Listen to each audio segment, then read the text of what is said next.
Bhakti vilasa selected verses. Introduction. The glories of the 18-letter mantra. It is stated in Tapani scripture that once, all of the sages headed by Saunaka Rsi asked these questions of Lord Brahma: please tell us who is the Lord of all lords. Please tell us who death is afraid of.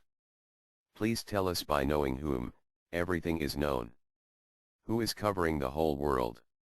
Lord Brahma replied, Lord Krishna is Supreme Lord. Death personified is afraid of Sri Govinda. One who knows Gopi Hanabalava knows everything, and Svaha is used to create the universe. The sages then said, who is Lord Krishna?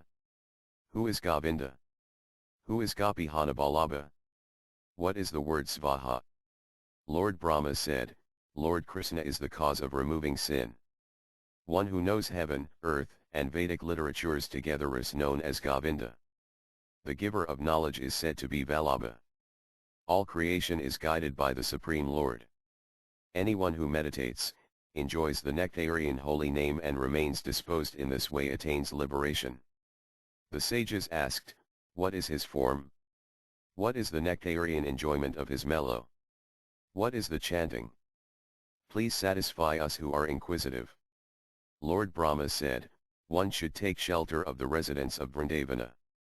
The personality of Godhead has a complexion which is dark like the rain cloud, who is always youthful, and who is magnanimous like the kalpavrakasa tree. Repetition the holy name of Lord is called chanting. Giving up personal sense gratification and engaging in transcendental activities is called devotional service. Gopi Hanabalabha maintains the whole universe, and Svaha is used as power to create this universe. Lord Krishna is the supreme eternal among eternals. Lord Krishna is life among all lives. Although he is alone, he maintains everyone. He is the supreme. Anyone who worships him achieves the immutable perfection of life. Anyone who does not glorify and chant the holy name of Krishna cannot attain eternal happiness. Lord Brahma further spoke, meditated on the Supreme Lord continuously, and at last, Lord Krishna, in the form of a cowherd boy, appeared in front of me. Thereafter, when one paid my obeisances, he gave me an 18-letter mantra with the pranava in front and ordered me to create. He then disappeared. When I desired to create, I used this 18-letter mantra in this way: from Ka water appeared, from La earth appeared, from E fire appeared, from Anusvar the moon appeared, and from sound of this, the sun god appeared, or from the Klim seed everything above was created. From the word Krishna, the sky was created, from the word Ya, air was created. From the word Govinda, cows were created. From the word Gopi Jana, all knowledge was created, and from Vallabha, all human beings, Vaman and man, were created by me. The 6 divisions of surrender are: 1. To accept those things favorable to perform devotional service; 2. To reject those things which are unfavorable for the discharge of devotional service; 3. To have the conviction that Krishna will always protect his devotee; 4. To always accept Lord Krishna as one's guardian or master; 5. Full self-surrender; and 6. To always feel oneself meek and humble. Quoted from the Vina Purana about how the Grastha should work in this world. 1. One should never tell lies even if they sound sweet. 2. One should not explain anybody else's faults to others. 3. One should not take shelter of others. 4. One should not make enemies of others. One should not speak with an unchaste woman or her husband. 5. One should not speak with a liar. 6. One should not speak with a wicked person who habitually criticizes others. 7. One should be in full knowledge of the ultimate destination. 8. One should not take bath in fast-moving currents of water. 9. One should not enter into a burning house. 10. One should not climb on a tree. 11. One should not stretch his body or scratch his head simultaneously with 2 hands. 12. One should not cough while listening to philosophy. 13. One should not laugh very loudly. 14. One should be careful to avoid passing air from the anus. 15. One should not clean his nails with another nail. Sanatana Gosvami, comments in this regard that one should not remove dirt from one nail with the use of another nail. 16. One should not chew his nails. 17. One should not write on the earth with his toenails. 18. One should not look at the sun or moon in an impure condition. 19. One should not jump over the shadow of a worshipable person, demigod, brahmana, or a Vaisnava. 20. One should never go alone into a thick jungle. 21. One should not enter into an unknown suspected house. Sanatana Goswami explains that one should not touch a dead body or the smoke coming out from burning a dead body at a crematorium. 22. One should stay away from cut hairs, bones, stool and saliva. 23. One should not face a snake. 24. One should not get up in the morning and continue sitting for a long time without bathing. 25. One should not unrestrictedly eat more than he needs. 26. One should not sleep too little. 27. One should not sleep too much. 28. One should not sit on too high of a seat. 28. One should not sleep on a bed which is too soft. 29. One should not take ice. 30. One should not allow westbound winds to blow upon him. 31. One should not bathe in the morning sun. 32. One should not take a kimono with the left hand. 33. One should not be nude while bathing. 34. One should not sleep nude. 35. One should not wear a gumsa without underwear, kopana. 36. One should not shake his wet hairs after taking bath. One should not kick anybody with his foot. 37. One should not shake his feet or leg while sitting. 38. One should go around a respectable person. 69.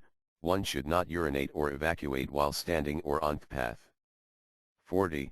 One should not take out mucus from his mouth while he worships or during an auspicious function such as chanting japa, performing a fire sacrifice or while near a great saintly person.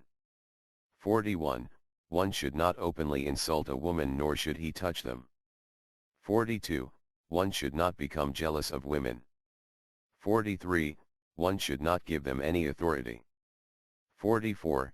At the time of thundering in the sky, or on the 8th day of the waxing or waning moon, in an unclean condition, and during an eclipse, a learned person does not study scriptures. 45. One should not speak sweet words in such a way that it would not benefit him. 46. One should not punish others except his own son or his disciple. 47. One should not wear torn or spotted clothes. 48. One should not touch a person who has taken bath. 49. One should take a cloth bath after copulating with a woman or returning from a crematorium. 50. The mouth of a goat and woman are pure. The mouth of a cow and a calf are impure, but when the calf is sucking the nipples of a milking cow, at that time his mouth is pure. 51. If one touches a woman who is undergoing menstruation or one who has just given birth to a child, or has touched a dead body, he should take bath with clothes. 52. In Bhavishya Purana, it is said that if a Brahmana does not chant his Gayatri mantras, the king should put him in the Sudra section of town. 53. One should not hit someone on his head. 54. At night, one should not eat yogurt or anything bitter, and in the daytime, he should not eat barley or corn. Sanatana Goswami gives his commentary saying that it is prohibited to eat lower grains such as barley or corn in the daytime. One should understand that during the daytime, poverty resides in the lower grains and at night, in yogurt and bitter ingredients. One who is knowledgeable follows this properly. 55. Accumulating offenses against the spiritual master are more serious than committing offenses against the demigods. 506. If a cow is grazing in another's field, one should not complain about it to the landlord. 57. If someone is giving charity to the spiritual master, a brahmana, or to a demigod, one should not forbid him to do so. 58. One should keep the secrets of others, confidentially. In other words, one should not speak bad about his superiors. 59. O best of the brahmanas, one should not address a sinner as a sinner and he not call him sinless as well. 60. One should not look at the sun while it is rising or setting. 61. One should not look at a nude man or woman, stool, urine, and leftover food. 62. One should not touch a crazy man. 63. One should not touch his own wife when she is eating. 64. One should not look at a woman or one's own wife when she is urinating or evacuating. One should not look at his own reflection in the water. 66. One should give up pleading for the mercy of others. 67. One should not glorify his disciple or himself to others. 68. One should not address the Ganges or the Yamuna as rivers and Govardhana as a mountain. 69. One should not touch hairs of the dirty parts of the body. 70. One should not beat the water with his hands or feet. 71. One should not argue with a woman. 73. One should not wake a sleeping person. 74. One should not take a sunbath in the morning sun. 75. One should not touch the smoke from the crematorium. 76. One should not carry shoes in his hands. 77. One should not wash one foot with the other foot. 78. One should not show the sole of his feet to the fire. 79. One should not deceive a Brahmana or a Vaisnava. 80. One should not touch any deity with a left hand or a foot. 81. One should not go down into a well. 82. One should not break his promise. 83. One should not trust any animals, snakes, and women. 84. One should not pass between two Brahmanas or two devotees. 85. One should not mix buttermilk and milk together to drink it. 86. One should not drink milk from a cow which has just given birth. One should wait at least 10 days to drink the milk. 88. One should use only two kinds of salt, ocean salt and rock salt. 89. One should not sleep overnight under a banyan tree or in a cow's barn. 90. After shaving one's head, he should take bath. These instructions are for one's benefit for improvement in spiritual advancement. If somebody does not follow these instructions, they will be implicated with poverty and disease and will consequently be obstructed on the devotional path. There are 6 Goswamis, Sri Rupa, Sri Sanatana, etc. who were the associates of Lord Sri Krishna Chaitanya Mahaprabhu.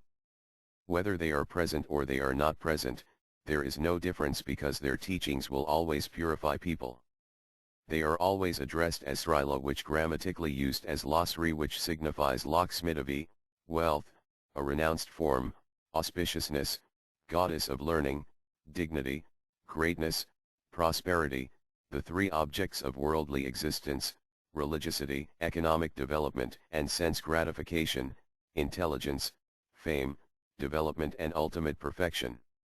Because personalities who are spiritually purified are said to be associates of the Supreme Personality of Godhead, therefore Srila is used for such personalities for their uncommon transcendental knowledge, detachment, and austerity. Sriputa Madhavakari wrote the commentary on the Srimad Bhagavatam. Following the statements on the Srimad Bhagavatam to understand Lord Sri Krishna with ultimate truth and to spread the influence of devotion to the Vrajadam, Lord Sri Chaitanya instructed Sri Rupa and Sri Sanatana.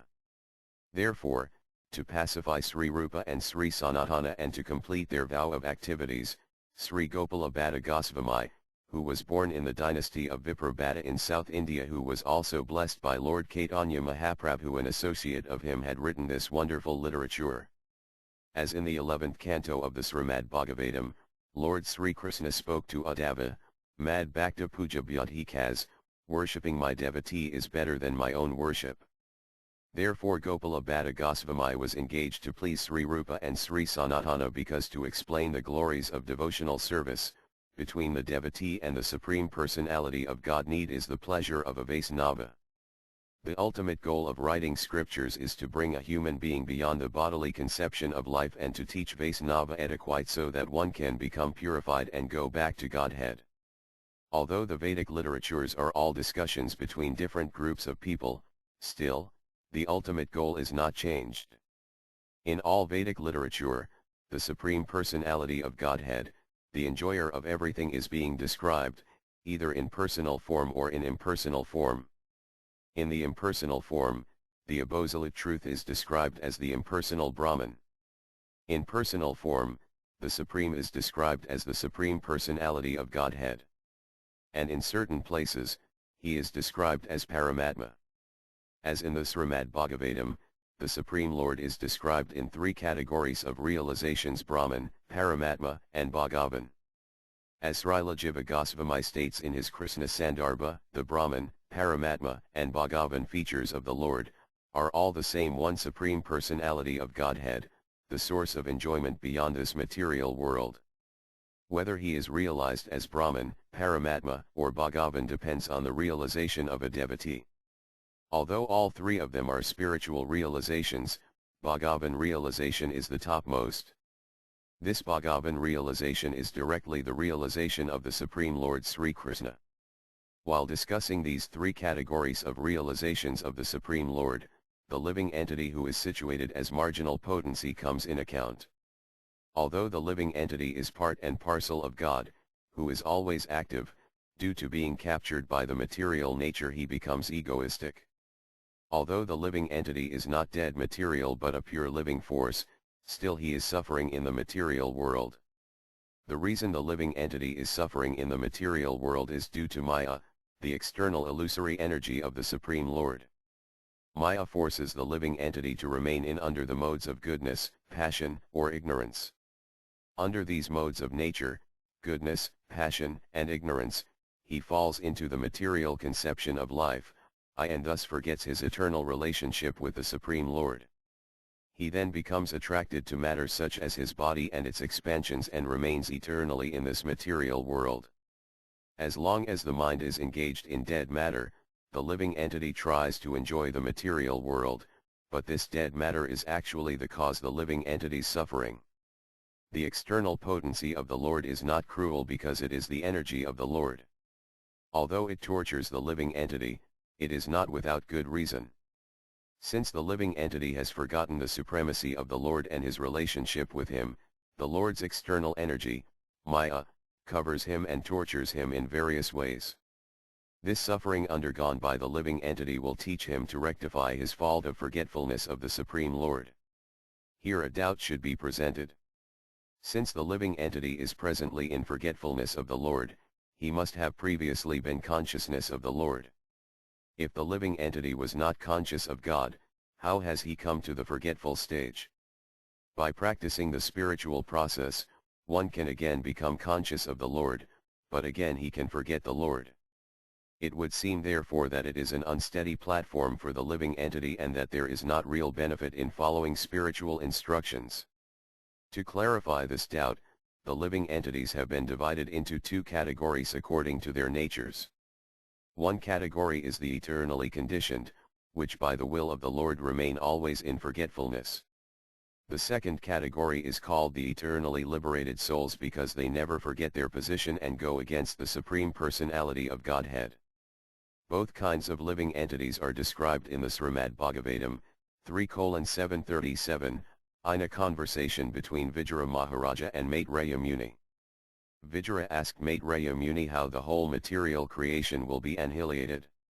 And after annihilation, who remains in service attitude to him, and after his, who takes rest. In other words, when the annihilation takes place, he takes rest in the causal ocean, and at that time, who serves him, and who sleeps when he goes to sleep. It means who is eternally engaged in the service of the Lord and who merges in him at the time of annihilation. In this regard, there is a statement in Kasikhanda which Jiva Goswami and Visvanatha Chakravarti Thakur incorporating with Sridhar Swami quote this verse which Srila Prabhupada translates in the Srimad Bhagavatam, 3:737. The devotees of the Lord never annihilate their individual existences even after the dissolution of the entire cosmic manifestation. The Lord and the devotees who associate with him are always eternal, in both the eternal and spiritual worlds. Srimad Bhagavatam 3:737, Please describe how many dissolutions there are for the elements of the material nature and who survives after the dissolutions to serve the Lord while he is asleep. With this question, we can understand that there are two categories of living entities. Paradatvajnana samsarga abhavamaha, the forgetfulness of the Supreme Lord is said to be paradatvajnana samsarga bhava, which means to forget the absolute truth is mainly due to the lack of proper association. This lack or absence is divided into 2-1, a lack of mutual reciprocation, and 2, lack of association. Lack of association is further divided into 3a, previously unconscious, b, non-existence caused by destruction, c, absolutely non-existence.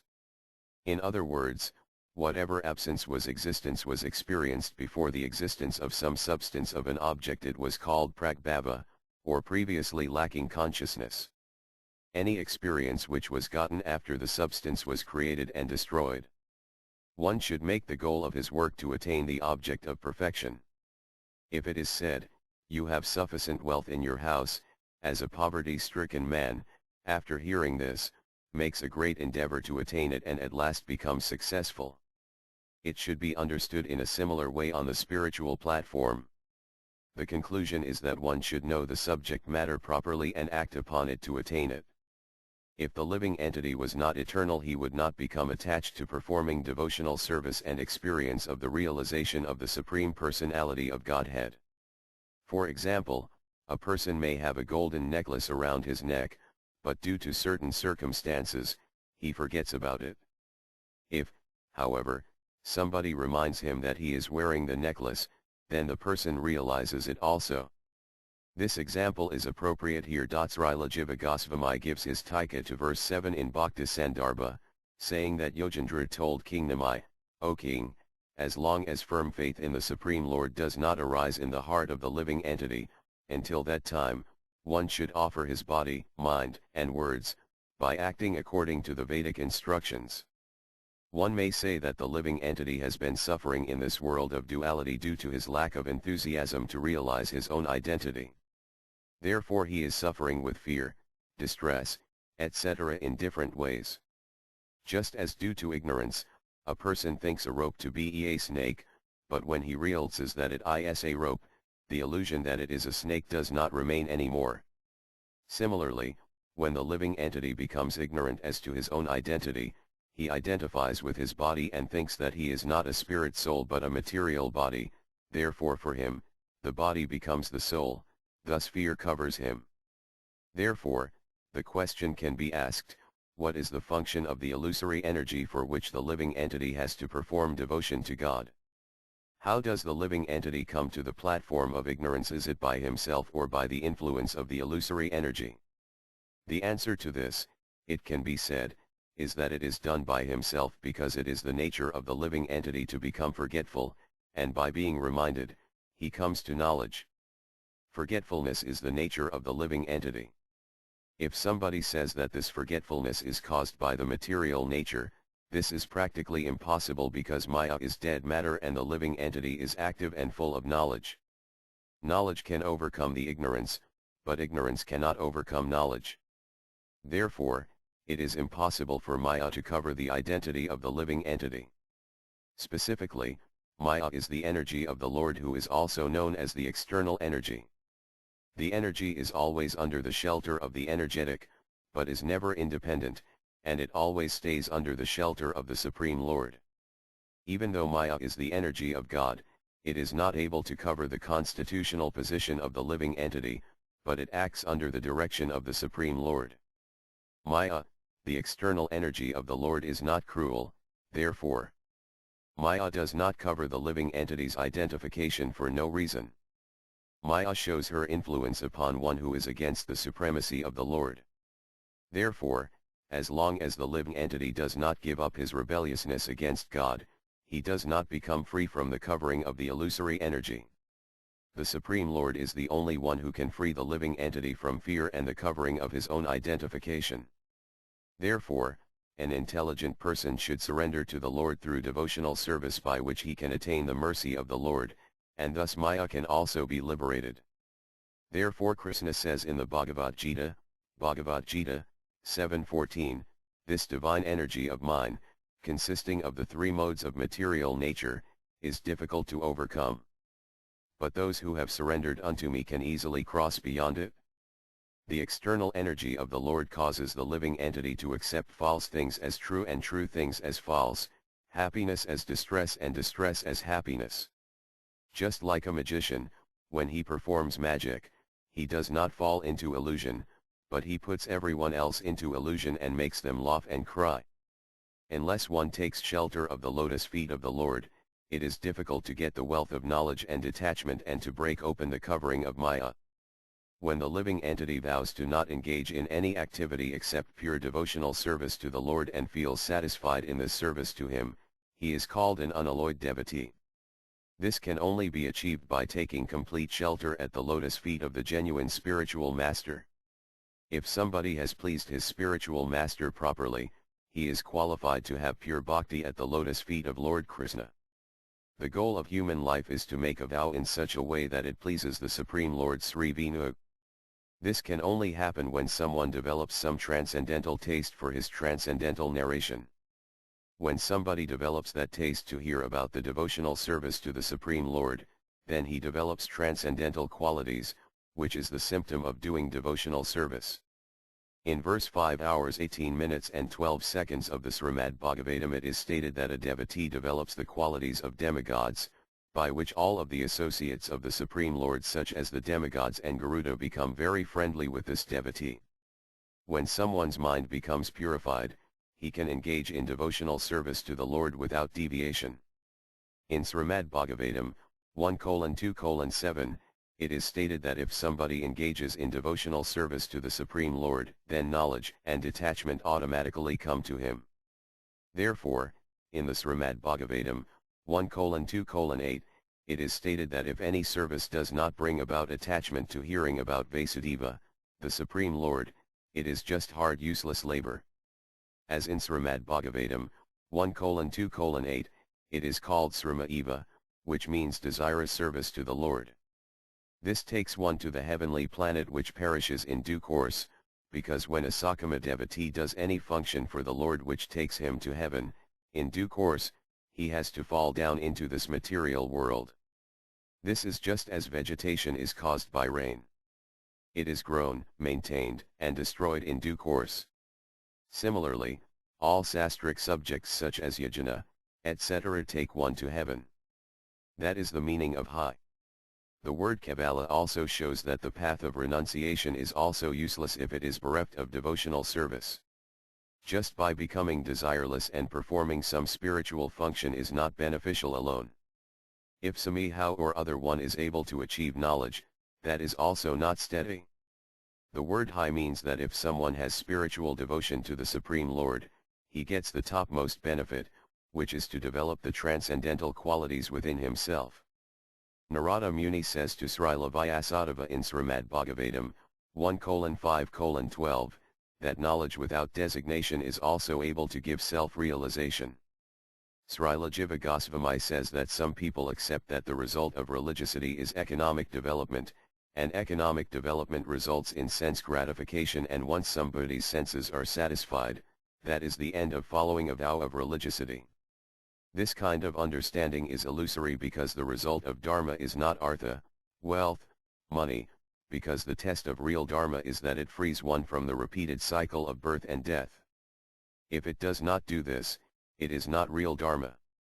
The real purpose of religiosity is not to increase economic development, sense gratification, etc., but to learn how rare it is to achieve a human birth and how all of the senses are used to satisfy the Supreme Lord. In other words, one must realize one's human goal of life. Otherwise, one's human existence in this world is useless. As it is stated in the Bhakti Sandarbha 15, quoted from the Skanda Purana, Riva Kanda, Bhakti Sandarbha 15 Skanda Purna, O Lord Janardana, whoever has unalloyed devotion to you is said to be a liberated person. O Vinu, therefore, any person who does real devotion to you is addressed as bhakti and is really liberated. Taking a vow to perform devotional service is to engage in unalloyed devotional service. Therefore, the result of dharma cannot be an increase in wealth or an increase in sense gratification. If it is so, one should not engage in spiritual activities. Therefore, the real meaning of religiosity is not sense gratification nor the attainment of the heavenly atmosphere, but rather to attain the abode of the Supreme Lord, which is full of bliss and eternity. For example, in the previous birth, Prahlada Maharaja unconsciously performed a fast on Lord Nrsimhadev's appearance day, Nrsimha Katurdasi fast. In his previous birth, Prahlada Maharaja was a young Brahmin boy. His character was loosened due to association with a prostitute and he becomes sinful. One day, he had a quarrel with that prostitute and due to that he had to fast. Due to destiny, that day happened to be the appearance day of Lord Nrsimhadeva, and was the day for fasting for Nrsimhadeva. He did not know how to observe that Nrsimha fast. Even though he performed it unconsciously, he achieved the result that a person held achieved by fasting on Nrsimhadeva's day with devotion, and in his next life he became a great devotee of Lord Nrsimhadeva as Prahlada Maharaja. Another merit was attained by a hawk who was chased by a dog around the temple and got the result of performing a parikrama, circumambulation. When the hawk was attacked by a dog, this hawk, due to fear, started running. Since it ran around the temple, it got the result of circumambulating the temple of Supreme Lord. By doing so, he achieved the supreme liberation, the supreme abode in Vaikuntha. Similarly, if a rascal pays obeisances unto the Supreme Lord, referring to somebody else, like in the case of a Jamila, they attain the result of performing obeisances and praying to the Supreme Lord. From the Padma Purana, whatever one sees in this world is governed by the Supreme Lord. He is everywhere. He is present in this universe in the form of holy places. Lord Shiva says to his wife Parvati about the holy places, in which first is Puskarikestra, 2. Varanasi, which give liberation to everyone, 3. Namaisaranya, the place where all of the holy Puranas were spoken, plus, Prayaga, where all the sages brought all of the scriptures which were retrieved from the ocean, and 5. The transcendental holy place of the Lord is the chanting of the holy name of the Lord. None of the holy places existing have ever been better, nor will they ever be better than the holy name of the Lord. In Kala Yuga, the holy place named Dvaraka, where Lord Krishna ruled before, if anybody goes to that place, he achieves liberation. If anybody goes to Jagannatha Puri, he becomes free from all kinds of sins and achieves the abode of Lord Vinu. Saunaka Rsi asks Sutta Goswami about achieving initiation of the Supreme Personality of Godhead. Sutta Goswami related the conversation between King Dilapa, the great-grandfather of Lord Ramachandra, and Vasistha, the family priest. Vasistha then told King Dilapa about the conversation between Narada Muni and Lord Brahma, in which Lord Brahma told Narada about his conversation with the Supreme Personality of Godhead, who said that everyone, whether he was a Brahmana, Kshatriya, Vaishya, Sudra, or woman, all are authorized to chant my glories with devotion. Whether he is full of distress, inquisitive, looking for money, or he is searching for knowledge, everybody can take shelter at my lotus feet by chanting my holy name and will fulfill their desires. The hymn or mantras should not be revealed to those who are not initiated, who are atheistic non-devotees, who are very lusty and angry and arrogant, and who have no faith in me. Anybody who serves me with unalloyed devotion should be given mantras of me.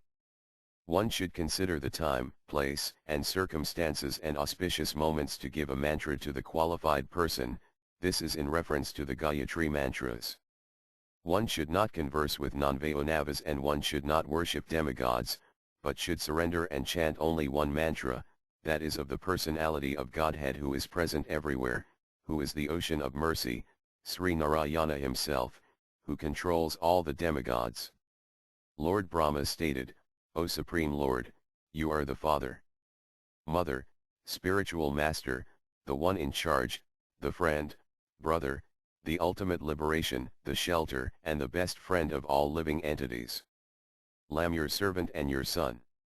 O Ocean of Mercy, please narrate to me now, the process of initiation to benefit all humanity. The Supreme Personality of Godhead narrated, 0 Son, now listen and I will tell you the process of initiation where one should take shelter of a perfect teacher and serve him properly. The teacher should be fully equipped with Vedic knowledge and should be a devotee of Lord Sri Vishnu without envy. He should know all the mantras properly, and should be following a bona fide disciplic succession. He should be expert in knowing about the Supreme Personality of Godhead, and should be following sadhana bhakti properly. He must be twice born and have no worldly interest, being free from attachment, anger, and greed.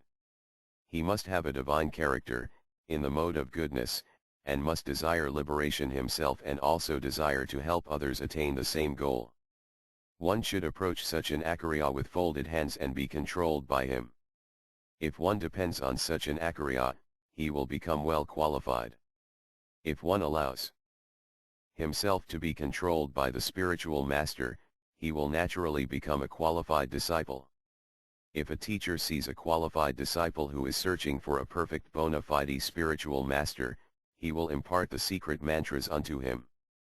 Whether it is Dvadasi, the day after Ekadasi, or some other proper Vaisnava day with consultations for initiating the candidate, he should purify the candidate with pancamrita, milk, ghee, yogurt, honey, and sugar water mixed together, and give him a tulasi leaf to eat, and put sandalwood on his forehead properly, and according to the Vedic rules one should perform a fire sacrifice and the Acharya should start chanting mantras in this way.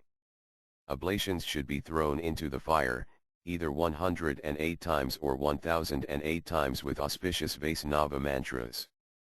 Then one should chant the Purisa Sukta, prayers offered by the demigods to Lord Vishnu in the milk ocean, and pour ghee into the fire. Then he should teach the candidate how to put on tilaka properly, which goes from the tip of the nose to the forehead.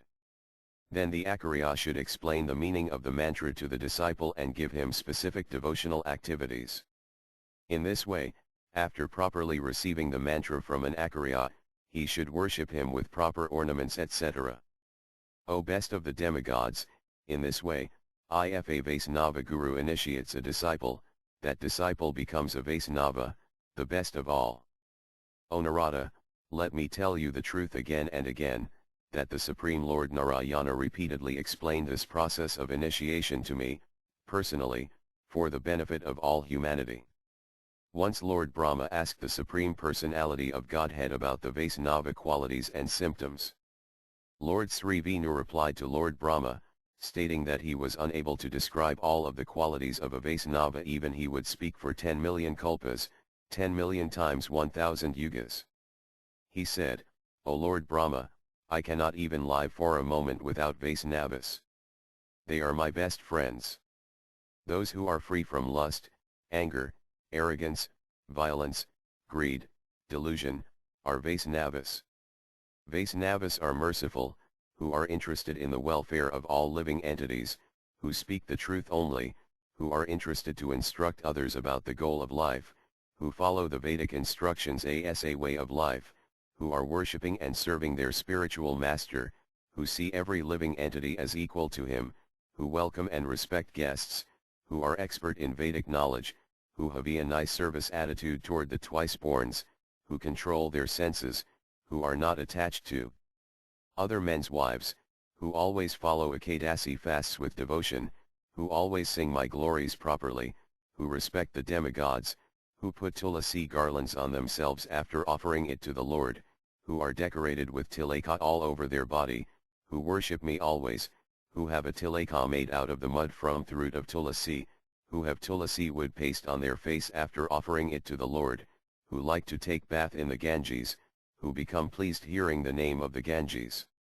who know and speak the glories or the Ganges, who have Salagram Sila in his own residences, who study Srimad Bhagavatam, who cleanse my own place, who offer me a ghee lamp, who build me a new temple, who take me on procession, who ever drink and place on his head the water emanated from my lotus feet, and after offering me some foodstuffs, eats them, who distributes foodstuffs and drinks to the needy people, who are engaged in worshipping and serving cows, who help the helpless, who have no interest in criticizing others. These are all called Vaisnavas.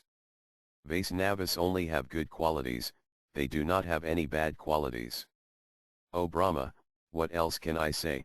Those who worships me properly through devotional service, who see the wealth of others as useless, are certainly all Vaisnavas. While circumambulating Lord Shiva, one should not go across the fruitless. If one circumambulates Lord Sri Hari, even once, his life becomes perfect. If one circumambulates Lord Sri Hari twice, he attains the position of Lord Indra and at last becomes liberated from all sins and enters into the kingdom of Madhava. One who circles a conch filled with water around Lord Sri Kesava in the temple, he becomes glorified, even by the demigods. If somebody offers 7 obeisances to Lord Sri Kesava, all of his sins are destroyed into ashes. If somebody pays obeisances to Lord Sri Hari, falling straight on the ground, whatever merit he achieves, Vyasadeva, am unable to describe. After paying obeisances, whatever dust remains on the body of that devotee, for that long he will remain in the abode of the Supreme Lord. Anybody who takes a garland which has been offered to the Supreme Lord and gives it to other devotees, he is called a real Vaisnava. Food offered to the Supreme Lord is very rarely achieved and is hankered for by the demigods, what to speak of the human beings, because it removes all sins. Anybody who has smelled the fragrance of the tulasi leaf, immediately becomes freed from any difficulties he has in his body. Anybody who accepts the Karan Amrita of the Lord, on his head or in his mouth, with devotion, all of his offenses are destroyed and he has taken bath in all of the places of pilgrimage. Such a person does not die untimely and all of his diseases are removed if he takes the water offered at the Lord's lotus feet and touch it to his head. As one can become free from diseases by taking the correct medicine, in that very way, if one takes the water which has washed the 2 lotus feet of Lord Vinu, all of his sins are destroyed. This water should be mixed with the tulasi leaves which have been offered to Lord Vinu. One becomes free from the sin of the killing of a Brahmana and attains the abode of Lord Vinu by drinking Karina Mrta. Whatever results one achieves by donating a mountain of gold, the same results are achieved by drinking Sri Karina Mrta. If one donates 1 million horses in charity and donates the whole 7 islands, whatever merit is achieved just by drinking Karan Amrita. So much merit can be attained by drinking Karina Mrta which cannot be attained by doing other spiritual activities, because just touching Karina Mrta, one can be immediately liberated. Anybody who takes Karina Mrta, does not take another birth, and anybody who eats food offered to the Lord, all of his sins are removed, and if he eats with devotion, he goes to the abode of the Supreme Lord. Because food offered to the Lord is very rarely achieved, O best of the Brahmanas, Sutta Goswami says, all of the sins walk out from his body. If anybody worships the Supreme Lord, even without following rules and regulations, if he has devotion to the Supreme Lord, he becomes very pleased with the worshipper and achieves the same merit which is achieved by a person who worships him according to scriptural rules and regulations. The Supreme Lord does not become pleased even if a person worships him according to scriptural rules and regulations, but without devotion. The essence of knowledge is devotional service, and the root of devotional service is the Supreme Personality of Godhead. Therefore, anybody who wants liberation must worship the Supreme Lord Hari, but this should be done with full faith. iPhone has a devotional attitude, he can even worship just by using only water and go to the abode of Lord Sri Vinu because Lord Sri Vinu is depending on the devotee's devotion. The result of performing the Ekadasi fasts is directly described by the Supreme Personality of Godhead. No one else besides him is able to describe such a great merit. In the beginning of creation, the Supreme Lord created a personified sin, Papa Purisa, to destroy the dirty mentality of the living entities. He was put in charge of the sins of the killing of a twice-born, sins of drinking wine, of stealing gold, the sin of enjoying the wife of the Guru, the sin of disobeying the Vedic instructions, killing of a woman, the killing of a cow, performing an abortion or having an abortion, enjoying another's wife, killing of his own friend, killing one's dependent, becoming disobedient to the husband, criticizing his own qualified guru, selling his own daughter, after giving the faith to someone, not following it. For such class of sinners, the sin personified takes charge and sends them to a hellish planet. Since such people do not follow my orders, they suffer in hell such as Raurava hell, Naraka, by the order of Yamaraja. Once the Supreme Lord mounted upon Garuda and proceeded toward the abode of Yamaraja to remove the distress and suffering of living entities there. Seeing Lord Narayana arriving at his place, Yamaraja, the son of Sun God, properly worshipped him with incense, etc. with happiness. After being worshipped, Lord Sri Vinu, who is the Lord of everyone, sat down on the seat made of gold. After being seated, the Supreme Lord, hearing the pitiable cries coming from the southern direction, spoke to Yamaraja, asking him where this cry was coming from. Yamaraja said, "O Supreme Lord, those people who break religious principles on the earthly planet come here to suffer in hell. They are suffering here due to their own karma. One who eats the fruits of the tree of sin, suffers greatly, which makes them cry loudly for their own sins." Hearing this from the son of the Sun God, the lotus-eyed Supreme Lord immediately proceeded toward the crying sinful people. Seeing them suffering in a ferocious hell such as Raurava, the Supreme Personality of Godhead thought to himself, within his heart, about their welfare. "I have personally created all of these living entities in the northern direction of India, where the Himalaya is situated, among 125,000 hills. There is a greatly meritorious hill called Badarika Ashrama, where Nara and Narayana sat and performed tapasa.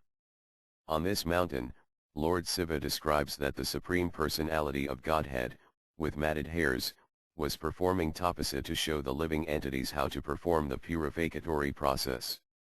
He is being worshipped for 6 months out of the year by human beings, and the other 6 months, he cannot be worshipped by human beings because it is all covered with snow. The demigods who perform austerities there, worship him. Anybody who goes to visit Badrinatha, becomes free from millions of sins. One who takes bath there in Alakananda there, in Ganges there, becomes free from great sinful activities. Once, I, Lord Shiva, personally clothed, went there to perform a particular austerity. The Supreme Personality of Godhead personally appeared near me, saying how pleased he was, and asked me to ask a boon. He said, "O Shiva, anything you desire, shall give you." Lord Shiva replied, "If you are so happy with me, O Supreme Lord, please award me 2 kinds of boons if you desire so. Let me have your pure devotional service, and let me become your topmost devotee. Everybody should understand that I am your devotee." The second boon that he asked was, "O Lord, by your mercy, let me have the power to give liberation to my devotees. Let me become famous as a Vinu Bhakta. Anybody who performs austerity for me, let me give him the boon of liberation, O Supreme Lord. Although my whole body is smeared with dirty ashes, still let me become positively famous in this world by your great mercy." One who listens to the glories of Tulasi Devi becomes purified by removing all of his sins and achieves liberation without a doubt. Anybody who plants a Tulasi in his own house, that house becomes free from sins. Just by seeing Tulasi, one undoubtedly becomes free from the killing of a Brahmana. One who worships Lord Sri Hari in the month of Kartika, October-November, with Tulasi leaves specifically, he becomes very happy. If one goes around Tulasi, even once, he becomes free from all sins. If a person who is born in a Sudra family wants to become purified, he has to give charity for a long duration of time, but if one worships the Supreme Lord with Tulasi leaves, he becomes purified and free from sins. Therefore, Tulasi worship is a great meritorious function. Haridvara is a greatly meritorious place of pilgrimage where all great saintly persons, sages among the demigods and sages among human beings, plus all of the Manas reside. This Tirtha has been existing since Satya Yuga. This Ganges emanated from the lotus feet of Lord Sri Vinu, and Bhagirata brought this Ganges through Haridvara to liberate all of his ancestors. Narada Muni then asked, "Please tell me, who is that Bhagirata who brought this Ganges to deliver all living entities, because wherever this Ganges flows, that place becomes a meritorious place. If anybody chants 100 names of Ganges or 100 times Ganga, he becomes free from sins and attains the abode of Lord Vinu. How did he bring the Ganges? Please tell me of his activities." Lord Sri Shiva replied, "Previously, there was a greatly truthful king named Harishchandra who had a son named Rahada, who was a devotee of Lord Sri Vinu. His son was who was also very religious, and he had a son named Subbahu, who had a son named Gara, who was also a very religious person. Due to certain circumstances, he became distressed due to not having a son. While wandering about, he came to the ashrama of Bhargava, who awarded him the benediction of a son whose name was Sagara, who was cared for by Bhargava himself, who taught him all kinds of military art as well as Vedic knowledge. When Narada Muni requested Lord Shiva to completely narrate the history of King Sagara, Lord Shiva began, saying Sagara married 2 wives and he performed great austerities to burn his sins. Being pleased with him, sage Aurava gave him a boon, saying that he would receive 6,000 sons at once and only one would become austere. He will carry on the dynasty. In due course of time, one pumpkin-like thing took birth in which there were children and they grew very quickly. By drinking the milk of cows and their own mother, they started growing very strong. One boy named Pankajana became the king. His son was Ansumana, who was very strong, and he had a son named Dilapa who became Bhagirata, who brought the Ganges to this earthly planet by his great austerities. After great austerities, the Supreme Lord released the Ganges to him, which came down to this world where Lord Shiva caught hold of her, and due to great austerities again, Lord Shiva released her. Thus the Ganges came down to Haridvar, which became a great place of pilgrimage which is even rare to the demigods. Anybody who takes bath in Haridvar and sees Krishna and circumambulates him, he never achieves any material miseries, and many kinds of sins, including the killing of Abhamana, become destroyed. Once, Lord Shiva went to see Lord Sri Hari in Haridvar, where, by the influence of this great place, achieved the form of Vinu. If anybody goes to that place to see Lord Hari, whether he is a man or a woman, they achieve the 4-armed form and attain the abode of Vinu. This is just by seeing Lord Hari there. Whether one is desirous of material things or desirous of liberation, he must go to Haridvar where the Ganges flows. By taking bath in the Ganges and drinking its holy water, a person undoubtedly achieves liberation. Just by seeing, just by praying to, just by touching, just by bathing in it, Yamuna, one immediately achieves liberation.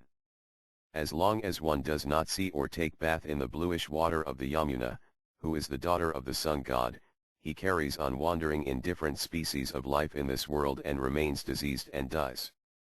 Lord Shiva continued, it is rarely available, even to the demigods, to take bath in Prayaga where the Ganges, Yamuna, and Sarasvati combine.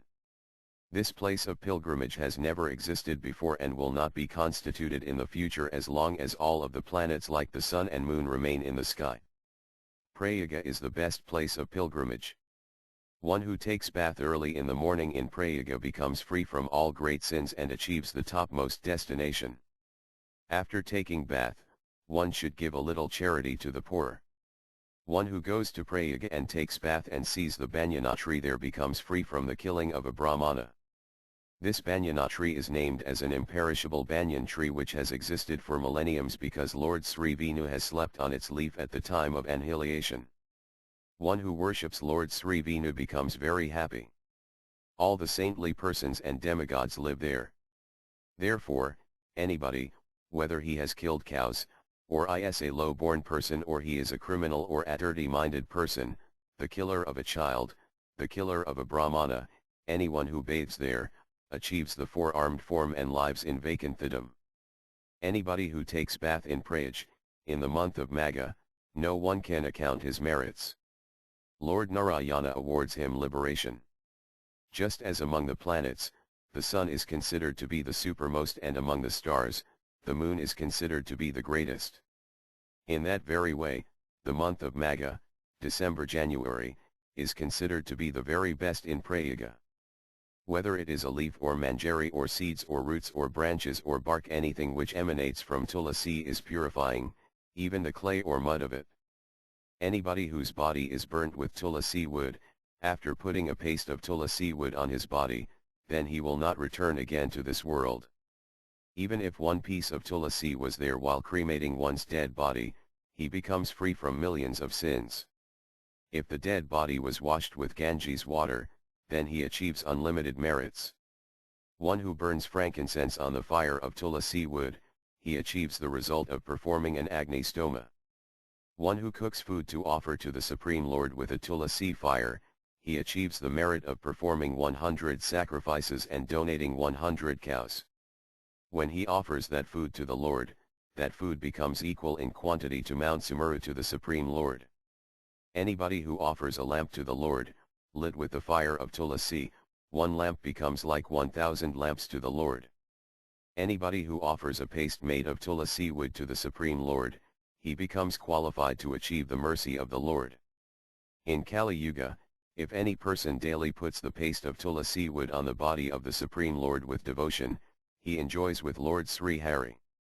If anybody has clay from the root of tulasi on his body and worships Lord Sri Vinu, he achieves the merit of donating 100 cows and the merit of serving the Lord 100 times on that day. Anybody who worships the Supreme Lord with the soft manjaris from tulasi and with flowers, his worship is extended as long as the sun and moon show their light on this planet. In anybody's house where there is a garden of tulasi, by touching it or looking at it, one becomes free from the killing of a Brahmana and all of his sins become nullified.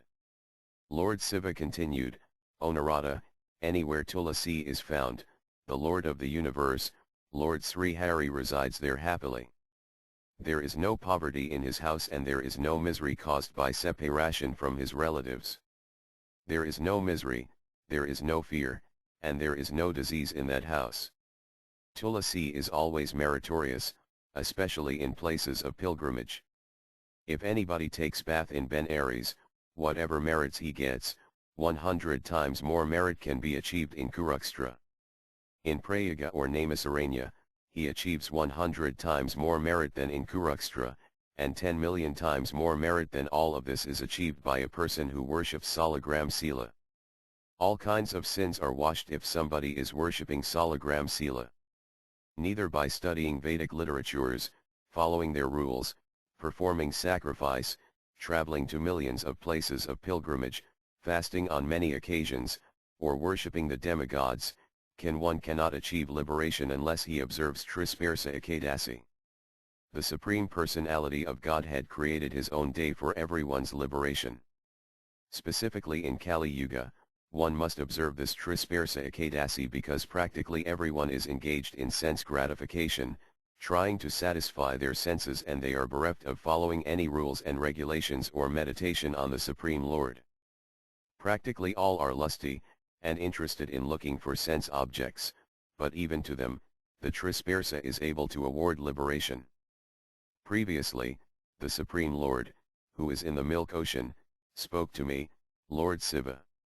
When I paid obeisances to the Lord, he spoke to me, saying that anybody who observes Trisparsa Ekadasi, Dvadasi, and Trayodasi combined, even if they are engaged in sense gratification, they will be liberated, having become free from all sinful activities.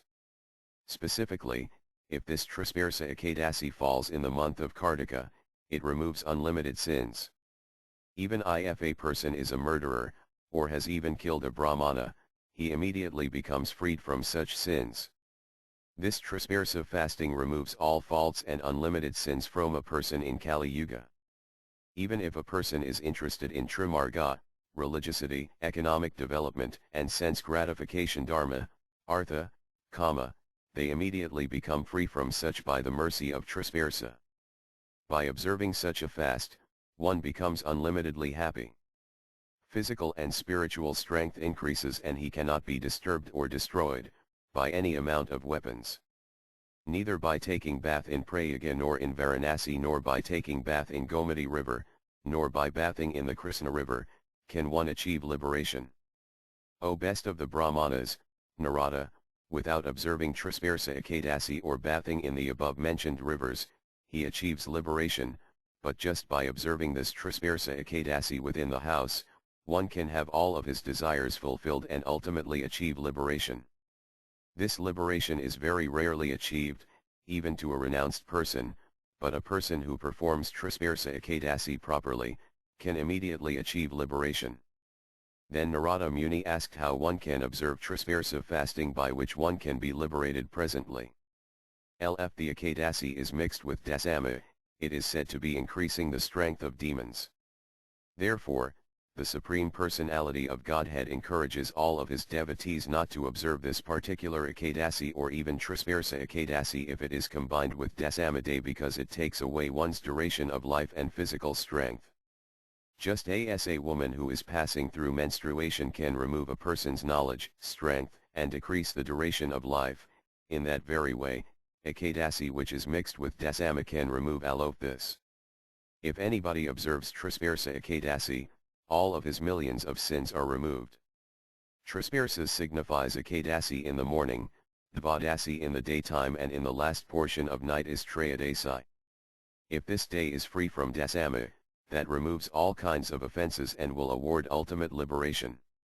Anybody who has observed Trisparsa Ekadasi which is mixed with Dasama, he has knowingly drunk very strong poison. Therefore, one should not observe Ekadasi which is mixed with Dasama day. This is directly spoken by the Supreme Lord. Anyone, if he observes Trisparsa or Ekadasi mixed with Dasama, then whatever merits he has acquired for millions of births come to an end, and then instead of going to heaven, he goes to a ferocious hell. Therefore, one should carefully analyze the fasting days.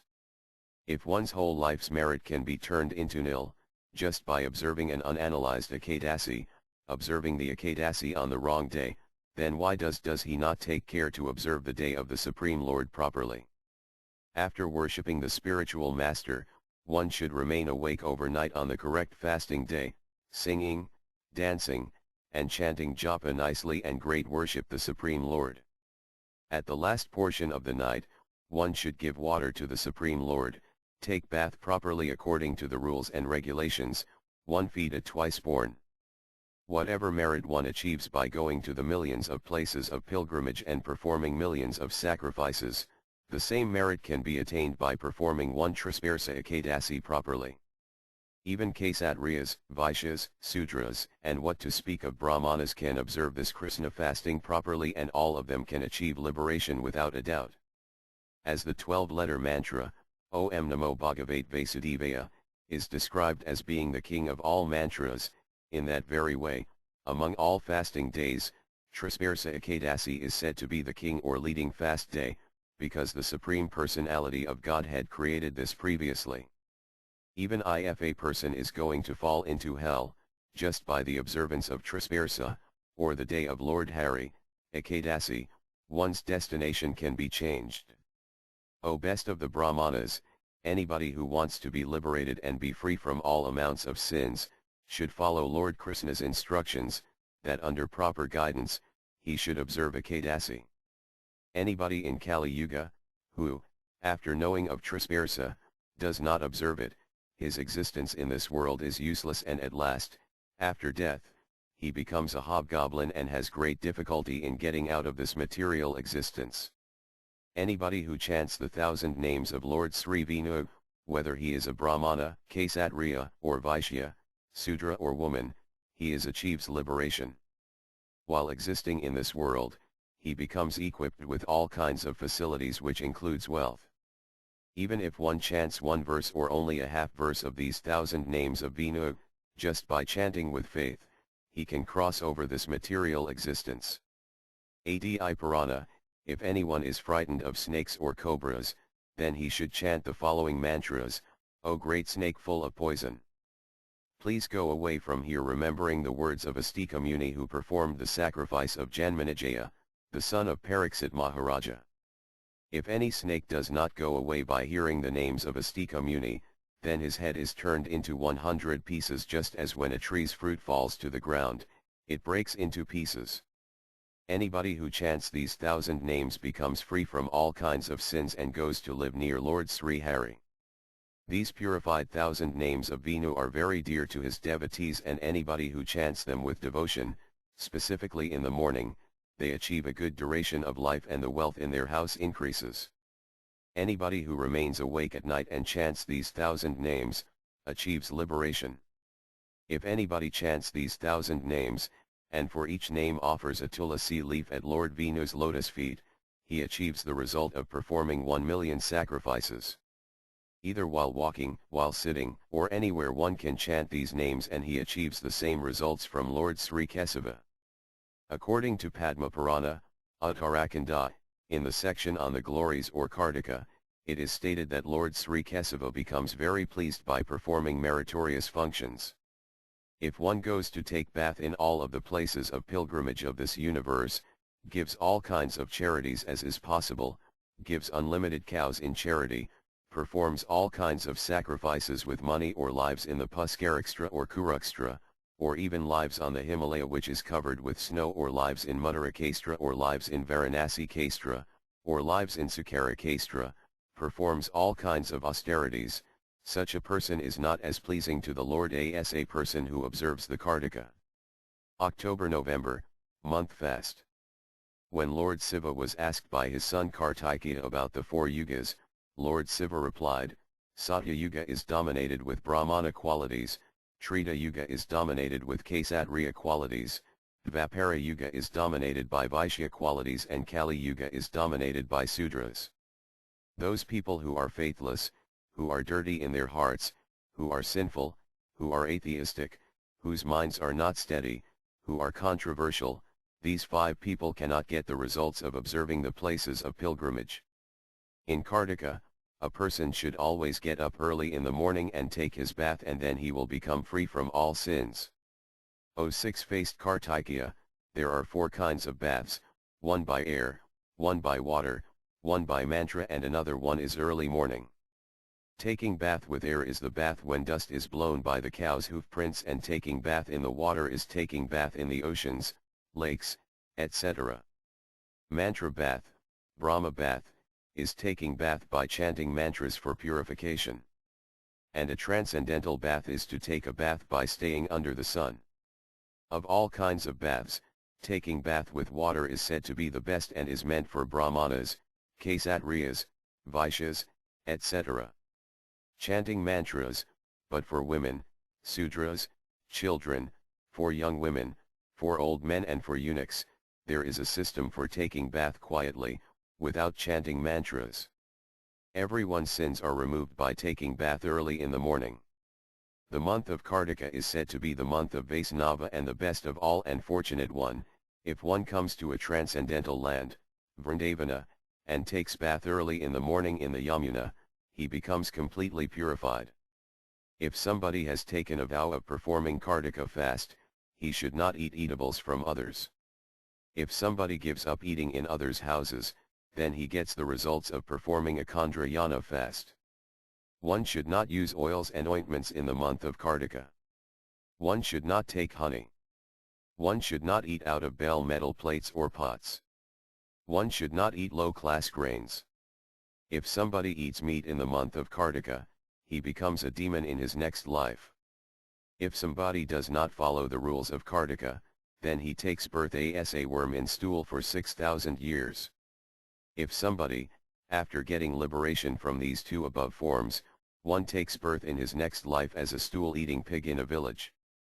Therefore, one should be careful in eating during the month of Kartika. If somebody properly follows the rules of Kartika, he achieves liberation and achieves an equal form of Vinu, because there is no equal month as great as Kartika, which is very lovely to Kesava. As it is said, there are no scriptures equal to the Vedas. There is no equally purifying place as the Ganges. There is no propensity of man equal to speaking the truth. There is no better yuga than Satya Yuga. There is no more pleasing sense within the body than the tongue.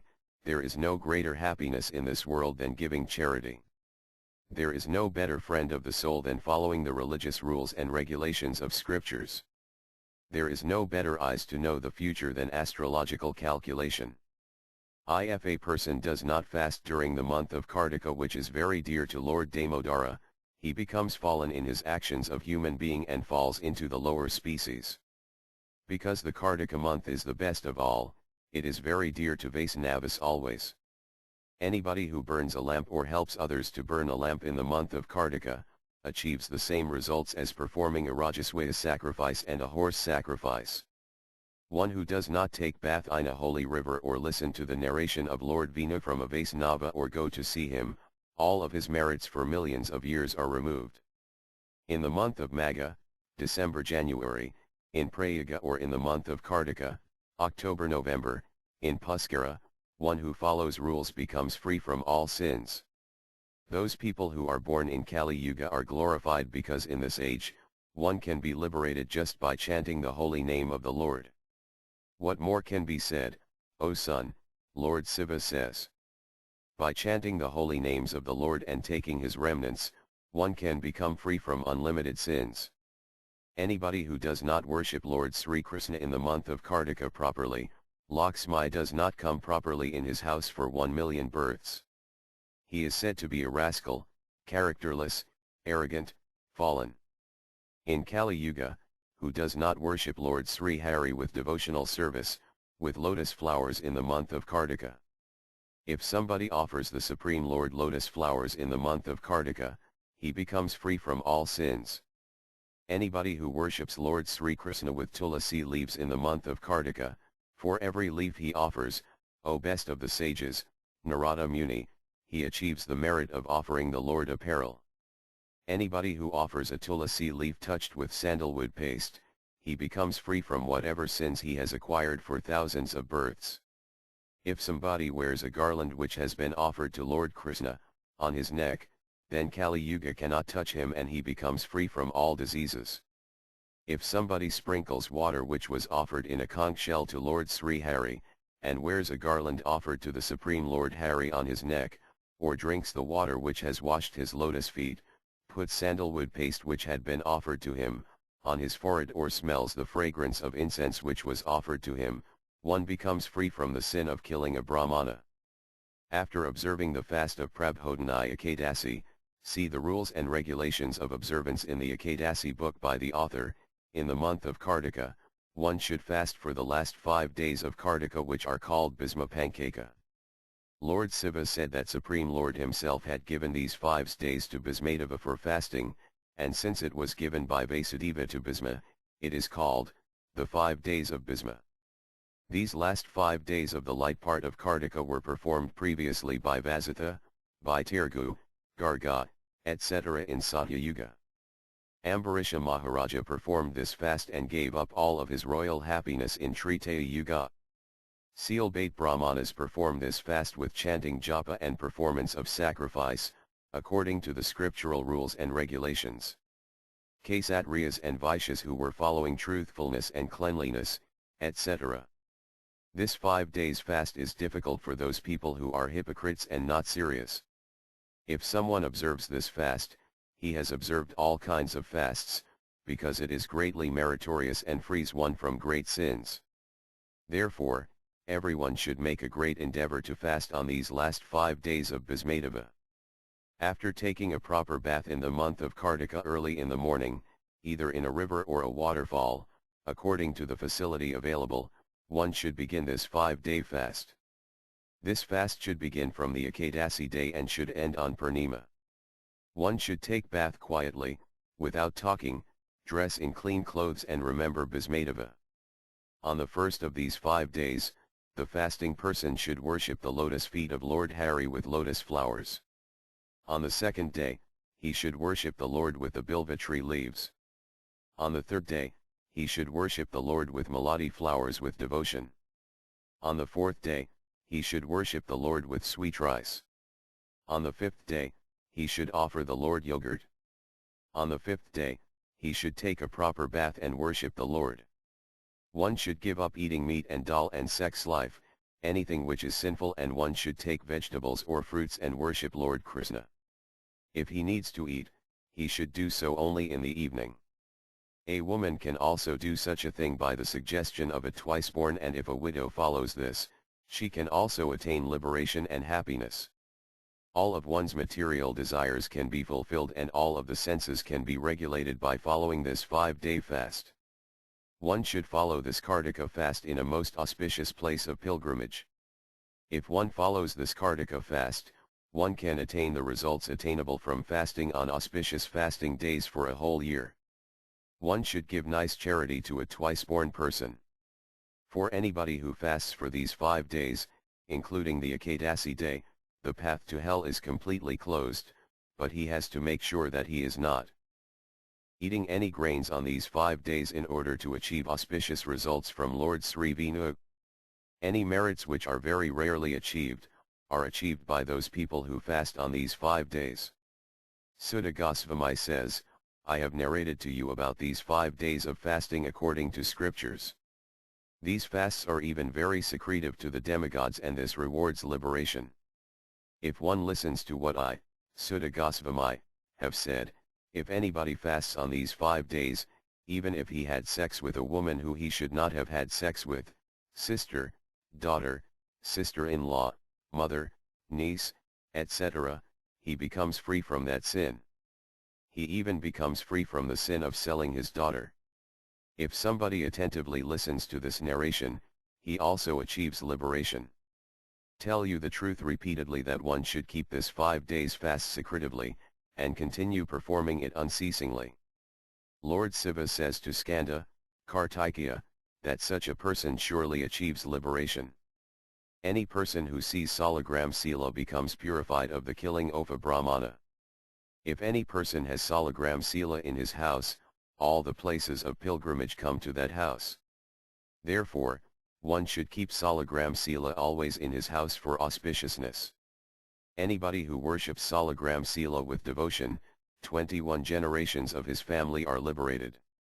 If anybody worships Salagram Sila properly, his father and mother are glorified, because such a worshipper is very difficult to achieve. It is difficult to attain a son who can properly worship Salagram Sila. If anybody sees a Vaisnava chanting or taking prasadam, he becomes free from great sins. Those devotees of Lord Sri Vishnu who wander in this world are just like a fire which can burn the sins of a sinner. The devotees of the Lord are completely free from the sins of this world, just like the moon in the cloudy sky is not affected by the clouds moving in the sky. A Vaisnava cleanses the dry and wet sins of a sinner. Knowingly done sins are called wet, and sins performed unknowingly are called dry. A person immediately becomes from the sins accumulated due to body, mind and words just by looking at a Vaisnava who is chanting the holy names of Lord Sri Hari, Vishnu. If a person has committed violence, either by knowledge or without knowledge, that comes to an end just by seeing a Vaisnava. A sinless person, just by seeing a Vaisnava, goes to the supreme abode. A sinful person becomes completely purified just by looking at a saintly person. I, Lord Shiva, said to Parvati, that I tell you the truth, just by looking at a Vaisnava, one achieves liberation. Anybody who is stuck in the thick, soft mud of sense gratification, copyright Parvati, becomes liberated just by the association of a Vaisnava, without a doubt. Therefore, one should meditate and remember Vaisnavas, the servants of Lord Sri Vishnu. Because they are equally powerful as Lord Sri Vishnu and bluish-black in color, who has beautiful lotus eyes, who holds a conch shell, disc, club, and lotus flower, and wears yellowish garments, having a Kastubha gem on his chest, and a garland of forest flowers, Lord Sri Hari, who is decorated with wonderful earrings, who has a very strong effulgence around his head, who has reddish cheeks, who has a nice crown on his head, he has ankle bells and a nice belt and is always smiling. One who meditates on this form, O Parvati, Lord Shiva, say that these persons really become Vaisnavas, having a form of Vishnu, and goes back to Godhead in due course of time. Therefore, one should look at a Vaisnava always, whether he is chanting with devotion or eating, he certainly becomes a Vaisnava and becomes eligible to go back to Godhead. One who drinks the water which has washed the 2 lotus feet of Lord Vishnu becomes free from all sins. Even if it is only 1 drop, it includes all of the water of all of the places of pilgrimage. Even if one touches it, he becomes free from all sins. It removes untimely death and gives one the merit of bathing in the Ganges. If a sinful person drinks this, he becomes free from all sins which he has in his body without a doubt. If it has a piece of tulasi and one drinks it and touches it to his head, he goes to the abode of Lord Sri Hari. Sri Saunaka asked Sutta Goswami about who had previously drunk this Karina Mrta, the water which washed the 2 lotus feet of Lord Vinu, and what happened to him. Previously, in Treta Yuga, there was a sinful Brahmana named Sudarsana. He would eat on the day of Lord Hari, Ekadasi, and he would criticize all of the scriptures daily as well as all the people who would fast on the Ekadasi day. He would only think of how to fill his belly. One day in the morning, he died. The Yamadhutas came to take him away to Yamaloka. When Yamaraja saw him, he asked his secretary to narrate what kinds of sins and merits this person, who had been brought by his messengers, had accumulated. He also said that this person looks like a grievously sinful person. The secretary, Citragupta, replied, "O Lord, Yamaraja, he has not done any merits, but has only acquired sins. He even ate on the day of Lord Sri Hari, the Ekadasi day. He even ate on the appearance day of the husband of the goddess of fortune Janmastami.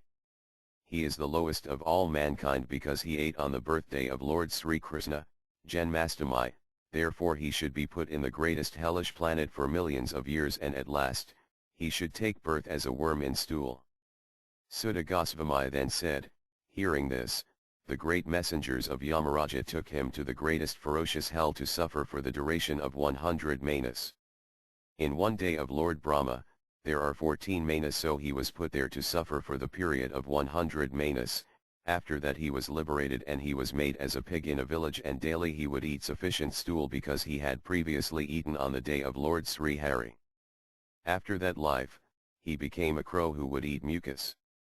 One day, that crow went to the house of a Brahmana where a pot of Karina Mrta was left outside the door, and he drank some and became free from all sins. On the same day, he fell in a hunter's net and was killed, and at last he went to the abode of Lord Sri Hari, carried on a palanquin by 2 swan-like devotees of the Lord. This is the great merit derived from drinking the water which has emanated from washing the 2 lotus feet of Lord Sri Vinu, which removes all sins. Whoever even listens to this narration about Karina Mrta, also becomes free from all sins. From Vinu Purana Canto 1 Chapter 3, Sri Parasara Muni told Maitreya, "O Maitreya, everything animate and inanimate as well as the Creator, Lord Brahma have appeared from the Supreme Lord Sri Vinu, and their duration of life is also described. O best of the sages, 15 eye blinks, Namisa, is equal to 1 kastha, and 30 kastha is equal to 1 kala, and 30 kalas are equal to 1 muhurta. 30 muhurtas is 1 day and night of a human being, and 30 days is 1 month, which has 2 parts, fortnights. 6 months is called 1 ayana, and 2 ayanas is equal to 1 year, where the sun travels in northern and southern hemisphere. When the sun travels in the southern hemisphere, it is the night of the demigods, and when the sun travels in the northern hemisphere, it is the day of them.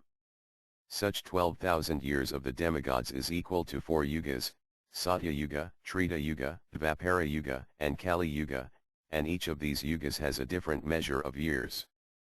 Preceding each yuga, there is a period which is 1/4 the duration of that age, and that span of time is equal in length to the evening, Yuga Sandha, of the aged Proceeds.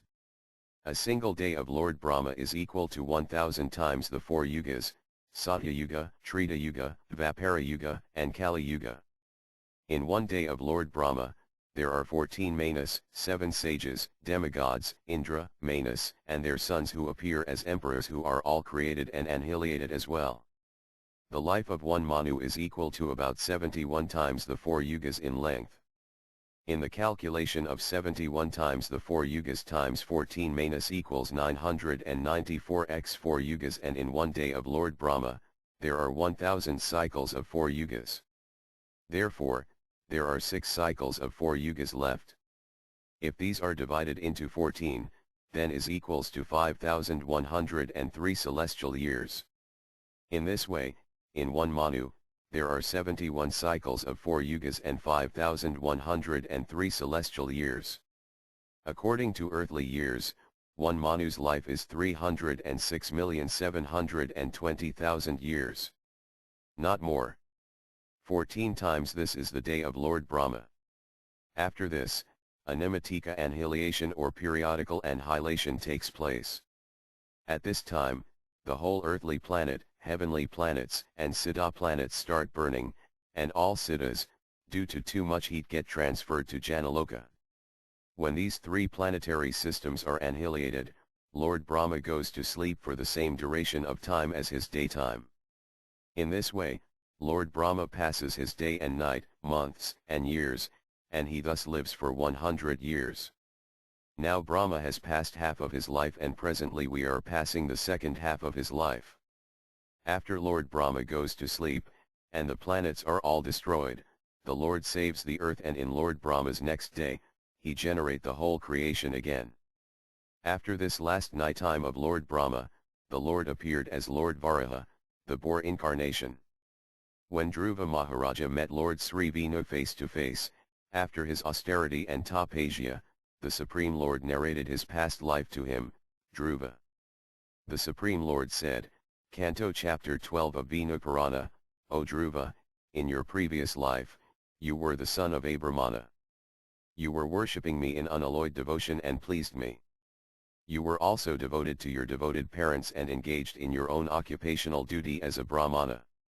After some time, a very young prince became your friend, and due to enjoying the royal facilities, he was very beautiful and handsome. By his constant association and seeing his rare opulences, you developed a desire to also become a prince. Therefore, O Dhruva, you have gotten your desired goal in this life by being a prince within the dynasty of Svayambhuva Manu and being born in the rare family of King Uttanapada. For anyone who has pleased me, this position, princely position, is not very significant. By worshipping me, one can be liberated at once. Now you have seen me face to face, and undoubtedly you shall receive whatever you desired, which will be the best in the three worlds. Some demigods live only for 4 yugas, and some live until 1 Manu. But I shall give you the duration of life of 1 day of Lord Brahma. You will live as long as the sun rays and moon rays reach, and as long as the oceans, rivers, and mountains exist on the land called Earth. From the earthly planet, 800,000 miles is the sun globe, and from the sun globe, 800,000 miles is the moon globe, and above the moon globe, 800,000 miles are the stars and galaxies. 1 million miles from the stars is Mercury. Then 1,600,000 miles from that is Venus. Beyond Venus, another 1,600,000 miles is Mars. Beyond Mars, another 1,600,000 miles is Jupiter. Above that, another 1,600,000 miles is Saturn. Above Saturn, another 800,000 miles is the 7 sages stars, which look, in the form of stars, like a bed. Above that, another 800,000 miles is the pole star. Above the pole star, another 800 million miles is Maharloka, where great sages like Bhrigu reside. Above that, another 800 million miles is Janaloka, where the 4 sons, the 4 Kumaras, of Brahma reside. Above that, 640 million miles above that is Tapaloka, where the most austere demigods live, and above that, another 960 million miles is called Satyaloka or Brahmaloka, where Lord Brahma himself resides. Quoted from the Vishnu Purana, 3:3, there are many branches of the Vedic desire tree which nobody can explain, but it can be explained in essence here that in every Dvapara Yuga, Lord Sri Vishnu incarnates as Vyasadeva to benefit the whole human society by dividing the Vedas. He does this to increase the spiritual strength and realizations among human beings, by dividing the Vedic literature and writing in such a way that every human being can understand. That is why the Supreme Lord Madhusudana's names is Vyasa. Presently, Vivasvata Manu is ruling. In the reign of Vivasvata Manu there have been 28 Vyasadevas. In every Dvapara Yuga, he divided the Vedas into 4 parts. Their names are as follows: in the first Dvapara Yuga of Vivasvata Manu, it was Lord Brahma himself who divided the Vedas. In the second Dvapara Yuga, Prajapati became the Vyasadeva. In the third, Sakrakarya, the spiritual master of demons, became the Vyasadeva. In the fourth, Brahaspati, the spiritual master of the demigods, became the Vyasadeva and divided the Vedas into 4 parts. The fifth Vyasadeva was the sun god himself. In the 6th Dvapara Yuga, Vyasadeva was Mrityu, death personified. The 7th Vyasadeva was Indra himself. The 8th Vyasadeva was Vasistha. The 9th Vyasadeva was Sarasvata. The 10th Vyasadeva was Tridhama. The 11th Vyasadeva was Trisika. The 12th Vyasadeva was Bharadvaha. The 13th Vyasadeva was Antariksa. The 14th Vyasadeva was Varni. The 15th Vyasadeva was Triarana. The 16th was Dhananjaya. The 17th was Kridunja. The 18th was Jaya. The 19th was Bharadvaha again. The 20th was Gautama. The 21st was Haryatma. After him was Vahasrava. The 23rd was Trinavandu. The 24th Vyasa was Rakesa, who was later on Valmiki. My father, Shakti, was the 25th Vyasa. And I, Parasara Muni, was the 26th. The 27th was Jadagrana. Then, Krishnadvapayana Vyasa was the 28th. These are 28 Vyasadevas who previously divided the Vedas. In the next Dvapara Yuga, the son of Dronakarya, Asvathama, will become the Vyasadeva, who will be divide one Veda into 4 Vedas. According to the 4th chapter of the same canto of the Vinu Purana, only Krishnadvapayana Vyasa is an incarnation of Narayana who, by permission of Lord Brahma, divided the Vedas into 4 branches. Parasara Muni says that previous Vyasas, including me, Parasara Muni, also divided the Vedas into 4. The same verses of the Vedas were sung in ever millennium. This Vyasa, Krishnadvapayana Vyasa, is an incarnation of Narayana because none other than Narayana is able to write Sri Mahabharata. A boy, after his thread ceremony, should go to the house of a guru in celibate condition and study Vedic literature very carefully. He should live there, serving and following the teacher properly and follow different vows of austerity and study, performing Sandha, Gayatri, ceremonies properly. When the guru stands up, he should stand up. When the guru walks, he should walk behind him. When the guru sits down on a seat, he should sit on the floor lower than him. He should never act against his teacher. When the guru takes bath, he should take bath after his guru. Whatever the teacher requires, the student should provide worshipable ingredients such as flowers, etc. When he completes his education, he should give guru dakshina, money and gifts. At this time, he should enter into grasta ashrama if he so desires and follow the rules for grastas. If he, the grasta, receives a celibate guest who travels from place to place, he should carefully provide all of his needs. The grasta ashrama is the shelter for persons who do not have a place to live or fixed food to eat. When such people come to the house, a grasta should speak very sweetly, inquiring as where he has come from, where he will sleep and eat, and thus provide him with everything he needs. When a guest goes hopelessly from a grasta's house, he takes all of the grasta's merits and gives him all of his sins. Therefore a grasta should never insult an unknown guest or show him any pride or any disrespect when he arrives at the house, or tease him or speak harshly or abuse him. If a grasta follows this law, he becomes free from all sins and attains the spiritual destination. After performing the grasta's duties, he should leave his wife with grown-up sons and enter into the forest. In accordance with the rules for renounced persons, he should eat only leaves, fruits, roots, etc., growing his hairs, mustache, and beard. Wearing whatever is available, and eating unfixed food, taking bath 3 times a day, worshipping the Supreme Personality of Godhead, begging alms from qualified people, tolerating heat and cold. He should completely depend on Krishna. If a retired person follows such law, he becomes freed from all acquired sins and achieves the eternal abode of the Lord. The 4th ashrama _ is called the renounced order. He should not have any attachment to his son, wealth, and his wife of any kind.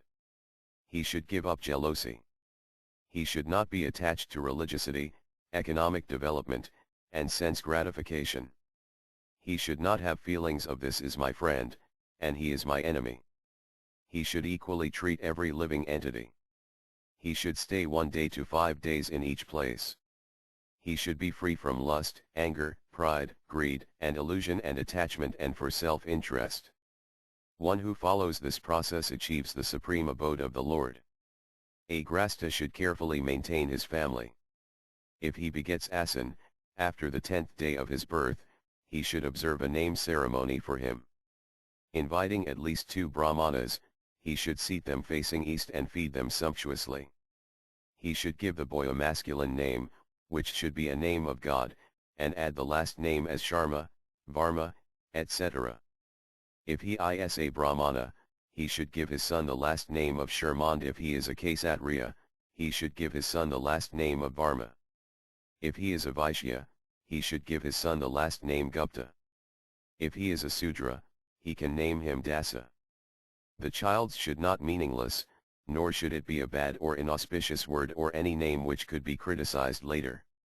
His name should be composed of an even number of letters and should have a soothing pronunciation.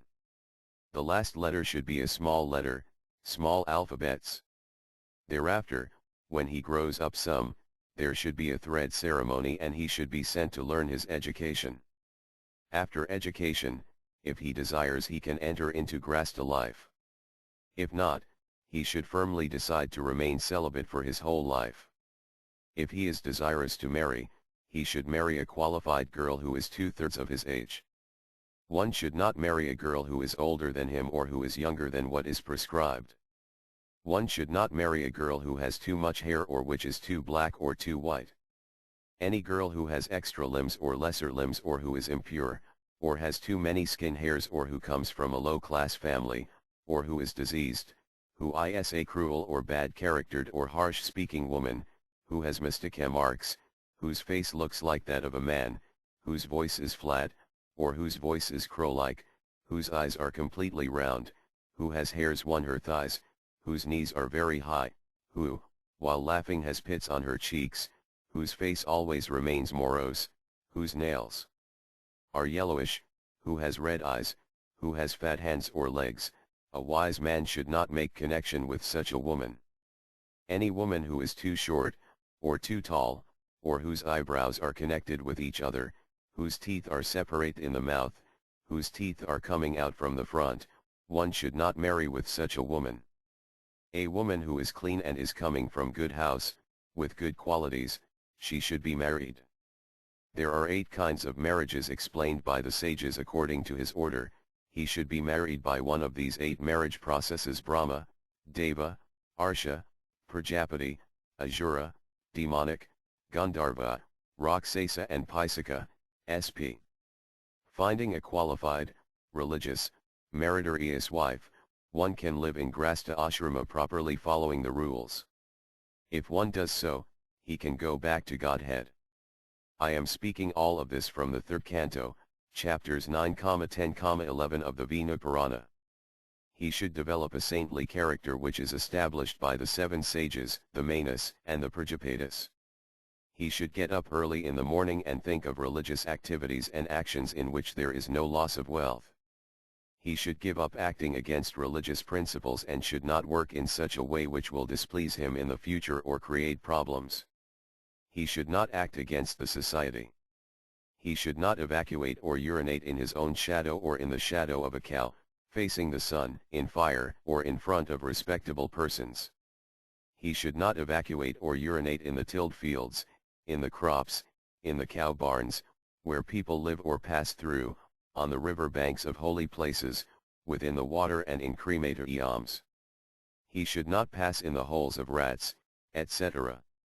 After evacuating, he should clean his hands with clay. In modern society, he should use soap, a minimum of 7 times, and then wash with clean water. Then he should touch a little water with his head, navel, and then take bath, chanting mantras, and then worship the Supreme Lord with flower and incense after wearing clean clothes. After worshipping, he should make an offering with sumptuous clean food in goodness to the Lord. Then distribute some to the needy and birds, etc. Feed some to a cow. After feeding a guest, one should speak very sweetly to him. As he is going out of the house, the grasta should walk behind him until he leaves the premises. If a guest is coming from a long distance, he should treat him very nicely, but this is not true of a guest who lives nearby. He should not ask the name and address of the unknown guest while feeding him. If a guest goes hopelessly from a house, he leaves his sins and takes all the merits of a householder. Therefore, every householder should carefully entertain a guest. Any person who eats without taking care of his guest, he verily eats sin. Then he should feed a married daughter if she lives in the house, a disted patient, and a pregnant woman, an old person and children before he himself eats. If he does not do this, then his every morsel is turned into sin, and after death, he goes to hell where he becomes a worm who eats only mucus. If a person eats food without taking bath, he eats his own evacuation. Those persons who eat without chanting japa eat flesh, blood, and pus.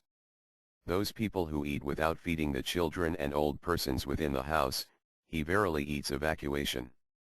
Those people who do not give charity as householders but eat sumptuously themselves, he eat poisoned food. After cleaning one's hands and feet, one should take his meals very attentively and in a happy mood. While eating, he should not look hither and thither. One should face either east or north, and with one pointed intelligence, he should eat good quality, hygienic, alkaline food after taking his akamana. One should not eat from the house of a bad-charactered sinful person who is not even properly initiated. One should not eat in an unclean place, untimely, such as dawn and dusk, and old stale food, but fruits, roots, chutneys, and gouda jaggery, can be eaten old. One should not eat food which is not nourishing. While eating, first he should eat the sweets, then salty foods, then foods which are sour, and at last bitter and hot foods. One who takes liquid foods first, secondly, hard foods, and at last, drinkables, never becomes sick or weak. One should eat silently and should not criticize the food. At least the first 5 morsels, he should eat quietly because they are to satisfy 5 life airs, pranas. After eating, one should take nice akamana and then wash his hands properly facing east or north, and then again take akamana and remember the Supreme Lord Krishna. A wise person should chant his Gayatri in the evening when the sun is still in the down sky, and in morning while the stars are twinkling in the sky, after performing akamanas systematically. A person who is not unclean, not disturbed, not fearful, not diseased should perform Sanda or Gayatri. He should not be in such adverse conditions when chanting Gayatri. Any person besides one who is diseased, who sleeps while the sun is rising or the sun is setting, is eligible to perform atonements, he becomes condemned. Therefore, a grasta, what to speak of any other ashrama, should get up 90 minutes before sunrise, and after cleaning up, should chant his Gayatri mantras. Those rascals who do not chant Gayatri at least in the morning and in the evening, fall into the Andhatamasra hell.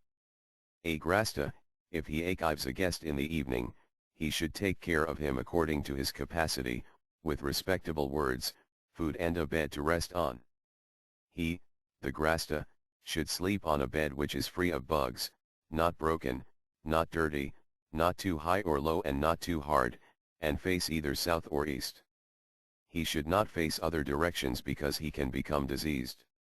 He should enjoy copulation with his own wife at the time when she is fertile. When the wife is unhappy, diseased, passing through menstruation, does not desire copulation, when she is angry, distressed or pregnant, he should not desire copulation with her in such conditions.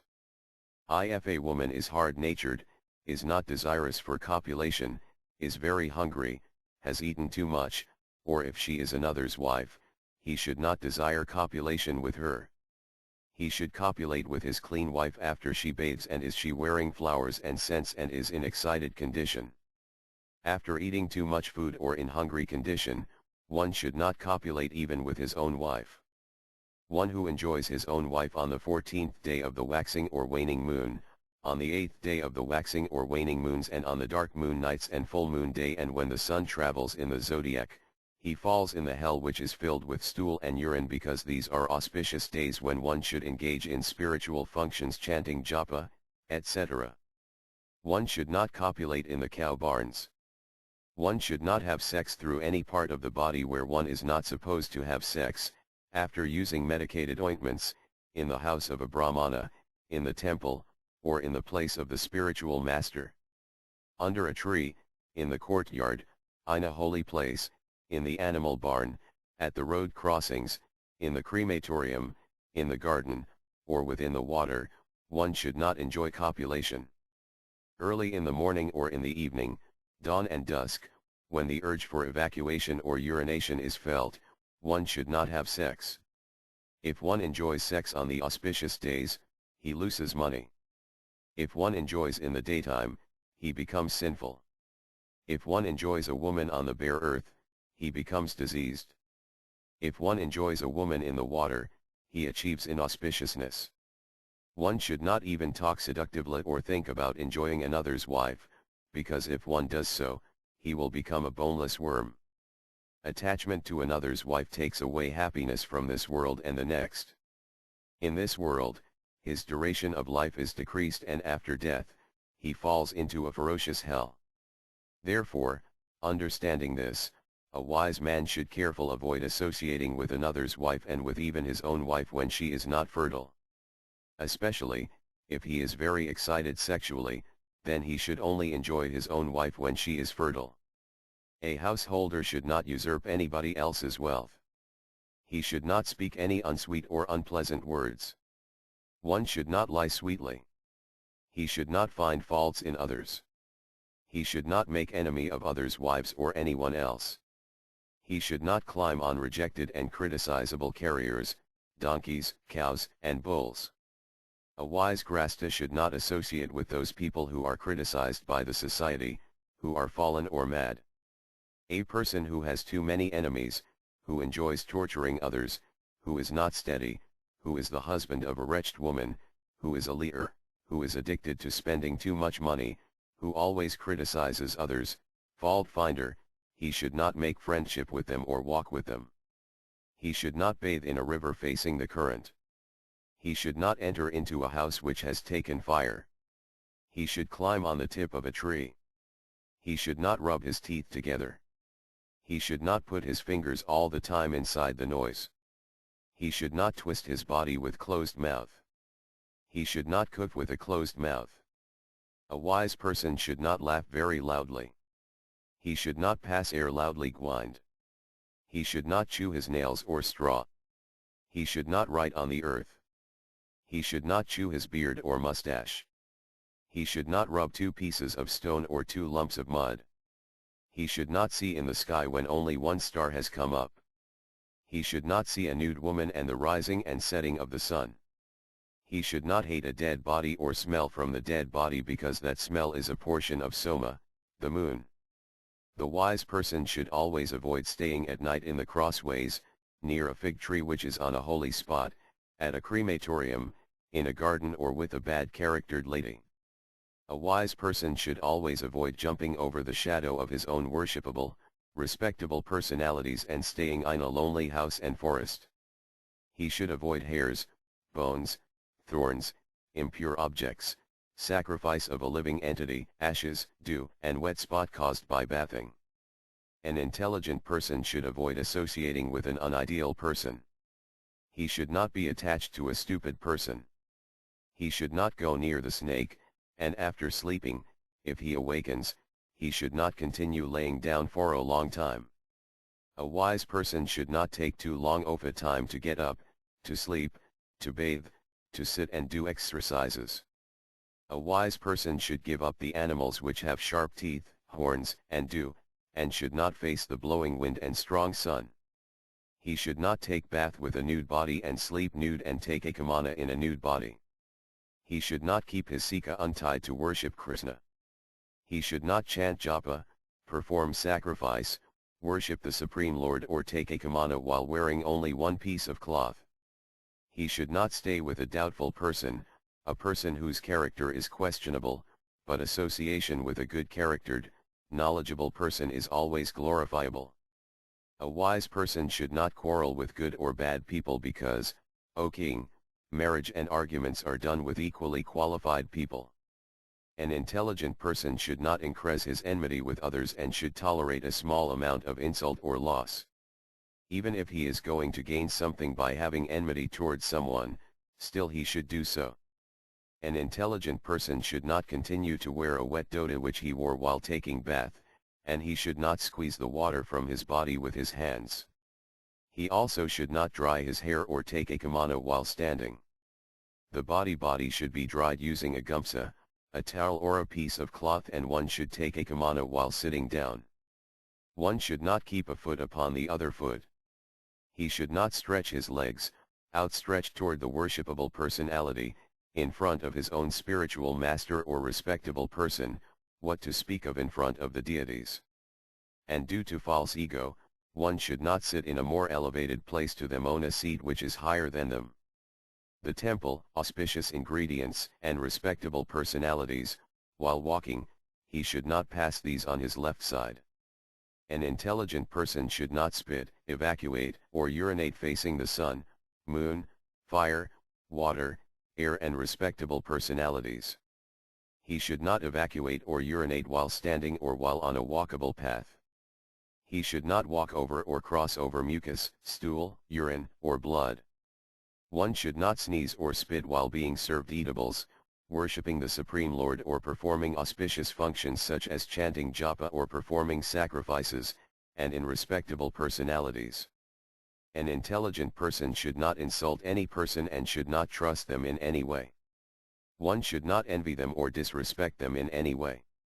An idea person should always give respect to knowledgeable persons, auspicious things such as flowers, gold, ghee, and spiritualists. He should always help orphans, the distressed and saintly persons. A person who worships great sages, gives oblations to the forefathers, and observes auspicious days, achieves the meritorious abode, the spiritual world. Any person who controls his senses and speaks short, sweet, and perfect statements, attains the imperishable abode. Intelligence, shyness, forgiveness, godly thoughts, and softness person always remain sinless. A wise man should not study scriptures during untimely thundering in the sky, on the holy days, in unclean conditions, and during lunar and solar eclipses. Any person who soothes down an angry person is the friend of all. He should be greedless. One who convinces one against his fear. For one who has a saintly nature, reaching heaven is a very small reward. He should go with a stick at night in the forest, and wherever he goes, he should wear shoes. An intelligent person should not walk while looking upwards or hither and thither or on the objects which are far distance. He should walk, looking on the ground a maximum of 12 feet distance. A person who is educated in the transcendental science, who is meek, who follows instructions, who is very intelligent, who speaks and behaves nicely even with sinful people, who speaks sweetly even with bad-charactered people, and whose heart melts when somebody comes to behave with him friendly, liberation is within the hand of such a person. The whole earth is maintained due to these people who are free from lust, anger, greed, and envy, and who always following Vedic instructions. An intelligent person should always speak such kind of truth that it is pleasing to others. If he notices that by speaking the truth, some certain persons feel unhappy, he should remain silent. Even if he finds that by speaking sweet words others will attain loss, then he should not say these things. In that condition, he should say only what will be beneficial to him, even if that statement is not very sweet. An intelligent and wise person should act in such a way, that every living entity will be benefited in this world and after death, in the next world. He should engage his mind, words and actions in that way. Canto 3, Chapter 13. Intelligent people should bathe the dead body very nicely and decorate it with flower garlands properly and take it outside the village and burn it in the crematorium area, and then take bath in complete clothes, facing in the southern direction.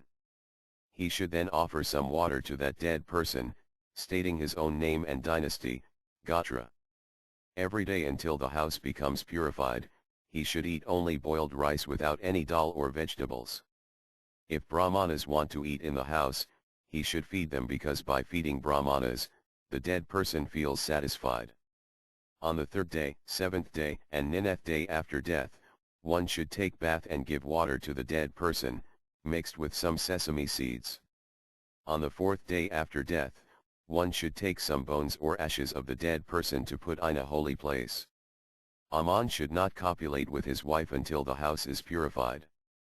A person's house remains contaminated for only 1 day if the person who died was a child, or if he died at a long distance or in a different country, if either a saintly person or fallen person died within the house, if he died either by drowning or by being burnt in fire or due to suicide such as hanging himself.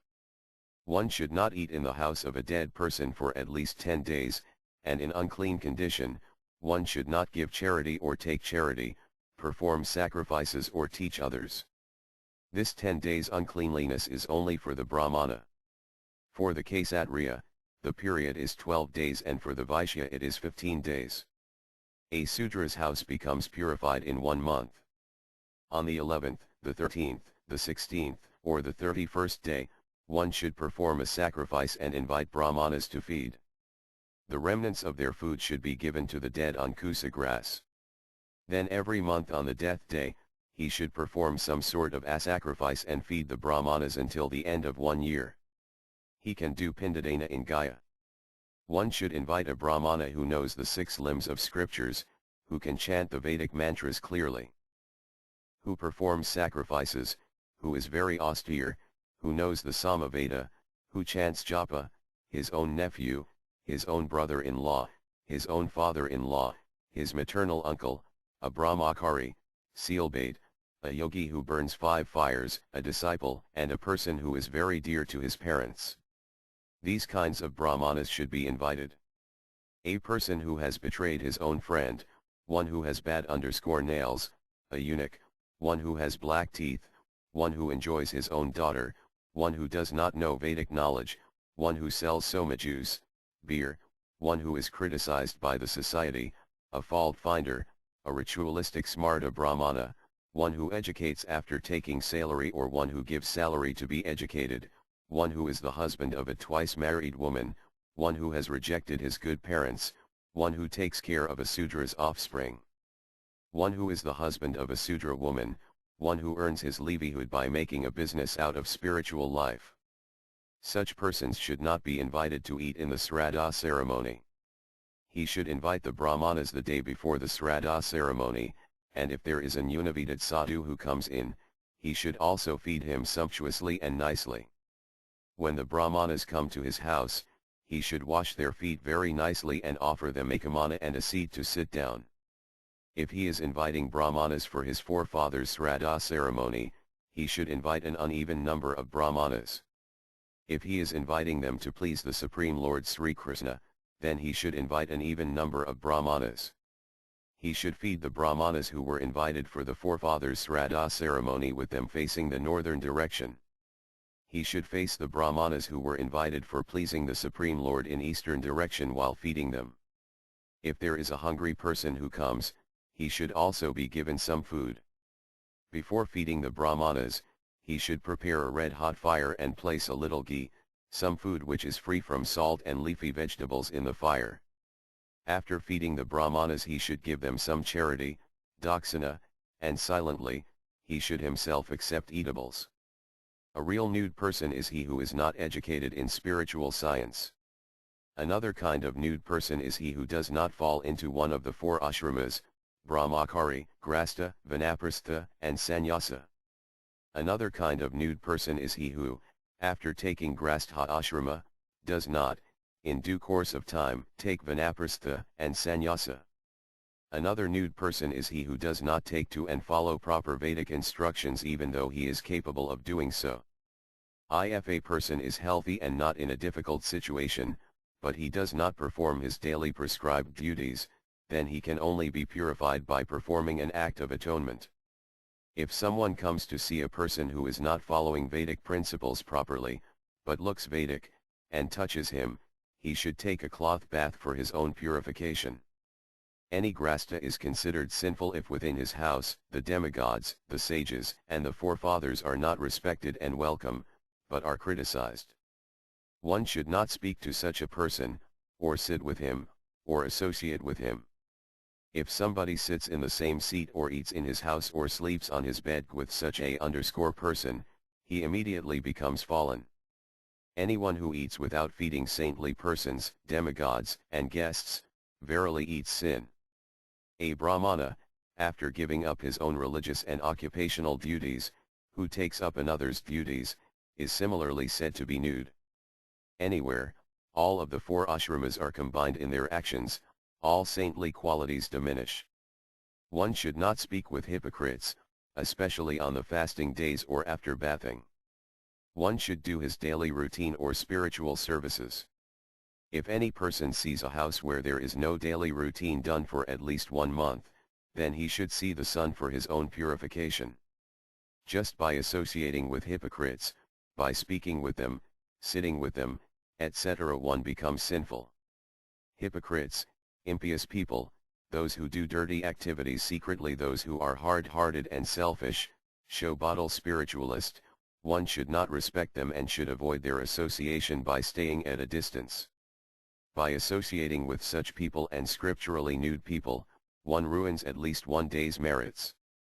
Vinu Purana, Canto 4, Chapter 15. Maitreya Muni asked Parasara Muni, O sage, previously, Hiranyakasipu, after being killed by the Lord, did not achieve liberation and appeared as Ravana.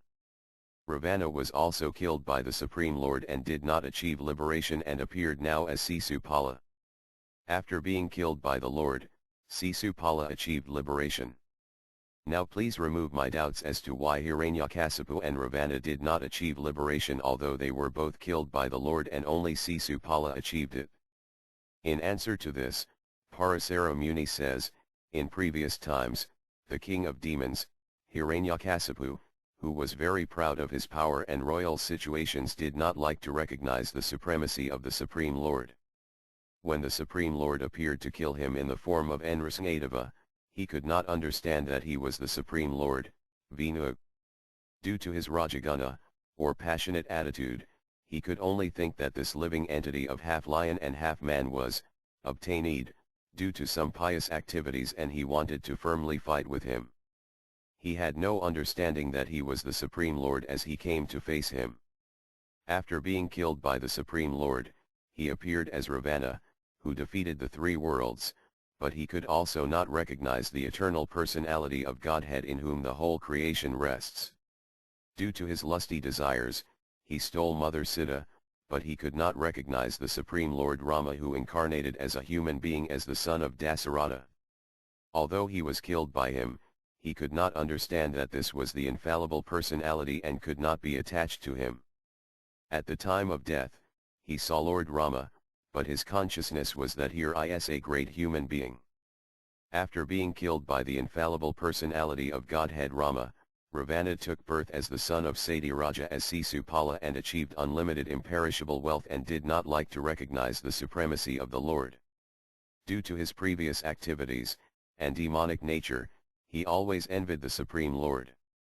He always liked to criticize him and disrespect him in every way, but he would recite different names of the Supreme Lord which took place due to his transcendental pastimes. He would always remember the lotus-eyed personality of Godhead who wears yellowish garments, who has a nice crown on his head bedecked with peacock feather, who wears a nice garland, who has 4 long arms, holding a conch shell, disc, club, and lotus flower, and who has a transcendental form. At the time of moving, at the time of eating, bathing, sitting and sleeping, he always thought of this kind of form. He would always abuse him. While abusing the Lord, he would pronounce the transcendental names of the Supreme Lord and remember them in his mind and heart. He would always think of the form of the Lord holding a disc in his hand and coming to kill him. Because he was thinking in this way, when he was killed by the Supreme Lord, he attained liberation. When the living entity falls in the womb of a woman, he suffers many different ways due to being bitten by different living entities like worms etc. and lying in stool, urine, pus, blood, etc. When the mother eats different kinds of pungent, sour, and hot kinds of foodstuffs, he sometimes becomes unconscious. Sometimes he experiences many kinds of pains, but is unable to cry out, helplessly lying there. Certainly, When the time is complete, he is pushed out by the air and he takes birth and experiences many kinds of miseries. In childhood, he always remains in ignorance, not knowing where he has come from, why he is here and who he is, where he will go after death, what is his real identity, why he is tied in the clutches of this material world, what is the reason of being tied in the fangs of material nature, who has sent him in this world, what he should do to get out, what is the real occupation, what is the artificial religious principles, occupational duty, what to accept and what to reject, what is good for him and what is bad for him. In this way, he remains misguided. When he grows into youth, he gets married, produces children, gets a job, passionately engages in different kinds of sinful activities and suffers. He forgets that whatever he does now, HW will have to suffer for later. Because he is unable to control his senses, he accumulates many kinds of sins. While he is lording over the material nature and selfishly enjoying at the cost of others' misery and breaking Vedic principles, he passes his youth. After the youth, when the dwindling stage comes, he experiences some real memories and thus grieves for a long time, considering how he has acted improperly. He lives within the family with grown-up children who do not follow his instructions. Sometimes his demands are not fulfilled by them. When he grows completely old, he cannot see properly with his eyes, he cannot eat properly without teeth, he cannot move his hands and legs as he wants, he cannot digest food properly, and due to different movements of air and mucus, he makes a sound like grr from his throat. At the time of death, he experiences different difficulties and sees the messengers of Yamaraja. Thus he passes away, and being taken by the messengers of Yamaraja, he suffers in the hellish planets in various ways. According to his sins, he is punished. Vinu Purana Canto 6, Chapter 5. A living entity does not only suffer in the hellish planets, but also suffers in the heavenly planets, because he knows that the heavenly atmosphere is also temporary and he has to fall down from there. Therefore, even there he has no peace. Again and again, he has to fall in the world, either from heaven or hell, and go through the embryo to take birth. Sometimes he is destroyed within the embryo as an embryo, or sometimes as soon as he comes out from the womb, he is dead. Whether he dies immediately after birth, or in the childhood, or in the youth, or in the mid-stage, or in old age, he must suffer in every stage. As long as he lives in this world, he has to suffer different difficulties and miseries. Just as cotton seed is surrounded by cotton webs.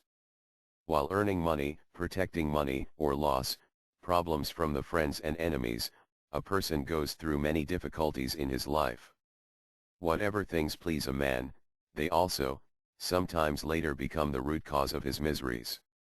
Whatever misery a person receives from his wife, son, wealth, house, land, and money, that much happiness he does not derive.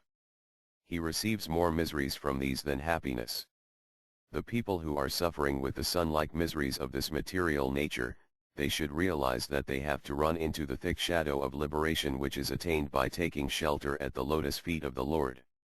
Without taking shelter at the lotus feet of the Lord, where is there any happiness for a person? Therefore, everyone should engage in the service of the Supreme Lord and endeavor to become a devotee. As a devotee, he finds happiness because he learns how to use the material facilities for eternal pleasure. Quoted from Kularnava Tantra Chapter 13, Parvati Devi asked Lord Sri Siva, her husband, about the symptoms of being a spiritual master and of being a qualified disciple. In reply to her question, Lord Siva said, "Just by hearing my answer, one will develop a good consciousness toward his spiritual master. Any person who does not have good qualities, which abide the Vedic literature, who wants to steal or take away others' disciples, who is praised as learned by other pretenders, who is lame, who is deaf, who is blind, who is dirty, who is always sick, who is employed anyone who dresses as he likes, he does not wear Vedic dress, one who is scurrilous or abusive, who makes bad motions or deviates from Vedic instructions, one who walks too fast, one who is fearsome, one who is always sleeping, foolish, slow, lazy, who is engaged in playing cards and gambling, one who has very little devotion in his heart, who does not follow the laws of the state, who is a leer, who is offensive, who speaks very dry, wicked, who stimulates a directed person, who has badly earned money, who keeps bad women, who follows the rejected rules of the Vedas, one who reveals the message which supposed to be kept secretly, who destroys the good works, who is covetous, who is hypocrite, one who likes to find faults, who is tricky or deceitful, who is ungrateful, anyone who keeps secrets, who makes a breach of trust, or treachery, who is mischievous and wants to hurt others, who engages in sinful activities, who intermingles with his bodily relatives, who is not encouraging, who gives false witness, who is always proud and arrogant, who always tells lies, who is stubborn, who speaks too much prajalpa, who have ideas, who argues on small things, who enjoys quarrels, who goes against someone for small things, who is foolish, who is a worldly philosopher, who is word juggler, who harms or speaks bad from behind, who speaks very sweet in the front, who only speaks about God but has nothing in his heart, who shows his education, and likes his own glorification, who cannot tolerate the praises of others, who is very angry, all of the faults, a guru should not make him a disciple. One who is not selfishly attached to the wealth of his guru, one who is always hankering for his mercy, who follows his dynasty's religious principles, who is interested in austerity, who lives a renounced life, who is engaged in worship, who is disgusted with his family wealth, not interested to enjoy his family wealth, who is very attentively engaged in chanting japa, who waits for good transcendental instructions, who likes to study ancient Vedic literatures, who does not like to study any material scriptures, such a person should be accepted as a disciple by a spiritual master.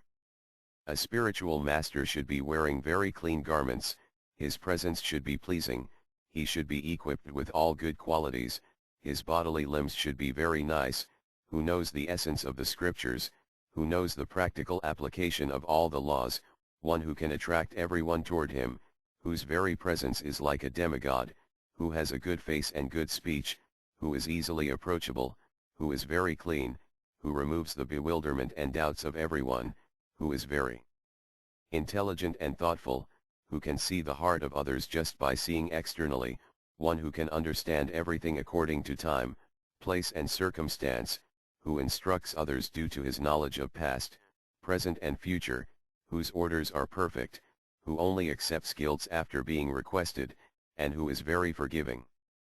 He knows the different divisions of hell, he is very peaceful, who is very merciful to all living entities, all of his senses are under his control and function at his demand, who is well versed in the 6 scriptures, who is very famous, who is serious, he knows what is to be accepted and what is to be rejected, his presence is very auspicious, he is equal in qualification to Lord Shiva and Lord Vishnu, who is very saintly, who abides by the instructions of Manu Maharaja, who is free from false ego, who is completely satisfied, who has transcendental strength of philosophy, who likes to associate with true saintly persons, who is sober, who is very kind, who is a sweet and very satisfying speaker, who is loving to the devotees, who has equal vision, who is thoughtful and deep in knowledge, who is learned and follows the virtuous rules, who is superior in everything, who is a godly spiritual master, he is the best in the bunch,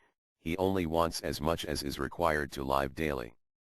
He is attached to spiritual instructions, he does not criticize others, by words he is not envious, he is not fearful, he is not quarrelsome, he is not arrogant or proud, he is free from all this. He takes the vow from following his own learning from the spiritual master, he shows the path of transcendence and knowledge, whatever is available, he is satisfied with it, he can see the difference between good qualities and bad, he is not attached to women and wealth, he is free from bad association and sense gratification, he is free me.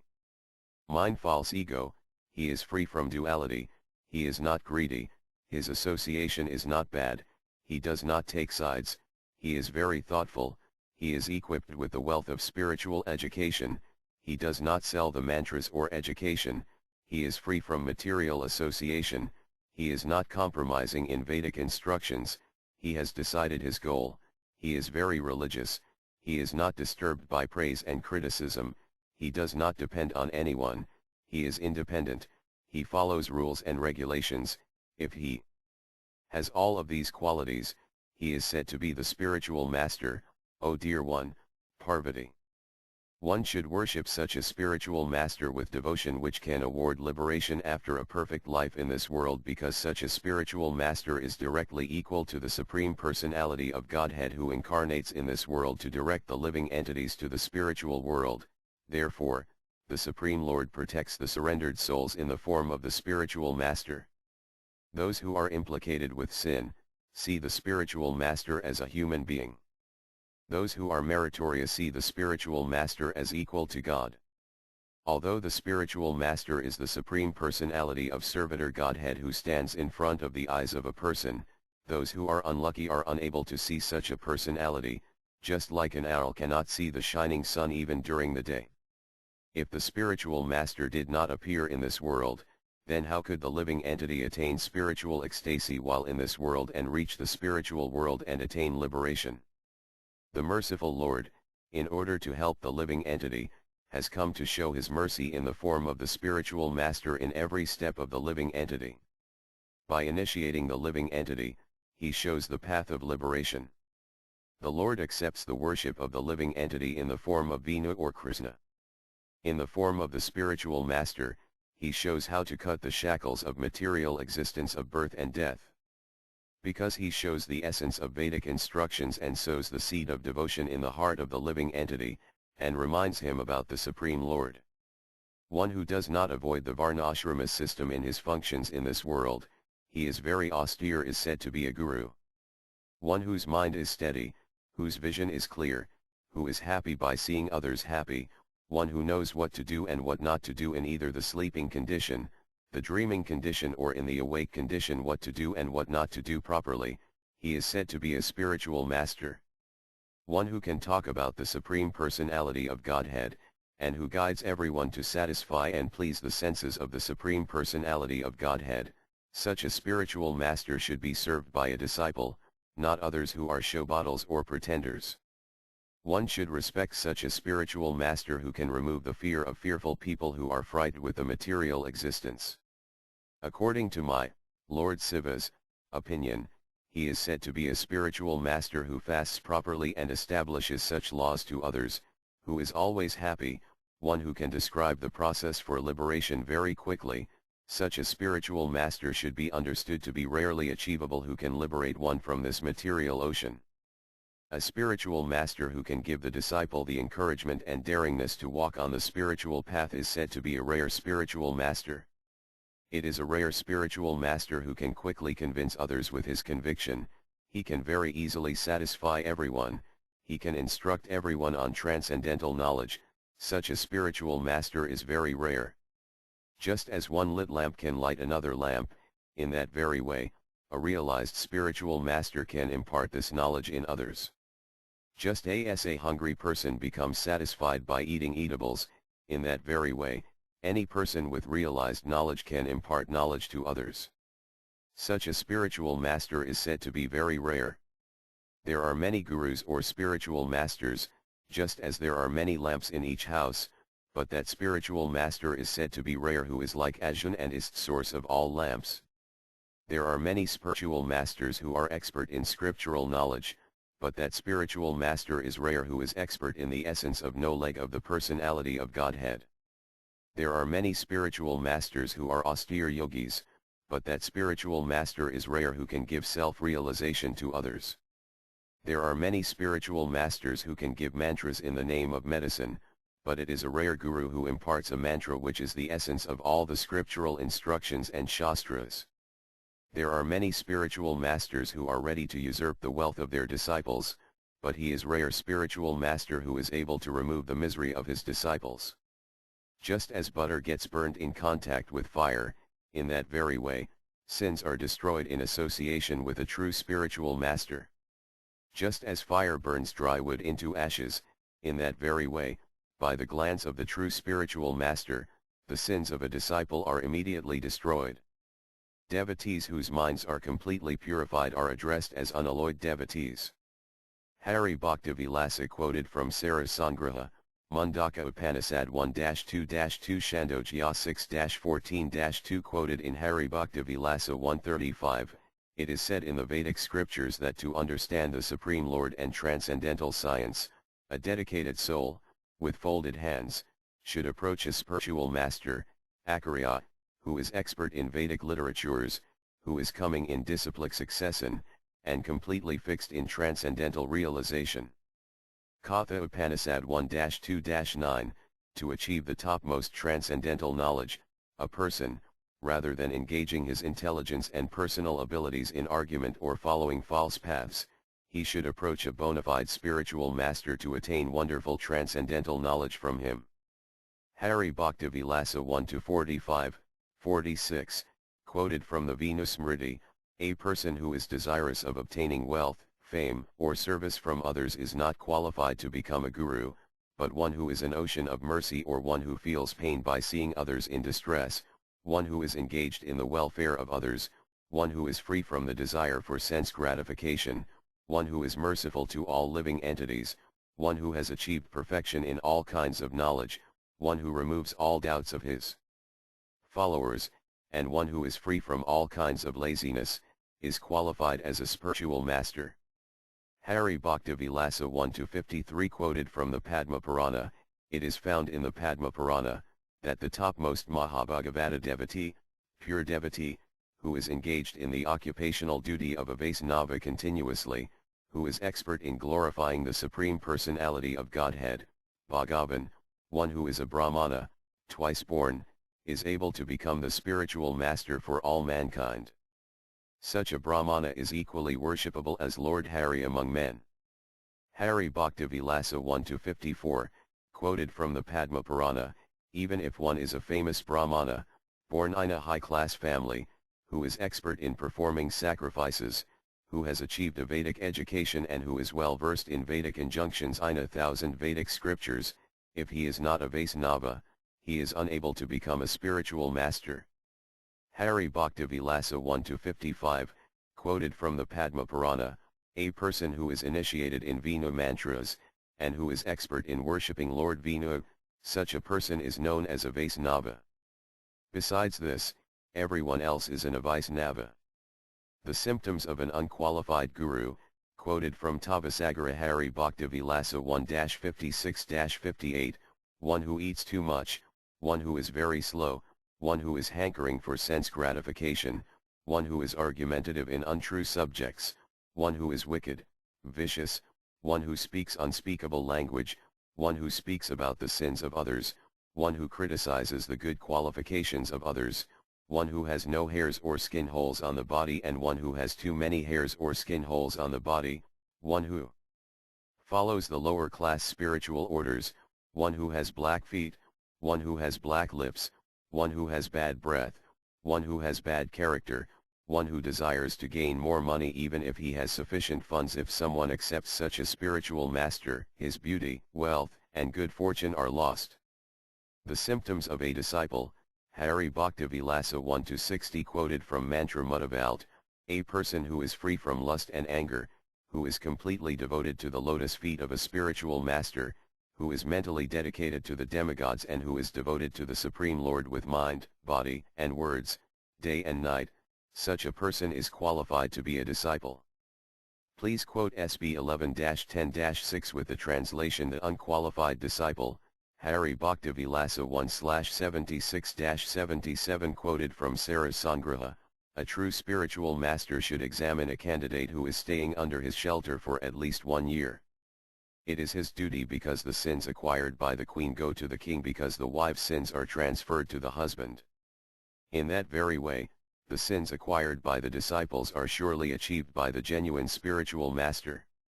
Hari Bhakti Vilasa 1-89-90, quoted from Devyagama and spoken by Lord Shiva. One should not accept his own worship and should not think or speak that there is no difference between him and his guru. One should not give initiation to others, one should not give lectures in front of the spiritual master, unless he has been asked by the spiritual master to do so, and one should not show his potency and power in front of the spiritual master. Anywhere that one sees his spiritual master, he should, with folded hands and in a humble mood, pay his obeisances to him just as an uprooted tree falls on the ground. Hari Bhakti Vilasa 1/04-95, quoted from Narada Pancaratra: one should not speak the name of his own spiritual master everywhere. One should not speak the original name of his spiritual master without using a respectable title with it. One should not disrespectfully recite the name of the spiritual master, but if it is necessary, then with folded hands and bowing head, in humble mood, should recite the name of the spiritual master, putting Om Sri Srila, then the name of the spiritual master, and then Visnupada with it. Thus he may recite the name of his spiritual master. Hari Bhakti Vilasa 1/112, quoted from Skanda Purana, in the conversation between Narada Muni and Lord Brahma: anyone who gives up the worship of Vasudeva, the son of Vasudeva, and worships other demigods, he is like a person who gives up the nectar and drinks the greatest snake poison. Hari Bhakti Vilasa 1/117, quoted from Vaisnava Tantra: any person who thinks or sees Lord Brahma, Rudra, Indra, and other demigod equal to Lord Narayana, he is certainly a hypocritical spiritualist. 1-2, Hari Bhakti Vilasa 2-6, quoted from Visnuyamala: for a person who is not properly initiated, all of his activities become fruitless. Such an uninitiated person can take birth in the animal kingdom in the future. Hari Bhakti Vilasa 2/10, quoted from the Vinunada: therefore, after paying proper obeisances to the spiritual master and offering him everything, according to rules and regulations, one should accept initiation and mantras from him. Hari Bhakti Vilasa 2/12, quoted from Tattva Sagara: as bell metal is turned into gold when mixed with mercury in an alchemical process, so in that very way, by the process of proper initiation by a bona fide spiritual master, a person becomes a Brahmana. Hari Bhakti Vilasa 2/17-19, quoted from Gautamiya Tantra: in Gautamiya Tantra, it is stated that one who accepts initiation in Katra, achieves the four objects of human life: religiosity, economic development, sense gratification, and liberation. In Visakha, he achieves all kinds of wealth. In Jyestha he certainly achieves death. In Asita some relatives die. In Sravana he attains an increase in his duration of life. In Bhadra his offspring die. In Asvina he collects wealth. In Kartika he achieves perfection in chanting of his received mantra. In Pausa he receives torture from his enemies. In Magha he receives an increase of intelligence. In Falguna he achieves his ultimate goal, but the extra month is rejected for such process. Footnote needed: the pure days when the initiation should be accepted are Sunday, Thursday, Monday, Wednesday, Friday. Hari Bhakti Vilasa 2/23, quoted from the Narada Tantra: the purified constellation days are Rohini, Sravana, Ardra, Dhanastha, Svati, Visakha, Asta, Jyestha, and 3 Uttaras. One should accept initiation on these constellation days. Hari Bhakti Vilasa 2/26, quoted from Sara Sangraha: the full moon day, the 5th day, the 2nd day, the 7th day, the 13th day and the 10th day, of the fortnight, are the best to accept initiation. If one accepts initiation on these days, all of one's desires are fulfilled. Hari Bhakti Vilasa 2/29, quoted from the Rudra Yamala: for accepting initiation, one should always check auspicious moments, the position of the moon and constellations. Accepting initiation at the most auspicious places of pilgrimage increases one's duration of devotional life, wealth of spiritual realization and number of followers. The process of initiation with mantras. Hari Bhakti Vilasa 2/127, a disciple, after taking his bath, wearing very clean and nice clothes with a nice chadar, purifying himself by accepting Ekamana, with devotion to the Supreme Personality of Godhead, paying his long obeisances at the lotus feet of the spiritual master many times, should sit down with folded hands, facing his spiritual master.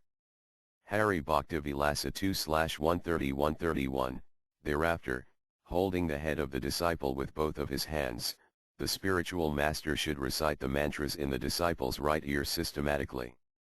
Following the process of great sages, he should recite this mantra 3 times. If the mantra is very long and difficult, then he should carry on reciting it again and again until the disciple has practiced it. The disciple should at that moment think the spiritual master, demigods, and the mantra which he is receiving are equally respectable. Hari Bhakti Vilasa 2/136 quoted from Narada Panicaradre disciple, after receiving the genuine mantra from his spiritual master should not reveal it to others. Similarly, he should keep the subjects of Vedic literatures, like the Srimad Bhagavatam, secret, and he should protect them as much as he protects his own body. Footnote needed, Hari Bhakti Vilasa 2/138 quoted from Narada Pancaratra, if he obtains a garland or ornament from the temple of Lord Vinu, he should accept it and wear it upon his neck with bowing head. Thereafter, he should throw it in the water. He should not bury it or throw it on the earth. Hari Bhakti Vilasa 2/141 quoted from the Narada Pancaratra, O Narada, under no circumstances should one associate with or talk with a person who criticizes the spiritual master, the Supreme Personality of Godhead and the Vedic scriptures. Hari Bhakti Vilasa 2/146 quoted from the Pankaratrantara, one should not eat anything on the Ekadasis of both fort heights. One should remain awake overnight on Ekadasi and specifically worship the Supreme Personality of Godhead and chant his holy names. One should keep secret his own worshipable Lord. He should keep secret the name of his own spiritual master. He should keep secret his own mantra that he received, and he should always hide his own japa mala, chanting beads. Hari Bhakti Vilasa 2/221, one should pay obeisances and offer respects to Brahmana, the demigods, Vinu, the personality of Godhead, Lord Brahma, Rudra, Lord Shiva, Surya, the sun god, Agni, fire god, Lokapalas, the presiding deities of this world, the 9 planets, and the devotees, Vaisnavas, who are already initiated and should never criticize them either. 3. Hari Bhakti Vilasa 347 quoted from the Garuda Purana, Krishna is the origin of Vinu.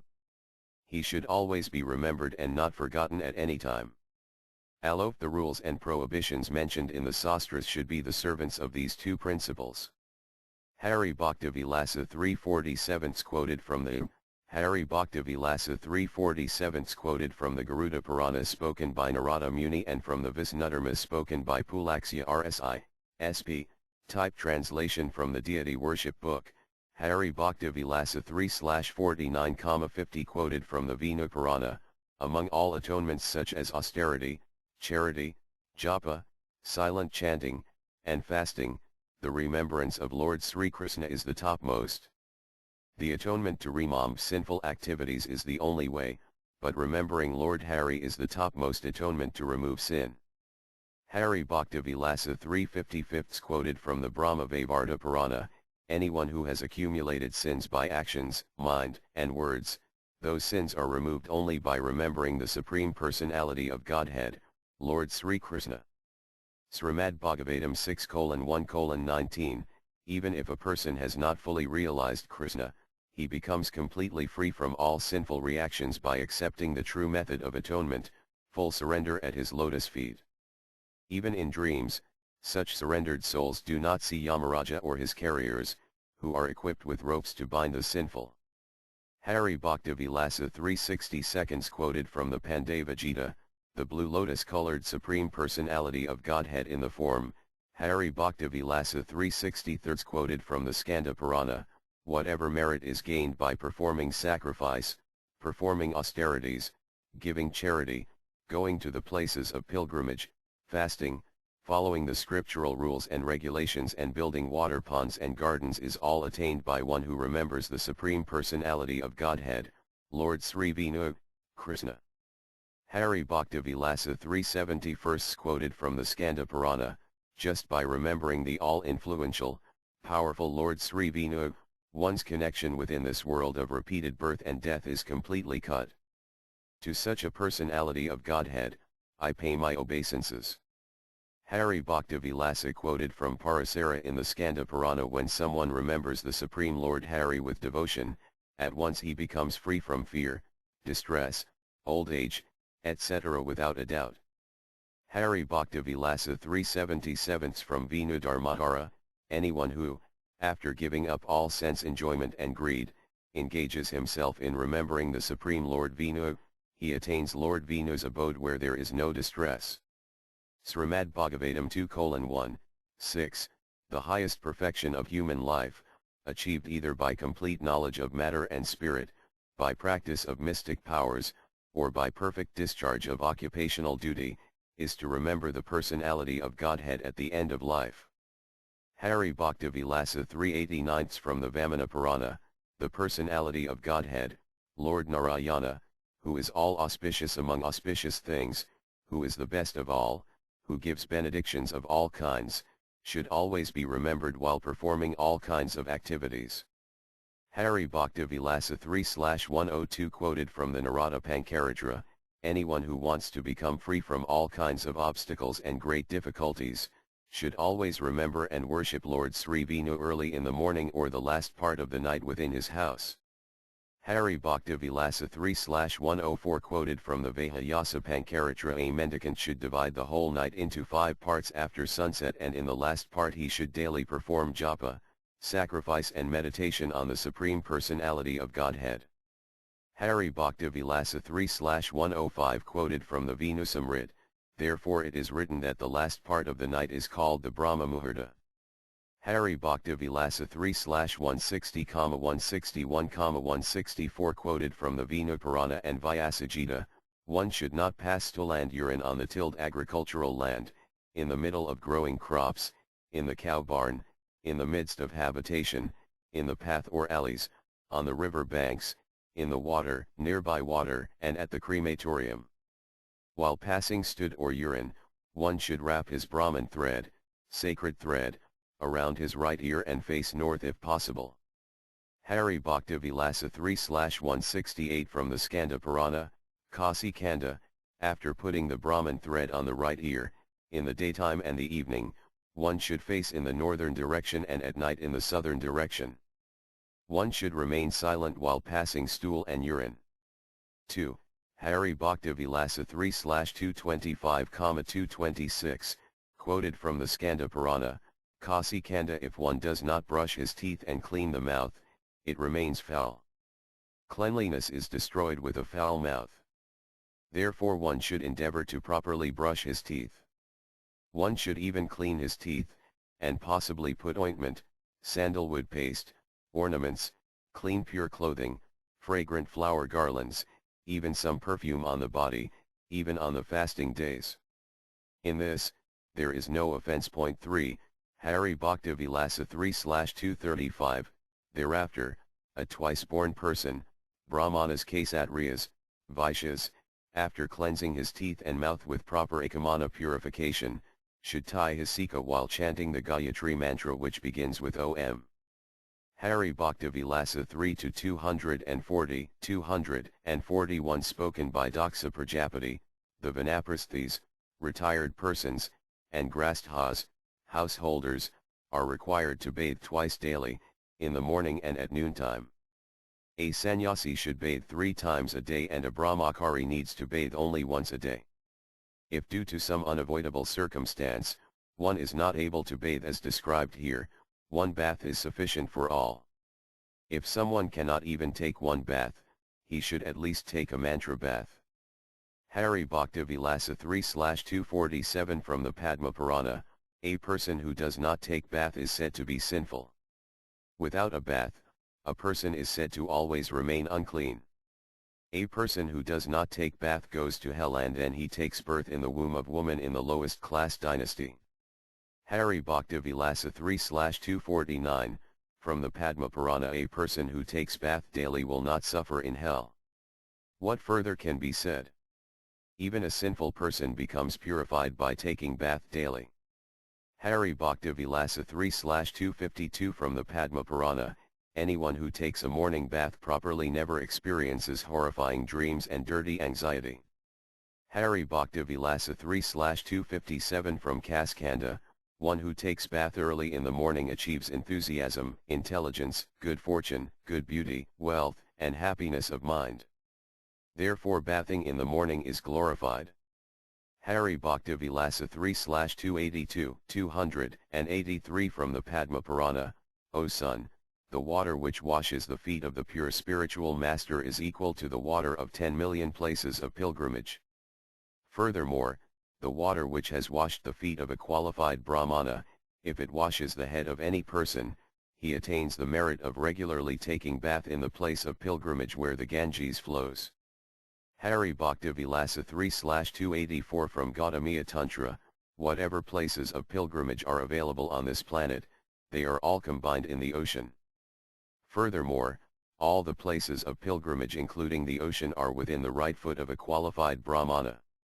Hari Bhakti Vilasa 3/286 from Gautamiya Tantra, a person should drink a portion of tulasi leaf water which has been used to bathe Salagram Sila and then touch it to his head. Hari Bhakti Vilasa 3/288, 289 from the Gautamiya Tantra, one who does not drink the water which emanates from bathing Salagram Sila, and touching it to his head, he is considered a killer of a Brahmana. Before drinking the water which has emanated from washing the lotus feet of Lord Vinu, one should drink the water which has washed the feet of a pure Brahmana. Anyone, due to illusion, who acts otherwise, is also considered equally the killer of a Brahmana as well.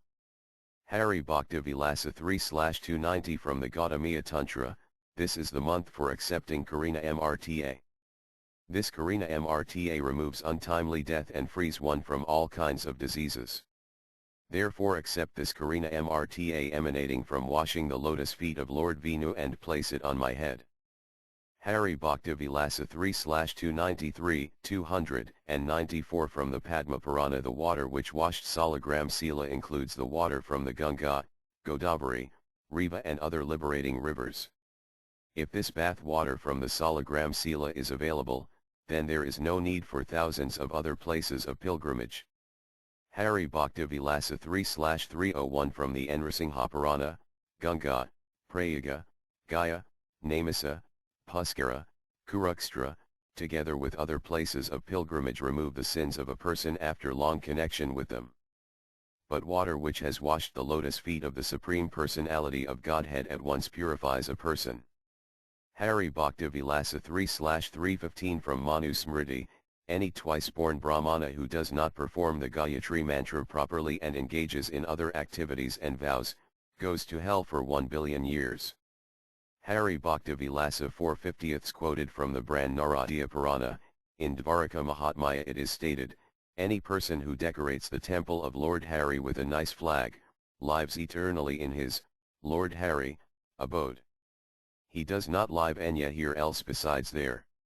Hari Bhakti Vilasa 4/59 quoted from the Brahma Purana, gold, silver, conch shell, stone, pearls, quartz, bell metal, iron, copper, brass, aluminum and lead utensils are purified by washing them with water. Hari Bhakti Vilasa 4/67 from the Brahma Purana, if the utensils are touched by a woman who has just given birth to a child, touched a dead body, who has evacuated, who has urinated or who is passing through menstruation, they can only be purified by heating it over a fire, flame. Hari Bhakti Vilasa 4/70 from Manu Smriti, if an earthen pot is touched with wine, urine, stool, mucus, pus, or the saliva of a person, even if it is heated over fire, flame, it cannot be purified. Hari Bhakti Vilasa 4/119, any person who takes bath with hot water which is heated with fire or with sunlight, his body certainly becomes cleansed, but he does not get the result of taking a bath. Hari Bhakti Vilasa 4/122 by Svayambhuva Manu, any person who takes a hot bath on a full moon day and new moon day becomes implicated with the sin of killing a cow in this world. Of this there is no doubt. Hari Bhakti Vilasa 4/144 Padma Purana, whatever cloth one has used while taking bath, after taking bath, the same cloth cannot be used to dry the body. Another piece of cloth should be used to dry the body. Afterwards garments can be used to cover the body. Hari Bhakti Vilasa 4/147 spoken by Atri Muni, anyone who is wearing dirty clothes is equal to a nude man. Ordinarily if the cloth is torn into half, the person wearing it is said to be naked as well. Any person who is wearing double clothes is also said to be nude. Anybody wearing red-colored clothes is said to be nude. Hari Bhakti Vilasa 4/153 spoken by Angara Muni, woolen clothes can be purified by air, fire, and sunlight and moonlight. A blanket made from sheep wool, even if they are touched by a menstruating lady, or a dead body, they do not become contaminated. Hari Bhakti Vilasa 4/161 spoken by Angara Rsi, one should wear a khadir which is not torn, which is very beautiful, pure, clean and bright. After putting on nice garments one should sit on a seat and take a kamana. Hari Bhakti Vilasa 4/169 from the Brahma Purana, spoken by the Supreme Personality of Godhead, thereafter, a Vaisnava should put 12 tilaka marks on his body, chanting the names of Kesava Nama all over his bodily limbs. Sacred clay should be used for tilaka and the tilaka marks should be shooting upwards. In this regard, Sanatana Goswami gives a nice commentary, saying that this sacred tilaka should begin saying Kesavaya Nama from the forehead. The length of this tilaka should be approximately 8 inches, but on other parts of the body, the size of the tilaka is said to be equal to the size of a lamp's flame and this should be used according to one Sampradaya or Vaisnava tradition. HBV 4/172,173 Padma Purana Uttarakanda, Hari Bhakti Vilasa 4/181 from the Padma Purana, spoken by Sri Narada Rsi. Any person who puts upward sacred tilaka on his forehead and above that puts on Tripundra, 3 lines going north to south, he attains the sin of breaking a temple of Lord Vishnu and thus goes to hell without a doubt. Hari Bhakti Vilasa 4/186 quoted from Padma Purana, Uttarakanda in Kartika Mahatmya section, any person who does not have a Vaisnava tilaka which shoots upwards like a flame, to see his face is not auspicious. If suddenly, due to destiny, one sees his face, he should purify himself by seeing the sun.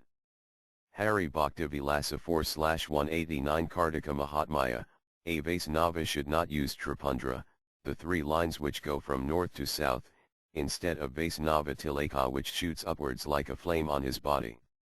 Anyone who puts this Tripundra, the 3 lines going north to south, his services are not for pleasing Lord Sri Hari. Hari Bhakti Vilasa 4/193 from the Padma Purana, if anybody wears a beautiful Vaisnava clay tilaka mark which shoots upwards, if such a person is seen, even if he is born in a Dogitars family, he is considered pure and is undoubtedly a worshipable person as well. Hari Bhakti Vilasa 4/194 from the Padma Purana, Uttarakanda, conversation between Lord Siva and Parvati Devi, in that beautifully arranged Vaisnava tilaka mark which shoots upwards like a flame, which has a broad space between in which the Lord of all Lords, the Supreme Personality of Godhead, Lord Narayana resides which his consort, Lakshmi Devi. Hari Bhakti Vilasa 4/203 Brahmanda Purana spoken by the Supreme Personality of Godhead. If a Vaisnava who wears the sacred tilaka mark which goes upward like a flame eats in anyone's house some grains, the Supreme Personality of Godhead, 20 previous generations from their suffering in hellish planets. Hari Bhakti Vilasa 4/204 Brahmanda Purana, this is spoken by the Supreme Lord about how to put a tilaka mark on one's forehead. Any person who sees his reflection within a mirror or in steady water and carefully decorates his forehead with Vaisnava tilaka which shoots upwards like the flame of a lamp, goes back to Godhead. Hari Bhakti Vilasa 4/205,206 quoted from the Brahma Purana, the Supreme Personality of Godhead said about the size of the tilaka, if any person's tilaka is as long as 10 fingers, it is said to be the best. The second best is that which is the length of 9 fingers, and the lowest kind of tilaka is when it is 8 fingers long on one's forehead. In this way, there are differences of ways to apply the Vaisnava tilaka which goes upwards like a flame, but one should never touch or make his tilaka with the fingernail. Hari Bhakti Vilasa 4/211 212 Padma Purana, Uttarakhanda. One should begin his tilaka from the root of his nose to the end of the forehead, from the beginning of the forehead until the end of the forehead. One should put a sacred clay mark with a space in it. The third portion of the nose is said to be the root of the nose from between the eyebrows until the end of the forehead. One should leave a space within his tilaka. Hari Bhakti Vilasa 4/213. Certainly Lakshmi and Narayana leave the tilaka of the that lowest twice-born person who puts on Vaisnava tilaka, which goes upwards like the flame of a lamp without keeping a space within it, the tilaka. Hari Bhakti Vilasa 4/217 Padma Purana, Uttarakhanda. On the left side of Vaisnava tilaka, Lord Brahma resides, and on the right side, Sadasiva, the original Lord Siva resides, and within the space of the tilaka, Lord Hari stays eternally. Therefore, one should not apply tilaka without leaving a space in the middle. Hari Bhakti Vilasa 4/221 from Samrit. The outcome of applying tilaka with the use of different fingers, one who uses the ring finger to apply tilaka achieves his desired goal of life. One who uses the middle finger increases his duration of life. One who uses his thumb to apply his tilaka achieves nice nourishment. Anyone who uses the little finger achieves liberation. Hari Bhakti Vilasa 4/228 by Narada Muni in the Padma Purana. Anyone who gives a piece of Gopakandana, sacred clay, to a Vaisnava, he delivers or purifies 108 ancestors of his dynasty. Hari Bhakti Vilasa 4/231 from Skanda Purana, Kasi Kanda section, spoken by Yamaraja. In which Kandana can such a nice sweet fragrance be found as is found in Gopi Kandana, sacred clay? Where is that color equal to the color of Gopakandana? Where is that heavenly feeling which is felt by one using Gopakandana? Where is that thing which is more purifying than Gopakandana? Hari Bhakti Vilasa 4/238 from Garuda Purana spoken by Narada Muni. O King of the birds, Garuda, if Gopakandana is marked on anyone's forehead by the mercy of the Supreme Lord, no planets, sun, moon, Mars, etc., yaksas, semi-demigods, Pisaka, ghosts and devils, snakes and demons can harm him if he is wearing Gopakandana on his forehead. Hari Bhakti Vilasa 4/240 Skanda Purana Kasi Kanda spoken by Yamaraja. Yamaraja said, O messengers, listen to me. Anyone whose forehead has the mark of Gopakandana, please carefully leave them alone as one stays away from a red-hot fire. Hari Bhakti Vilasa 4/243 Skanda Purana, Kasi Kanda.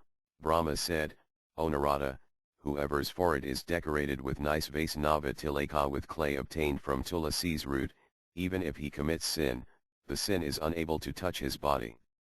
Footnote: Hari Bhakti Vilasa 4/309 quoted from the Skanda Purana. Any person who wears a garland of Tulasi wood after placing it on the neck of Lord Hari, he is certainly the greatest devotee. Hari Bhakti Vilasa 4/310 Skanda Purana.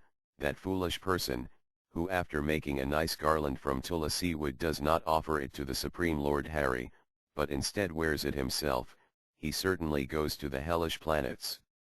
Hari Bhakti Vilasa 4/319 from Agastya Samhita. Anyone who wears a Tulasi garland which has been offered to Lord Hari, then whatever he does to worship him will give him unlimited results. Hari Bhakti Vilasa 4/322 from Vinu Dharmatara by the Supreme Personality of Godhead. Any person who wears a garland of Tulasi wood around his neck, even if he is impure or does not have a good character, he achieves liberation. Of this, there is no doubt. Hari Bhakti Vilasa 4/337, 338 quoted from Garuda Purana, spoken by Markandeya Muni. If the messengers of Yamaraja see a person who is wearing a garland or necklace of Tulasi wood around his neck, they run away from him as a leaf is blown by the wind. If anybody wanders about, wearing a necklace of Tulasi wood around his neck, he becomes free from all bad dreams, dangerous situations, and all kinds and fear from weapons. Hari Bhakti Vilasa 4/343 from Samriti Maharnava. One should not visit a king, a spiritual master, or a doctor with empty hands. One should not welcome his own son, his disciple, or a servant with a gift. Hari Bhakti Vilasa 4/344 from Samriti Maharnava spoken by the Supreme Personality of Godhead. If anyone worships his spiritual master first and then me, he certainly achieves perfection. Otherwise, his worship remains fruitless. Hari Bhakti Vilasa 4/346 stated in the Srutas, Svetasvatara Upanishad, only unto those great souls who have implicit faith in both the Lord and the spiritual master are all the imports of Vedic knowledge automatically revealed.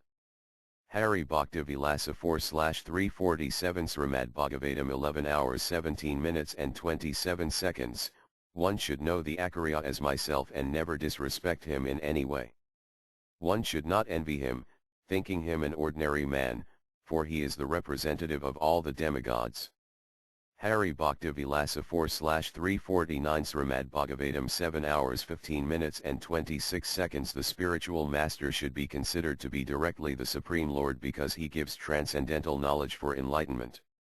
Consequently, for one who maintains the material conception that the spiritual master is an ordinary human being, everything is frustrated.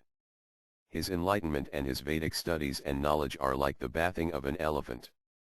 Hari Bhakti Vilasa 4/352 quoted from Manu Smriti, the spiritual master is equal to Lord Brahma. He is equal to Lord Shiva.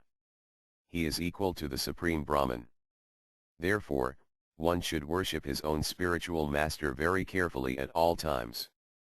Hari Bhakti Vilasa 4/353 Vamana Kalpa, spoken by Brahma, if the spiritual master is pleased upon someone, Lord Hari himself is pleased with him. One should not sit on the spiritual master's seat or an equal or higher seat than him. Hari Bhakti Vilasa 4/360 quoted from the Aditya Purana, if Lord Hari is displeased with someone, the spiritual master can protect him, but if the spiritual master becomes unhappy with someone, there is no shelter for him. Therefore, one should carefully endeavor to properly please one's spiritual master. Hari Bhakti Vilasa 4/365 quoted from Brahma Vaivarta Purana, any person who has once accepted a bona fide spiritual master and then, due to illusion, gives him up, that lowest of mankind then falls into hell to suffer for 10 million kalpas, 10,000 yugas. Hari Bhakti Vilasa 4/366 quoted from Narada Pankaratra, if someone, due to some circumstance is initiated by a non-Vaisnava spiritual master, he is destined to go to hell. He should again accept re-initiation from a Vaisnava spiritual master according to Vedic instructions. Srila Sanatana Goswami writes a commentary on this verse, stating, either he is situated properly or he is situated improperly. From this quote, it should be understood that the spiritual master is never to be rejected, but if somebody has accepted a non-Vaisnava spiritual master, then according to scriptures, it is allowable that such a spiritual master be rejected because such a spiritual master remains selfish while delivering the mantra. A real sadhu or a saintly person, Vaisnava, is not like that. He is very merciful Upona person to whom he is delivering the sacred mantra. Vaisnava generally means a twice-born person who knows the scriptures properly. Hari Bhakti Vilasa 4/367 quoted from Agastya Samhita, O best of the sages, any person who avoids or disobeys the orders of the spiritual master, such a sinful person, the lowest of mankind, is taken to hell for suffering, and there is no deliverance for him. Sukaratvam bhavati evatisam janma satsvapi, Hari Bhakti Vilasa 4/369 quoted from Agastya Samhita, those people, due to ignorance, who disrespect a spiritual master, and think of him as an ordinary person, they all take their next 100 births as pigs. 5. Hari Bhakti Vilasa 5/5 quoted from Vinu Yamala, in Kali Yuga, whatever brahmanas take birth are equal to sudras and are equally impure.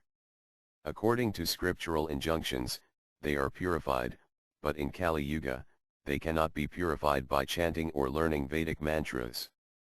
Hari Bhakti Vilasa 5/20 quoted from Srimad Bhagavatam 11 hours 27 minutes and 19 seconds, one should sit on a seat in front of the deity, facing east or north to worship him *. Hari Bhakti Vilasa 5/25, quoted from Narada Panikaratra, if one sits on a bamboo seat, he invites poverty, one who sits on a seat made from stone invites disease, if one sits on a seat made from clay, he invites distress, if one sits on a seat made of wood, he invites misfortune, if one sits on a seat made from straw, his fame is destroyed, if one sits in a seat made from leaves, it causes bewilderment, a seat made from kusa grass removes diseases and a seat made out of wool removes all kinds of distress.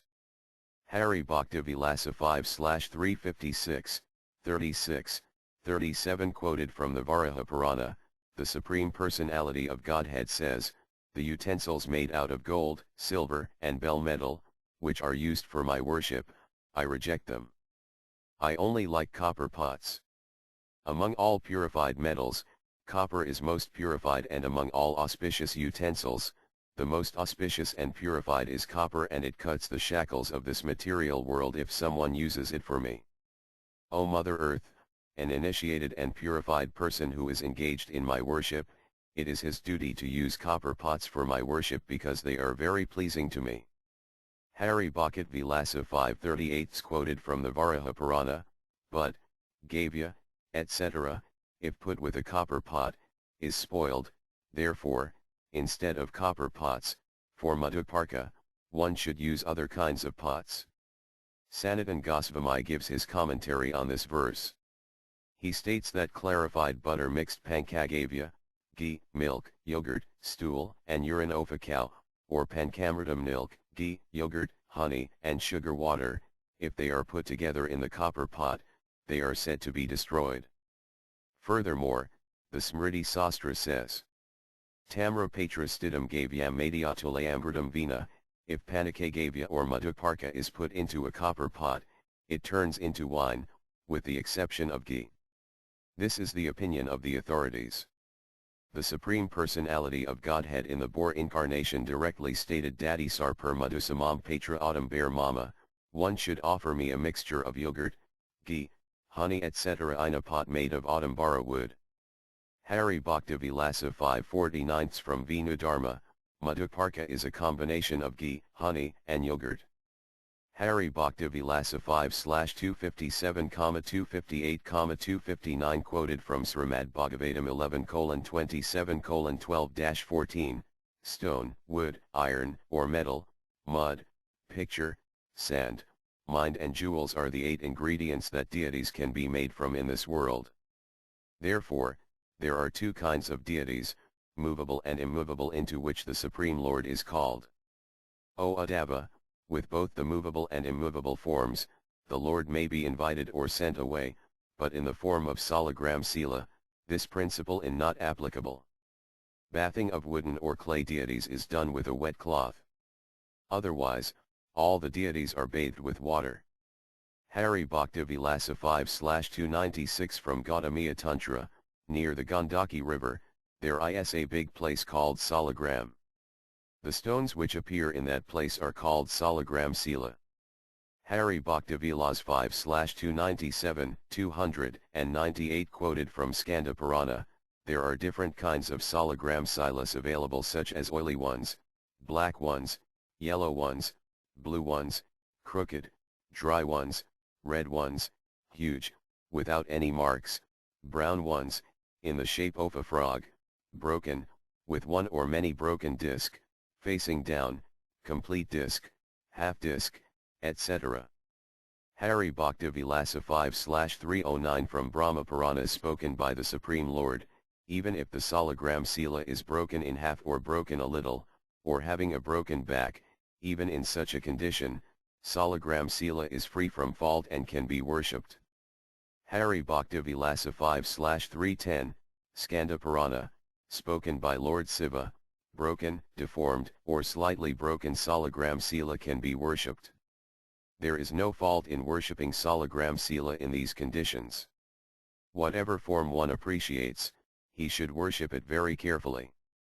Hari Bhakti Vilasa 5/370 from Padma Purana, those people who are the lowest of mankind and who are controlled by lust, anger, and greed, they can be elevated to the abode of Lord Hari by worshipping Salagram Sila. Hari Bhakti Vilasa 5/374 Padma Purana. Anyone who has attained Mantra Diksha initiation properly and is worshipping Salagram Sila, whatever he offers to Salagram Sila, he achieves the abode of Lord Vinu. Of this, there is no doubt. I personally say this. Hari Bhakti Vilasa 5/382 Padma Purana. Giving charity of Salagram Sila is the best of all charities. Any person who has given this charity has achieved the result of performing all auspicious activities, and he has given charity of the whole earthly planet, decorated with forest, jungles, and mountains. Hari Bhakti Vilasa 5/384 from Skanda Purana. Lord Shiva spoke to Skanda, his son, saying that any person who has seen Salagram Sila, paid obeisances to him, bathed and worshipped him, has achieved the results of performing 10 million sacrifices and giving 10 million cows in charity. Hari Bhakti Vilasa 5/396 Skanda Purana. Lord Shiva speaks to his son, Skanda, in this mortal world, if anyone does not worship Salagram Sila, do not at all accept any of their worship and obeisances. Hari Bhakti Vilasa 5/407 Skanda Purana. Any person who has donated a Salagram Sila to the devotee of Lord Vinu, Vaisnava, or to a qualified pure Brahmana, he has achieved the results of performing unlimited sacrifices and austerities. Hari Bhakti Vilasa 5/409 quoted from Skanda Purana. In any house, if a person worships Salagram Sila properly, those persons are glorified and their existence is successful in this world. Hari Bhakti Vilasa 5/427, 428 quoted from the Brahma Naradiya Purana. In any place, if Lord Kesava is situated there in the form of Salagram Sila, there, neither demons, nor ghosts, nor devils, can create any obstacles to that person or place. Any place where Salagram Sila is situated can be turned into a place of pilgrimage and a place for performing austerities, because the Supreme Personality of Godhead, Madhusudhana, killer of the Madhu demon, personally resides there. Hari Bhakti Vilasa 5/436, 437 from Skanda Purana spoken by Lord Shiva to his son Skanda. O Brahmana, under no circumstances should anyone ever buy or sell Salagram Sila. One should not even suggest a price to be paid for Salagram Sila. No one should find faults in him or explain some mistakes in him. All of these persons must go to the hellish planets and live there until the complete annihilation. Hari Bhakti Vilasa, 5/438, quoted from Skanda Purana. There is no installation process for Salagram Sila. The learned and purified souls have recommended a grand worship of him and then regular worship thereafter. Hari Bhakti Vilasa 5/444 Padma Purana. The worship of Salagram Sila is the worship of Lord Hari directly. Jagatguru, the spiritual master of the universe, Lord Vasudeva, eternally resides within Salagram Sila. Hari Bhakti Vilasa 5/452 Skanda Purana. Conversation between Lord Brahma and Narada Muni. Worship of Salagram Sila can be done by women, Sudras, low caste, Brahmanas, twice-born, Kshatriyas, administrators, etc., and they can all achieve the eternal abode of Lord Krishna perfectly. 6 Missing 7, Hari Bhakti Vilasa's 7/3 Nrsimha Purana. Whether flowers are grown in the forest, in the city or within one's own house, whether they are picked from the tree, if they are fresh, not broken into pieces, and are washed and free from all kinds of germs and worms, such pure flowers should be used to worship the Supreme Lord Hari. Hari Bhakti Vilasa's 7/4 Vamana Purana. Conversation between Bali Maharaja and Prahlada. O King of the Demons, Prahlada Maharaja, to worship the Supreme Lord, one should use good quality, juicy and naturally fragrant, gum myrrh, flowers. Hari Bhakti Vilasa's 7/21, 22 Skanda Purana. Malati, white jasmine, tulasi, lotus, ketaki, wood apple, manipuspa and kadamba flowers are very dear to Lord Sri Kesava, as dear Alaksmitavi and Kaustuba gem are dear to him. Hari Bhakti Vilasa 794th Skanda Purana conversation between Lord Shiva and his wife, Uma, whether flowers are grown in the water, lilies or lotus flowers, or grown on the land, jasmine, roses etc., if these fragrant flowers are used in the service of Lord Sri Hari, the person offering them will be able to attain the abode of Lord Hari and live there with full respect. Hari Bhakti Vilasa 755th Vinurahasya, conversation between Markandeya and Indradyumna, any person, if he worships the dear Lord of Rukmanidevi with flowers, according to the season, all of his desires will be fulfilled in this world and in the next, the spiritual world. Hari Bhakti Vilasa 777th, 78th Skanda Purana, conversation between Lord Brahma and Narada, as Brahmanas are considered to be topmost in the social order, and among places of pilgrimage, the Ganges is said to be the topmost, among the demigods, Lord Vishnu is the topmost, similarly, among flowers, Malati, white jasmine, is the best. Any person who worships Lord Sri Hari, the rider of Garuda, becomes liberated from the repetition of birth and death.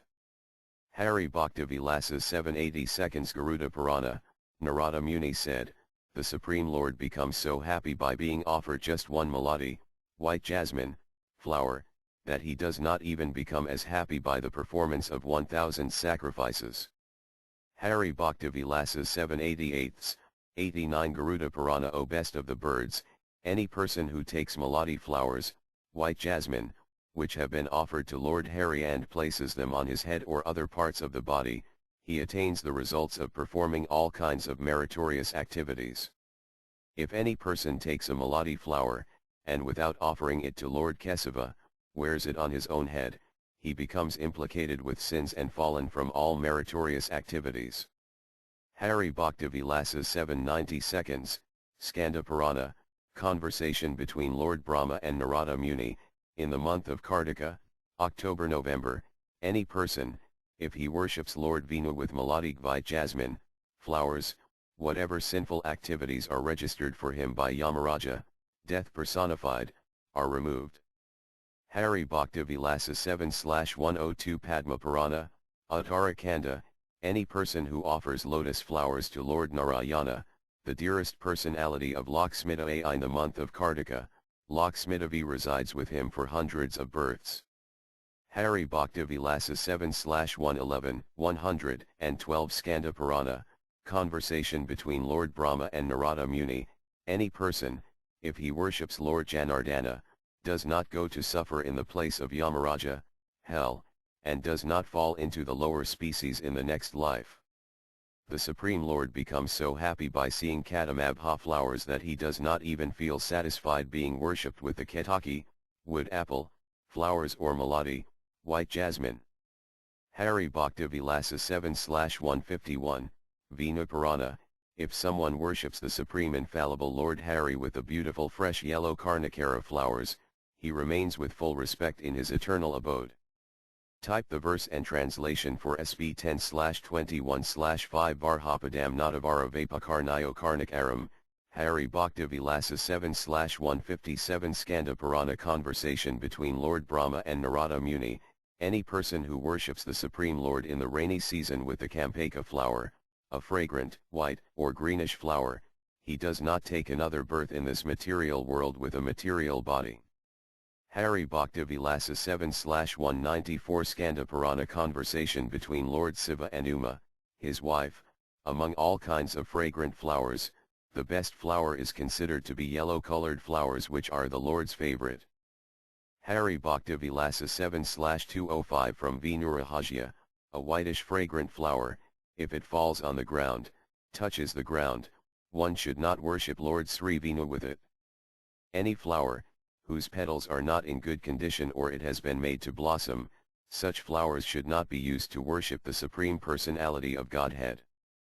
Hari Bhakti Vilasa 7/210, 211 Skanda Purana, conversation between Brahma and Narada. Any flowers whose petals have become rotten and decayed and whose petals are sticking together, the flowers which are impure or unblossomed, one should not use them for worshipping the Lord. Those flowers in which the fragrance has been created from an external source, which are foul-smelling, pungent-smelling, sour-smelling, one should not offer these flowers. Any flowers which have worms inside are considered contaminated, and such rotten flowers, with broken petals, should not be picked. Hari Bhakti Vilasa 7/213 Jainana Mala, the lotus flower, born in the water, Kampaka, yellow fragrant flower, Tulasi, Agastya flower, and Bakula flowers, Bilvapaka and Ganges water, these do not become contaminated, stale, even if they are kept for a long time. One should not worship Lord Hari with either a flower from the Karavira tree, whether it is grown in the house or outside. Flowers which have fallen on the ground, unblossomed flowers, bent flowers, foul-smelling flowers, flowers with insects inside, flowers which are damaged, flowers which are destroyed with the hands or other parts of the body should not be used in the worship of the Lord. Hari Bhakti Vilasa 7/224, if, due to unavailability, if the flowers are stolen, there are no faults in it. Manu Maharaja says, if the flowers are stolen to worship the Supreme Lord, that is not considered to be theft. Hari Bhakti Vilasa 7/225, 226, Karma Purana, Prajapati Manu says that, if somebody does not donate or give, then if flowers, vegetable leaves, water, wood, roots, fruits, and straw is stolen, then it is not called theft. O Brahmanas, if somebody takes all these things without being given them by the owner of a garden, then it should not be made a habit to take every time from one place and person.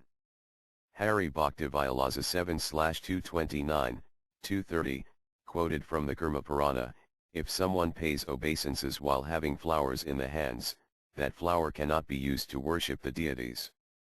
If flowers are picked with the left hand or flowers are washed by dipping them in the water, these flowers should be rejected in the deity worship. If the flowers are picked after breaking the branch of the tree or uprooting the tree, or climbing upon the tree, they can only be used to worship the demons, not for the demigods or the Supreme Lord. The flowers which are stolen continuously from one place, or the flowers which are taken without permission of the owner, or flowers which are touched by untouchables, ladies during their menstruation period, etc., flowers unsprinkled with water, externally scented flowers, flowers which are put inside the cloth which is used on the lower parts of the body, and flowers which are bought from a dirty place should be rejected in the worship of the deities of the Supreme Personality of Godhead. Hari Bhakti Vyasa 7/233 Vinudharmadhara, if there is a shortage of flowers to worship the Supreme Lord, leaves of the tree can be used. If leaves are not even available, water should be offered, because, by doing so, one remains meritorious. Hari Bhakti Vilasa 7/236 Vinudharmadhara 3rd Canto, the leaves which are used to worship Lord Sri Hari should be fragrant and very soft. If one uses these leaves, he gets the merit of offering flowers to the Lord. Hari Bhakti Vilasa 7/261 Bran Naradiya Purana, if someone does not have a tulasi plant in his house to worship Sri Salagram Sila, his house is considered to be like a crematorium and is rewarding inauspiciousness. Therefore, it is said, Hari Bhakti Vilasa 7/262 from the Bran Naradiya Purana, worship of the Supreme Lord without tulasi is not considered to be worship. Bathing of the Supreme Lord without tulasi is not considered to be bathing. Offering food to the Supreme Lord without tulasi is not said to be giving him food, and giving the Lord water with tulasi is not considered to be offering him water. Hari Bhakti Vilasa 7/263, 264 Vayu Purana, the Supreme Lord Hari does not accept worship of anyone without tulasi. Therefore, if tulasi leaves are not available, then one can use tulasi wood to touch the Supreme Lord's body. If even tulasi wood is not available, one should chant the name of tulasi while worshipping Lord Sri Hari. If somebody worships other demigods with tulasi, they get the sin of killing a brahmana, a cow, and enjoying the wife of his own spiritual master. Therefore it is said, Hari Bhakti Vilasa 7/265 Garuda Purana in the matter of making an offering of food to the Lord, therefore, one should always offer food to the Supreme Lord with tulasi leaves. Hari Bhakti Vyasa 7/271 Vinurahajya, whether it be blackish or greenish, all tulasas are dear to the Supreme Lord Vinu. Both Dvadasi Tithas, whether on the dark fortnight or the light fortnight, are equally dear to Lord Hari. Hari Bhakti Vilasa 7/274 Padma Purana, conversation between Yamaraja and a Brahmana, among all kinds of leaves. Tulasi leaves are very dear to Lord Kesava. Hari Bhakti Vilasa 7/280, 281 Skanda Purana, conversation between Markandeya and Indradayumna. Similarly, the Supreme Lord Hari likes tulasi among all kinds of flowers. The Supreme Lord Sri Hari gives up malati, white jasmine, flowers, mudapuspa, a white mangara, and lotus flower, but he accepts even dry, stale tulasi leaves, happily.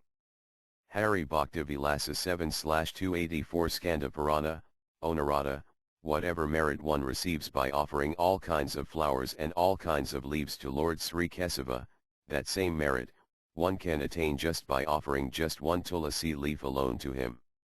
Hari Bhakti Vilasa 7/286 Padma Purana, conversation between Devajita and Vaikundala. By offering flowers equipped with pearls and gold, one does not even achieve 1/16 of the merit which can be achieved by offering just one tulasi leaf to Lord Vinsu.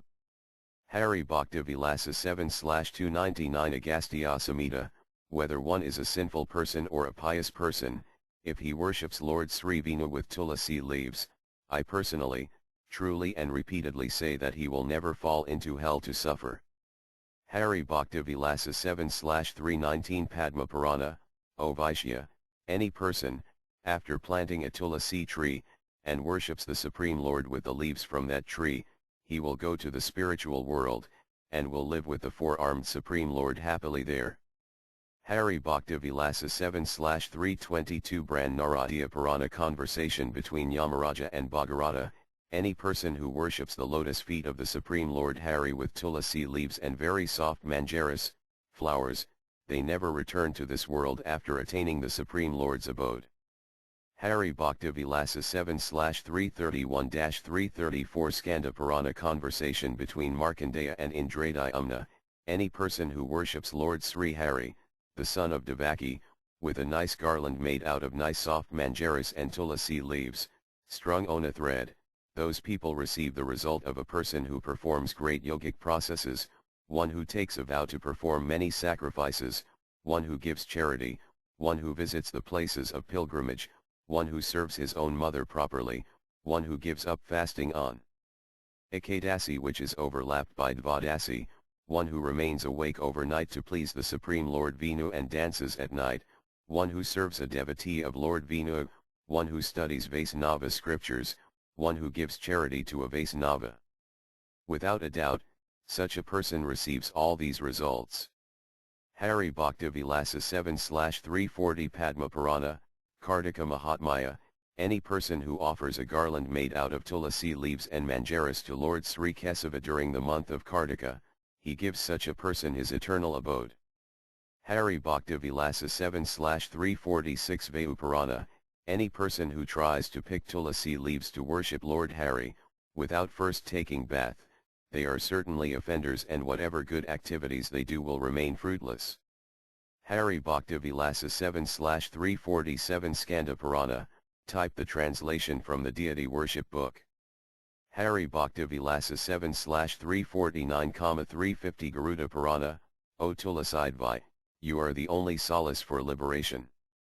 There is nothing equal to or superior to you. You are the spiritual leader for everyone, and you are very dear to the Supreme Lord. Therefore I pick your leaves and the best of flowers, manjaris, to worship him. Please forgive me. O Brahmanas, a Vaisnava never picks tulasi leaves on Dvadasi, the day after Ekadasi. Hari Bhakti Vilasa 7/355 Garuda Purana, a scripturally learned person, if he does not want to decrease his duration of life, he should not pick grass for worshipping and tulasi leaves on the Dvadasi day. Hari Bhakti Vilasa 7/356 Padma Purana, conversation between Krishna and Satyabhama.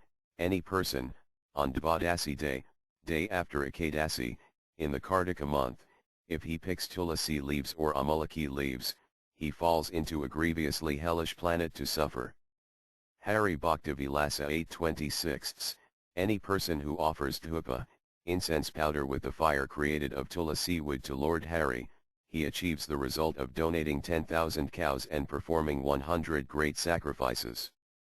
Hari Bhakti Vilasa 830 seconds, 33 Padma Purana conversation between Gautama and Ambarisha, any person who, after offering dhupa to Lord Sri Vinu and always takes the remnants on his head, personally confirm that he will never receive any disturbances and problems in his life. One who offers dhupa to Lord Sri Vinu, who performs transcendental activities, to that person, there is no scarcity of ecstasy. He does not fear anything nor experience any mental disturbance. O king, one should offer a ghee lamp to the Supreme Lord, made out of ghee or oil. Hari Bhakti Vilasa 840 seconds Mahabharata, the best lamp offered to the Lord is made out of ghee. If one is unable to offer this, then it is acceptable to use medicated oils, sesame seed oil, mustard seed oil or sunflower oil. Hari Bhakti Vilasa 850 seconds, 53 Nrsimha Purana, a person who offers a burning ghee lamp, according to the Vedic literatures, to Lord Sri Vinu, please listen to the merit he acquires, he becomes free from all kinds of sins and achieve brightness like that of 1,000 suns, and at last, they ride upon a transcendental plane, and with full respect, attain the abode of Lord Vinu. Hari Bhakti Vilasa 860th Rama Arcana Kandrika, offering a ghee lamp in the month of Kartika in the temple of the Supreme Personality of Godhead, their merits cannot be explained. Hari Bhakti Vilasa 866, 67 Vinu Dharmadhara, any person who, regularly on all fortnight of Ekadasi and Dvadasi days offers a ghee lamp to Lord Sri Vinu, please listen to this merit. That person rides on a transcendental plane nicely decorated with gold, diamonds, and pearls and covered with bright lamps and goes to the supreme abode of the Lord. Hari Bhakti Vilasa 870 seconds Bran Naradiya Purana about Yajanadvahasa's previous life, O best of Brahmanas, previously, due to desire of copulation, lit one lamp in the temple of Lord Hari. By doing so, all of my sins were destroyed. In this regard, Srila Sanatana Goswami gives his commentary. Digdarsini commentary on this verse, stating one should offer a ghee lamp in the temple of the Supreme Personality of Godhead in order to please him, but in this verse it is said that even if a ghee lamp is offered in the temple of the Supreme Lord, even to perform some sinful activity as was described in this verse, this sinful person found the temple of Lord Vinu empty and silent because all the activities of worship had been completed that day, therefore the Lord accept his lamp. The history goes like this. The king Yajanadhaja was in his previous life a low-born dog-eater and was engaged in greatly grievous sinful activities. Once, just to enjoy another's wife, he entered into a temple where all of the day's puja was completed. There, he lit a lamp and spent the whole night engaging in sinful activities. Then when the guards found him engaging in such activities, they killed him there, and thus he attained Brahmaloka where he enjoyed for a long time. After some time, by his own free will, he came to earth and became a devotee king, a great devotee to the Supreme Lord. Hari Bhakti Vilasa 887, 88, one should not offer a lamp to the Lord whose wick made of red color, old, dirty or used cotton cloth. Any person who wants benefit in his life should never remove or take away the lamp to some place or remove the oil from the lamp which is offered by himself or somebody else to Lord Sri Hari. Hari Bhakti Vilasa 890th Vinu Dharmadhara Canto 1, any person, if he removes oil, etc. from the lamp, he gets eye diseases in his next life. Any person who steals or takes away the lamp, becomes blind. Any person who extinguishes the lamp offered to the Lord becomes a one-eyed person. Hari Bhakti Vilasa 895th Kalika Purana, O Bhairava, one should properly make a lampstand and offer a lamp upon it. One should never offer a lamp and put it on the ground. Hari Bhakti Vilasa 8/115 Skanda Prana conversation between Lord Brahma and Narada Muni. Brahma says to Narada, I shall describe to you about the utensils for offering food to Lord Sri Kesava. They are golden, silver, copper, bell metal, clay and palashpatra and lotus leaf. Utensils made out of these elements are very dear to Lord Sri Vinu. Hari Bhakti Vilasa 8/121 Vadhayana Samriddhi. One should offer to Lord Sri Vinu different kinds of food, grains, beverages, prepared in the best way possible. iPhone is unable to acquire all of this, then one should offer him sweet rice which is mixed with ghee, for food without ghee is said to be eaten by demons. Hari Bhakti Vilasa 8/152 Harita Samritui. Uneatable food should not be offered to the Lord, and among those foods which are eatable, milk from the goat and milk from the buffalo and milk from animals which have 5 nails, tigers, lions, and elephants, etc., and fish should not be offered to the Lord. Hari Bhakti Vilasa 8/155 Varaha Purana. Ghee made from sheep and goats is unusable in the worship of the Lord. If someone offers me, the Lord, yogurt, milk, or ghee, one should not offer me these items made from buffalo, sheep, or goats. Hari Bhakti Vilasa 8/158, 159 Karma Purana. One should not eat eggplant, banana leaves, sunflower leaves and asmantaka leaves, onions, garlic. One should not eat sour gruel, a thin watery porridge, or the juice of the tree. One should also give up turnips and beetroots, carrots, kinsuka, forest figs, and white pumpkin. If the twice-born persons eat these things, they all become fallen. Hari Bhakti Vilasa 8/161 Skanda Purana. Anyone who eats eggplants, Lord Sri Hari always stays a far distance from him. Hari Bhakti Vilasa 8/162, beetroot, eggplant, burnt grains, rice, mazura, pink dal. Whoever has these foods in his stomach, Lord Sri Hari remains a long distance from him. Hari Bhakti Vilasa 8/164 quoted from Yamala. Any food which is mixed with wine, meat, eggplant, and beetroot, if it is offered by someone to the Lord, he cannot receive unalloyed devotion to Lord Janardana. Hari Bhakti Vilasa 8/195 Hari Bhakti Sudodaya. The Supreme Personality of Godhead becomes very satisfied even if very minute food if offered to him with a devotee with full devotion, and at once he gives full happiness to the offerer. Hari Bhakti Vilasa 8/251 Vamana Purana. Prahlada speaks to Bali. Thereafter, either by himself or with others, one should compose and sing nice songs in ecstasy and satisfy Lord Sri Krishna. Hari Bhakti Vilasa 8/253, O greatest king, if anyone sees a Vaisnava dancing in ecstasy and goes on sitting and dancing, he becomes crippled birth after birth. Hari Bhakti Vilasa 8/262 Linga Purana spoken by the Supreme Personality of Godhead. Any person giving up his shame and sings and dances and studies Vedic literatures near me, he along with his 10 million ancestors will live in my abode. Hari Bhakti Vilasa 8/264 Narada Purana. Daily a Brahmana should certainly sing and dance and pray to the Supreme Lord Vinu to please him. Hari Bhakti Vilasa 8/267, any person, on the day of Lord Hari, both Ekadasis, who does not dance and sing in front of Lord Sri Kesava, do you think that he does not burn himself in the material fire? Or do you think that he does not go to the lowest planetary system named Patalaloka?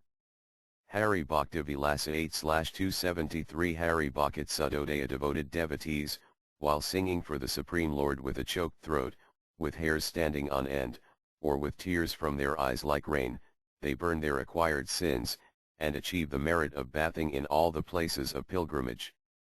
Please type 2 verses from Srimad Bhagavatam where Sutta Goswami speaks 11:12:49,50. Hari Bhakti Vilasa 8/284 Padma Purana. Conversation between Krishna and Satyabhama, and from a conversation between Partha Maharaja and Narada Muni, the Supreme Personality of Godhead said, O Narada, do not live either in the spiritual world, Vaikunthatham, nor in the hearts of yogis, nor where the sun shines, but wherever my devoted devotees chant my glories, stay there. Hari Bhakti Vilasa 8/292 Vinu Dharmatara spoken by Narada Muni. Any person, if he sings, clapping hands in front of the husband of the goddess of fortune and dances again and again, The sins run away from his body just like a bunch of birds fly away from a place. Hari Bhakti Vilasa 8/293 Sangita Sastra, any person who is expert in playing the tambura and is learned in various scriptures and expert in clapping hands, they can easily please the Supreme Lord Vinsu, who is the solace of liberation. Hari Bhakti Vilasa 8/299, 300 Skanda Purana conversation between Lord Brahma and Narada Muni. Any person who performs arati to the head of Lord Sri Kesava with a lamp with many ghee wicks and camphor, they for 10 million kalpas, 1 kalpa is 1000 yugas, stay in heavenly planets and then go back to the abode of Lord Vinu. Hari Bhakti Vilasa 8/304 Hari Bhakti Sudodaya, anyone who sees the beautiful face of Lord Sri Vinu at night with the lamplight, just by looking at his beautiful face, one removes millions of sins of killing a brahmana and millions of sins acquired by enjoying unenjoyable woman, sister, daughter, mother, daughter-in-law, sister-in-law and another's wife. Hari Bhakti Vilasa 8/316, any person who circles around the head of Lord Kesava a conch shell filled with water, they, for an unlimited time stay near Lord Sri Vinu in the milk ocean. Hari Bhakti Vilasa 8/346 Vinu Dharma, whatever merit one attains by praying to all the demigods and studying all Vedic literatures, the same amount of merit one attains just by praying to the Lord of Lords, Sri Janardana. Hari Bhakti Vilasa 8/349 Hari Bhakti Sudodaya, any person, who, with great devotion, composes beautiful prayers glorifying the uncomparable glories of the Supreme Lord, he achieves the mercy of the Supreme Lord, which is rarely achieved even by great demigods like Lord Brahina, etc. Hari Bhakti Vilasa 8/351 Hari Bhakti Sudodaya, just as a mother accepts her little child who is hungry and anxious to suck his mother's breast, in the very way, the merciful Supreme Lord, carefully accepts and liberates and encourages his devotee who is helplessly praying to him. Hari Bhakti Vilasa 8/360, 361 from Agama, one who, while paying obeisances, uses 2 hands, 2 feet, 2 thighs, the chest, the head, sight, mind, and words is said to be a Stangadandavat or paying obeisances while using 8 limbs. And one who uses 2 thighs, 2 hands, head, words, and intelligence is said to be paying Pankangadandavat or obeisances using 5 limbs, which is very much accepted in the worship of the Supreme Lord. Hari Bhakti Vilasa 8/362, a learned person, while paying obeisances in front of the Lord, should keep Garuda on the right side and keep the Lord on the left side and pay obeisances. Paying obeisances too close to the Lord has been forbidden. One must pay obeisances a minimum of 3 times, but if he is able to, he can pay obeisances more times than that. Srila Sanatana Goswami remarks in his Digdarsanatika to the verse, stating that Garuda, who is situated in front of the Lord, one must put him on the right side and then pay obeisances to the Lord, keeping him to the left. 1 obeisances for the front side, 1 for the back side, 1 from the side keeping him on the left, but one is forbidden to pay obeisances from very close to the Lord. As it is further stated, obeisances should be paid from front, back and keeping him left, etc. One should pay obeisances a minimum of 3 times to the Lord, because by doing so, one achieves unlimited benefits which are difficult to describe. Just as one should not circumambulate only once because scriptures forbid one to do so, if one has the ability to do, he can continue paying extra obeisances and circumambulating the Lord, such as 3, 6, 48, 108, etc.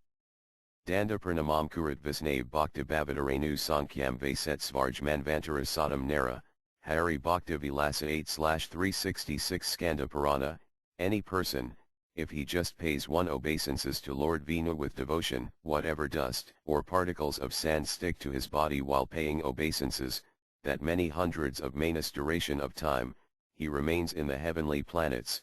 There are 14 manas in one day of Lord Brahma, or 4,320,000,000 divided by 14 times 100 years, the person paying obeisances lives in the heavenly planets. Hari Bhakti Vilasa 8/370 Skanda Purana conversation between Lord Brahma and Narada Muni, even if somebody secretly pays obeisances to the Lord, who also holds a bow in his hand, even he becomes free from sins acquired from 100 lives. Hari Bhakti Vilasa 8/372, 373 Vinu Dharmadhara, any person who pays obeisances to Lord Jagannatha gets liberated and their sins are all burnt at once if he pays obeisances using 2 thighs, 2 knees, 2 hands, and 1 head, he can have all of his desires fulfilled at once. Hari Bhakti Vilasa 8/376 Naradiya Purana, one who pays just 1 obeisances to Lord Sri Krishna, whatever merit he achieves, that merit cannot be achieved even by performing 10 horse sacrifices and taking bath in places of pilgrimages. The performer of 10 horse sacrifices can take birth again in this world, but a person who has paid obeisances to Lord Sri Krishna again and again will not take birth again in this world. Hari Bhakti Vilasa 8/377 Hari Bhakti Sudodaya, devoted devotees, while paying obeisances to Lord Sri Vinu, when they fall on the ground, all their sins fall from their body, but when they get up from paying obeisances, their sins do not come up again, or their sins do not remain in the body but all get destroyed. Hari Bhakti Vilasa 8/380 Padma Purana, even if the most sinful person pays obeisances to Lord Hari, the messengers of Yamaraja are unable to look at him just as an owl is unable to look at the sun. Hari Bhakti Vilasa Tanasa 8/382 Brahmavavarta Purana, those people who pay obeisances to the Supreme Lord Hari, who protects those who come and take shelter at his lotus feet, they do not fall into the material ocean again. Even if there is some chance to fall, Lord Sri Hari liberates them again. Bali Maharaja said, "What a wonderful effect there is in even attempting to offer respectful obeisances to you. I merely endeavored to offer you obeisances, but the attempt was as successful as those of pure devotees. The causeless mercy you have shown me, a fallen demon, was never achieved even by the demigods or the leaders of the various planets." Hari Bhakti Vilasa 8/387 Brand Naradiya Purana, any person who does not pay even 1 obeisances to the all-auspicious Lord Sri Vinu, they are just like dead bodies, and therefore one should not even converse with such persons. Hari Bhakti Vilasa 8/389 Vinu Samriti, if a person pays obeisances to the Supreme Personality of Godhead with 1 hand, then whatever merits they had acquired by performing some religious rituals throughout their whole life, they all become fruitless. O dear wife, any person who pays me long obeisances, dandavats, with his body covered with clothes, those foolish persons get white leprosy for the next 7 births. Hari Bhakti Vilasa 8/394 Nrasingha Purana, one should circumambulate Durga once, the sun, 7 times, Ganesha 3 times, Lord Hari again and again, and Lord Siva only 1/2 time.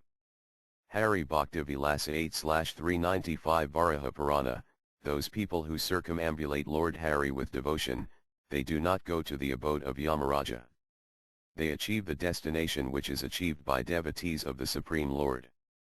Hari Bhakti Vilasa 8/406, 407, Vinu Smriti, those people who pay obeisances to the Lord with 1 hand, those people who only circumambulate once, and those people who see Krishna untimely, when he eats or sleeps, all of their merits, accumulated from different lives, are destroyed. Furthermore, no one should circumambulate like a bumblebee in front of the deity of Krishna or in front of the sun god, the Supreme Lord shows his back to him. Hari Bhakti Vilasa 8/416 Brand Naradiya Purana, any person who carefully performs meritorious activities desirous of going back to Godhead and offers them all as an offering to Lord Hari, all of their actions become imperishable. O Lord, it is true that when somebody is situated in knowledge and achieves self-realization, he understands that you are the eternal Lord and I am your servant. Just as the waves in the ocean are, although water, still one cannot call them the ocean. Sanatana Goswami gives his Digdarshani commentary on this verse, stating that Mayavedi Akarya, Sri Sankarakarya, truly states that between Brahman and the material world there is a bewildering difference. If somebody wants to understand both, he needs to achieve the sun of knowledge, self-realization, then he will realize that 1 am the servant and 1 am not him. Lam the part of him. The watery wave in the ocean is a part of the ocean. That wave cannot be addressed as the ocean because the part can never be the source. In this way, in non-dualistic examples, dualism can be found or established. Although waves are water of the ocean, still it cannot be called the ocean. It can only be said to be part of the ocean. This example is vividly explained in the Srimad Bhagavatam Radatika. Hari Bhakti Vilasa 8/420, Srimad Bhagavatam 7:6:26, Religion, Economic Development, and Sense Gratification. These are described in the Vedas as Trivarga, or three ways to salvation. Within these three categories are education and self-realization, ritualistic ceremonies performed according to Vedic injunctions, logic, the science of law and order, and the various means of earning one's livelihood. These are the external subject matters of the study in the Vedas, and therefore consider them material. However, I consider surrender to the lotus feet of Lord Vishnu to be transcendental. Hari Bhakti Vilasa 8/434,5 Vishnu Purana, O Lord, O infallible personality of Godhead, amongst thousands of species, whatever body I receive in the future, in that birth, I pray to you that I will remain fixed in undeviated and uninterrupted devotion to you, O Lord. As a sense-gratifying person has an attachment to sense gratification, unlimitedly, you please let me have the same remembrance from my heart and attachment to your service. Sanatana Goswami gives the Digdarshani commentary in this regard, saying that as an unintelligent person who is attached to sense gratification, remains unlimitedly attached to it and does not want to be removed, similarly, a devotee wants to develop love for the Supreme Lord from his heart and prays for its unremoval and eternity. Remembering him, he continuously prays, O Lord, husband of the goddess of fortune. As a person engaged in worldly affairs gradually develops separation, but I pray, O Lord, that such separation does not come to me. Just as a grasta gets attachment to worldly things within his heart such as house, children, etc., but in due course, he becomes fed up, but O Lord, I want continuous, unbreakable love for you. Let me focus on you. Sometimes foolish people develop distaste with worldly things, but my distaste should never come at your lotus feet. This is called undeviated devotion. Hari Bhakti Vilasa 8/436 Pandavajita, O Lord Kesava, in whatever species of life may take birth in the future as moth, bird, animals, reptile, demon, devil, or human being, O Lord, grace me in such a way that your undeviated, uninterrupted, and thick devotional service attitude remain within me. Hari Bhakti Vilasa 8/437 Padma Purana, as a young man thinks of a woman and a young woman thinks of a young man within their mind, and remain attached, similarly let my mind remain attached to your lotus feet and not be deviated. Hari Bhakti Vilasa 8/439, 440 Padma Purana, take this from the deity worship book, O killer of the Madhu demon, I am accumulating offenses day and night at your lotus feet. Please forgive them, thinking of me as your menial servant.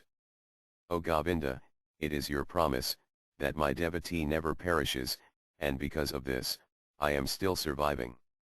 Hari Bhakti Vilasa 8/480 Skanda Purana, any person, after fasting on Ekadasi, who remains awake overnight and worships Salagram Sila with Tulasi leaves chanting his glories, Lord Sri Kesava removes 32 kinds of offenses if he has even committed them.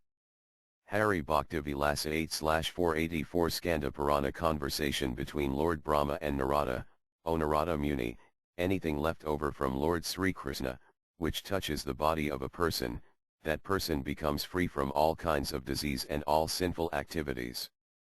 Hari Bhakti Vilasa 8/486 Skanda Purana, conversation between Lord Brahma and Narada, O best among the sages, any person who has offered tulasi leaves to Lord Vishnu, and somebody places them in his mouth, on his head or on any part of the body, Kali Yuga is unable to touch such a person.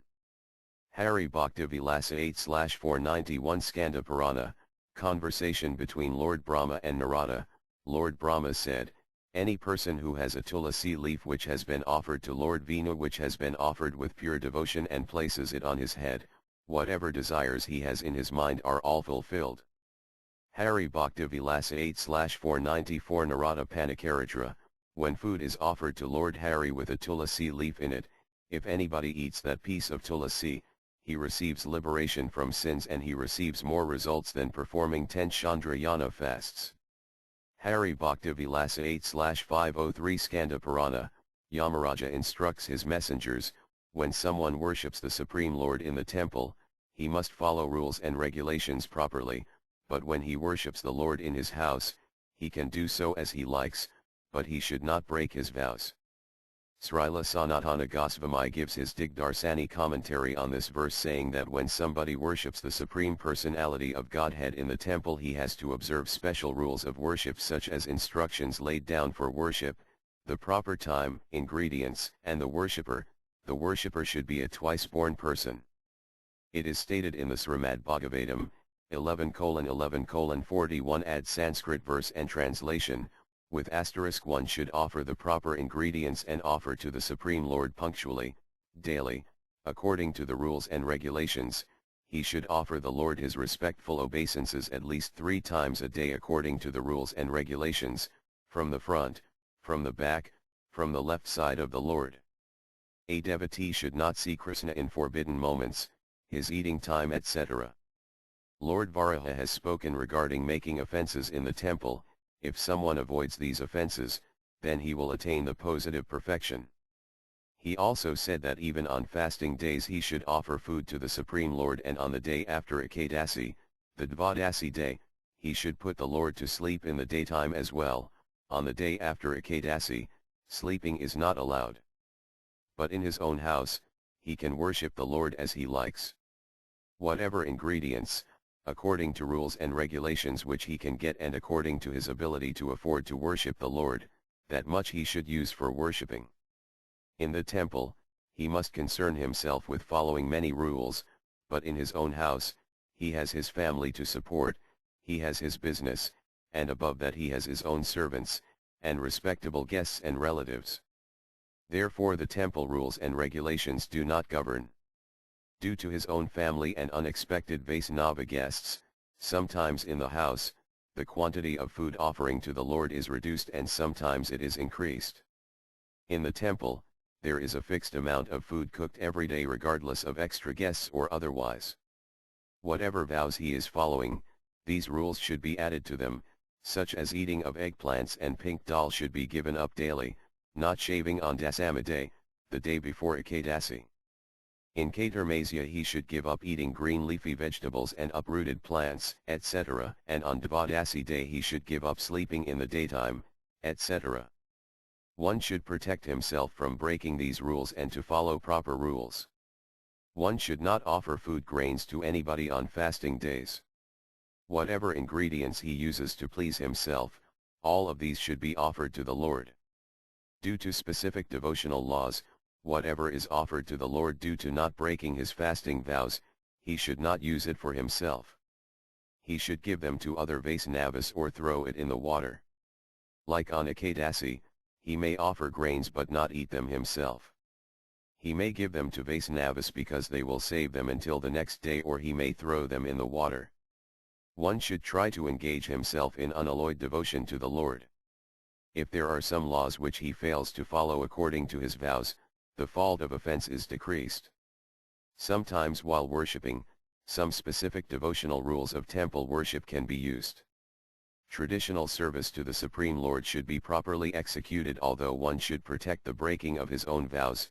Sometimes somebody's special devotion should be accepted without caring for his own vows, but one should not act against Lord Krishna, etc. One should fast during Kartika. One should not speak about his own fasting vows to others. By doing so one becomes greatly offensive. Furthermore, although even in the house many offenses of worship are forgiven, yet, one should not talk too loudly, engage in idle talks, etc. Such offenses should be generally given up. These rules should be known properly. At least once or twice a day, worship of the Lord should be done within the house and pay obeisances to the Lord.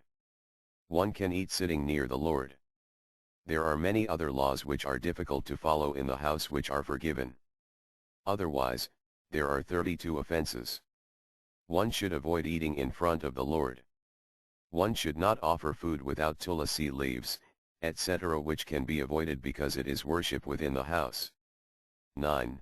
Hari Bhakti Vilasa 9 4th Skanda Purana, conversation between Brahma and Narada Muni, the water which is within the conch shell, which is circles around the head of Lord Sri Kesava, if anyone puts such water on his head, what is the need for him to go take bath in the Ganges? Hari Bhakti Vilasa 9/5,6 Skanda Purana about the glories of the conch shell, the water within the conch shell, if it is seen by the Supreme Lord Krishna, if it is touched to one's head, he becomes free the fear of punishment, distress, degradation, and fire, bad planets, black magic, snakes, devils, and they run away in 10 directions when they find that he has a drop of water on his head from the conch shell which is offered to Lord Sri Krishna.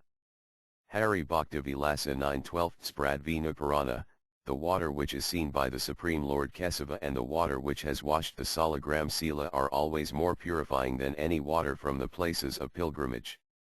It is more purifying than 100 sacrifices and they remove all kinds of sins from a person. Hari Bhakti Vilasa 9/20 Padma Purana, any person who has drank the water which has bathed Salagram Sila, what is the need for them to drink thousands and thousands of times? Pankagavya. Pankagavya is made from 5 auspicious products of a cow offered to the Lord.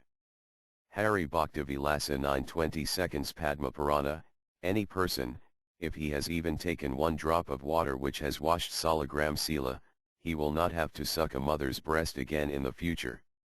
Hari Bhakti Vilasa 9/2730 Padma Purana conversation between Pulatsiyat and Bhagirata, water from the Narmada purifies after 1 week, but Ganges water immediately purifies. Just by taking darshan of the Yamuna, one becomes purified. These rivers all purify one by seeing them, bathing in them or by chanting their names, but in Kali Yuga, one becomes purified just by remembering the water which has washed the lotus feet of Lord Sri Hari. Therefore, if someone drinks the water which has washed the lotus feet of Lord Hari, he gets more than 100,000 times more merit than by worshipping 10 million Sivalingas. If a person is impure, has unlimited bad habits, or is implicated with previous sins, simply by touching the water which comes from the lotus feet of Lord Vinu, he becomes purified. If somebody, at the time of death, touches to their head or other parts of the body, the water which has washed the lotus feet of Lord Hari, even if he is implicated with millions of sins, he does not go to the hellish planets, the abode of Yamaraja.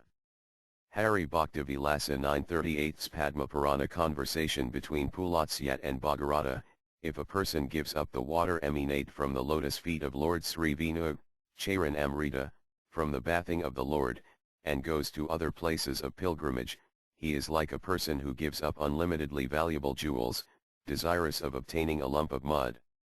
Hari Bhakti Vilasa 9/42-44, Padma Purana, conversation between Pulastya and Bhagirata, one who drinks Karan Amrita, water emanate from washing the body of the Lord, he becomes free from all kinds of diseases, and all kinds of obstacles and the fear of ferocious cobras and ferocious beasts. He does not have the eyes of bad planets upon him. He becomes free from the fear of theft. What is the need for him to go to the places of pilgrimage, seeing the demigods and great sages, if he has taken the water which has washed the body of the Supreme Lord? If he has the water which has washed the Salagram Sila above his head, for him, the sun, Kesava, Lord Brahma, Sankara, Lord Siva, become greatly happy with him. Hari Bhakti Vilasa 9/46, Brahmanda Purana, conversation between Lord Brahma and Narada Muni, if somebody has to go through unavoidable abominations, or if it is necessary for him to chant strong hymns as japa, silent chanting, even to that person, if he takes the water which has washed the lotus feet of the Lord, he becomes immediately purified. Hari Bhakti Vilasa 9/50 Brahmanda Purana, conversation between Lord Brahma and Narada Muni, if someone has eaten impure foods from someone or has drank water left from a great sinner, the sins which are derived from such eating and drinking, can become nullified just by drinking the water which has emanate from the lotus feet of Lord Sri Hari. Hari Bhakti Vilasa 957, 58 Vinu Dharmadhara, water which has emanate from the lotus feet of Lord Sri Vinu, immediately gives purification, removes all kinds of sins, it is more auspicious than the most auspicious ingredients, it removes all kinds of miseries, it removes one from having bad dreams, it helps one become meritorious, it is all auspicious, it removes all obstacles, and it removes all kinds of diseases from a person. Hari Bhakti Vilasa 963 Skanda Purana, Lord Siva, who holds the Ganges on his head, emanate from the lotus feet of Lord Sri Vinu, knows the glories and importance of the water which has emanate from his feet. Among all kinds of living entities with gross bodies in this world, only Lord Siva's body does not have a place for sins. Hari Bhakti Vilasa 968, 69, Skanda Purana, conversation between Siva and Uma, whoever drinks the water emanate from the deity of Lord Sri Hari, all of his sins are removed. Say, O dear wife, what more can say about the water emanate from the bathing of Salagram Sila which actually cuts the sin acquired by killing a Brahmana?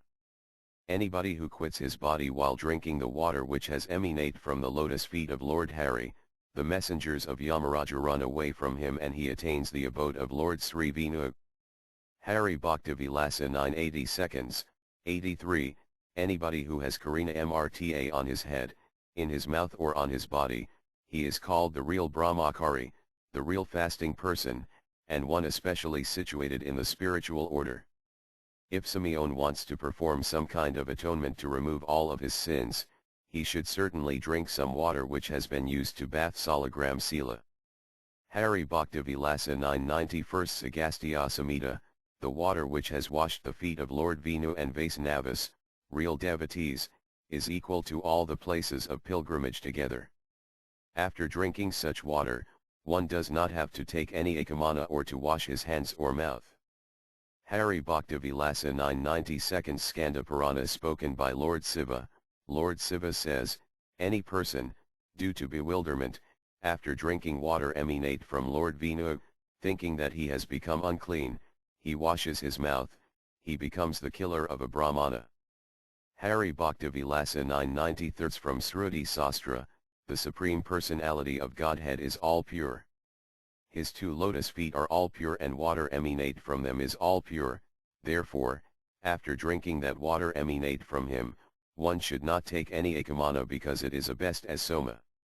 Hari Bhakti Vilasa 994 Saparna Sanhita, if due to bewilderment, somebody washes his hands after drinking water which has emanate from the lotus feet of Lord Vinu or of his devotee, he becomes the killer of a Brahmana. Hari Bhakti Vilasa 9/101 Skanda Purana, O Tulasi, you previously appeared in this world due to the demigods. The demigods and demons together worship you. Please remove all of my sins. I pay my obeisances unto you. Footnote, Hari Bhakti Vilasa 9/104 Skanda Purana, Avanti Kanda, just by looking at you, Tulasi, all sins become removed. Just by touching you, one's body becomes pure. By praying to her, all diseases practically become removed. If one waters her or makes her wet, the fear of Yamaraja, death personified, is destroyed. Just by planting or transplanting, one achieves nearness to the Supreme Personality of Godhead. If someone offers Tulasi at the lotus feet of Lord Sri Krishna, she awards liberation and devotion to him, therefore I pay my humble obeisances to such a wonderful Tulasidvai. Hari Bhakti Vilasa 9/111 Agastya Samhita, if someone daily goes around Tulasi and pays obeisances to her, there is no more sin to be destroyed in him. Hari Bhakti Vilasa 9/116 Skanda Purana in Kali Yuga, Lord Sri Kesava, after giving up thousands of places of pilgrimage and holy days, he resides in the forest of Tulasidvai. Hari Bhakti Vilasa 9/126, 127 Skanda Purana, conversation between Lord Brahma and Narada Muni, any person who daily sees Tulasi, touches Tulasi, chants Tulasi's prayers, meditates on Tulasi, pays obeisances to her, hears about her, transplants and worships her, he achieves all auspiciousness. Any person who does these 9 kinds of service goes to the abode of the Supreme Lord Hari and remains there eternally.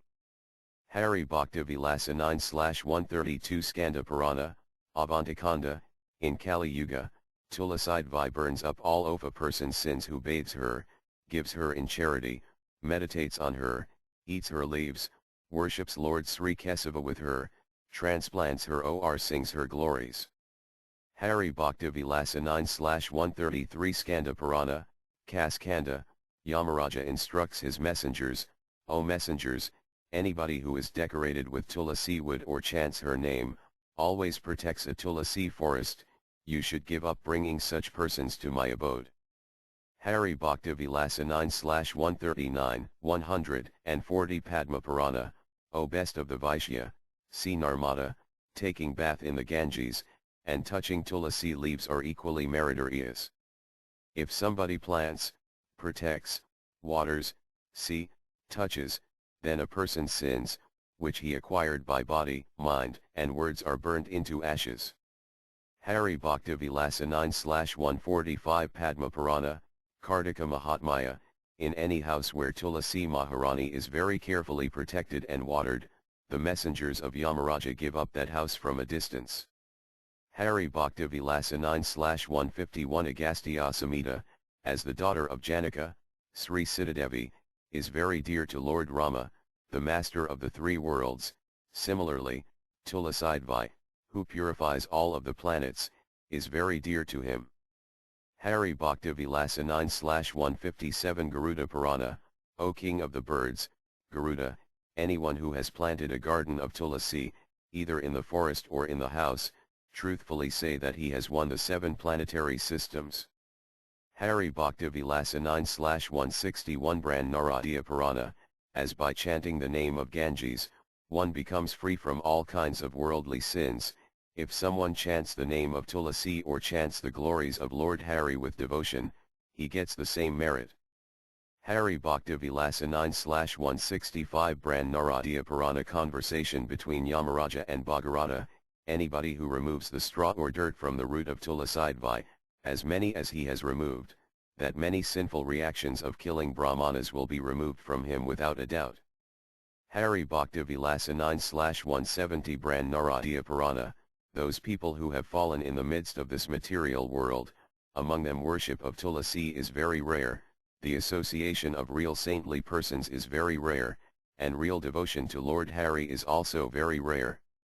Hari Bhakti Vilasa 9/183, 186, Skanda Purana, a conversation between Lord Brahma and Narada Muni, O best among the Brahmanas, in anybody's house or on his body, if the mud from Tulasi is available, they are not just men, but they are equal to the demigods. O best among the sages, in anyone's house, if there is the clay of Tulasi, Tulasi wood, and Tulasi leaves available, that house is certainly a place of Lord Vinu. Hari Bhakti Vilasa 9/189, any person who puts on tilaka from the mud or clay from the root of Tulasi, mud from the lotus feet of Sri Vaisnava, and mud from the Ganges is said to be equal to the form of Lord Sri Vinu. Hari Bhakti Vilasa 9/191 Prahlada Samhita and Vinu Dharmadhara, leaves of Tulasi, flowers of Tulasi, fruits of Tulasi, branches of Tulasi, bark of Tulasi, sprout of Tulasi, blossom or bud of Tulasi, and clay of Tulasi are all completely purified. Hari Bhakti Vilasa 9/199 Skanda Purana Agastya Samhita, conversation between Lord Brahma and Narada Muni, any person who makes a beautiful japamala or neck beads out of Tulasi wood and uses them if he does any worship to Lord Sri Vinu, all of his activities become unlimitedly resultful. Hari Bhakti Vilasa 9/200 Skanda Purana, conversation between Lord Brahma and Narada Muni, if anyone daily has Tulasi leaves on his navel, in his mouth, on his head, or on both of his ears, what is the use of him going to the places of pilgrimage in this world? Hari Bhakti Vilasa 9/202 Skanda Purana, if any Vaisnava in this world becomes a leader or becomes degraded from his own ashrama, if he has a Tulasi leaf on his head, he can alone purify the three worlds. Srila Sanatana Goswami gives his Digdarshanatika commentary on this verse, stating that if Vaisnavas wear articles which have been offered to the Supreme Lord, then one may question how a Vaisnava can wear something which has not been offered to the Supreme Lord. In answer to this, it can be stated that only a lying or cheating Vaisnava can do such a thing because they are all hypocrites and not real Vaisnavas. Hari Bhakti Vilasa 9/213, 214 Skanda Purana conversation between Vasistha and King Mandhata, even if a most sinful hunter eats a tulasi leaf and dies afterwards, whatever sins he has in his body turn into ashes. As whitish and blackish water, Ganges and Yamuna water, remove all kinds of sins, in the very same way, white, green, and black tulasis removes all kinds of sins, and if he eats these leaves, after offering them to Lord Krishna, all of his desires are perfectly achieved. Hari Bhakti Vilasa 9/218 Skanda Purana, conversation between Vasistha and King Mandhata, any person, in his young age commits thousands of sins but later on eats a tulasi leaf, he becomes free from all sins. This narration was heard previously near Lord Sri Hari. Hari Bhakti Vilasa 9/226, 227, what can I say about the wonderful glories of Tulasi? Her fallen leaves, her rotten leaves and her water, even if fallen, mixed with her mud, is purifying. If even a minute quantity of the mud which has emanate from the Tulasi root has been placed on one's head, all of one's sins are removed. Although Tulasi is so glorious, and her leaves are so purifying, still Vaisnavas never eat Tulasi leaves without first offering them to the Supreme Personality of Godhead, Krishna. Hari Bhakti Vilasa 9/231 Skanda Purana conversation between Lord Brahma and Narada Muni, O best of the sages, those people who wear amalaki fruit on the head, on the nose, on the hand, or in the mouth, these great souls are very rare on this earthly planet. Hari Bhakti Vilasa 9/242 Brahma Purana, after worshipping the Supreme Personality of Godhead, one does not need to take bath even in the place of pilgrimage. And in the temple, even if one touches low-class people, he does not need to take a bath.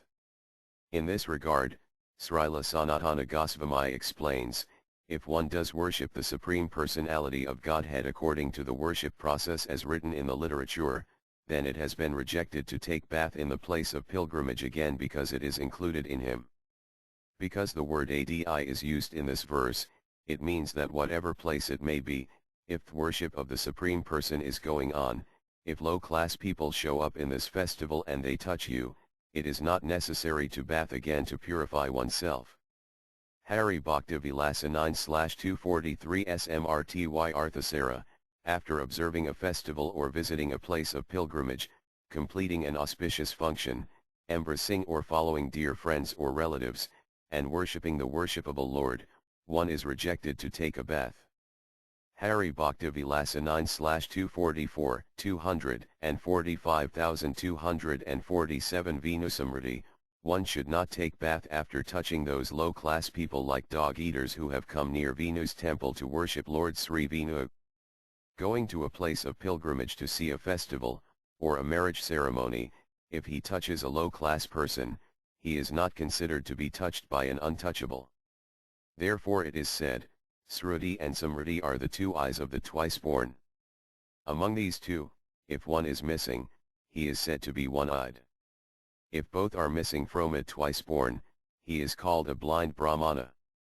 Going to a place of pilgrimage to see a festival, or a marriage ceremony, if he touches a low-class person, he is not considered to be touched by an untouchable. Therefore it is said, Sruti and Samriti are the two eyes of the twice-born. Among these two, if one is missing, he is said to be one-eyed. If both are missing from a twice-born, he is called a blind Brahmana. Srimad Bhagavatam 7:11:18-20, in time of emergency, one may accept any of the various types of professions known as RTA, Amrita, MRTA, Pramrita, and Satyanrita, but one should not at any time accept the profession of a dog. The profession of Unchasila, collecting grains from the field, is called mrta, tilling the ground is called pramrita, and trade is called satyanrita. Engaging in the service of low-grade persons is called svavrti, the profession of the dogs. Specifically, brahmanas and kshatriyas should not engage in the low and abominable service of sudras. Brahmanas should be well acquainted with all the Vedic knowledge, and kshatriyas should be well acquainted with the worship of the demigods. Hari Bhakti Vilasa 9/256, just for earning his livelihood, if someone gives up his good standard in order to serve low-class men is condemned. Specifically, for a Vaisnava, it is greatly condemned. Hari Bhakti Vilasa 9/264, 265 Karma Purana, a twice-born person should not eat from Ajadra's house, or from his hands for any reason, either due to uncontrolled senses, illusion, or difficult times. If he does, he takes his next birth as a Sudra.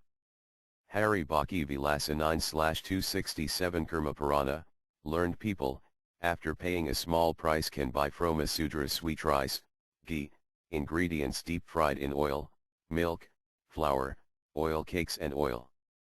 Hari Bhakti Vilasa 9/279 Karma Purana, a Vaisnava should beg food only from another Vaisnava. If one is not a Vaisnava, even if he is a Brahmana, his food should be rejected as uneatable.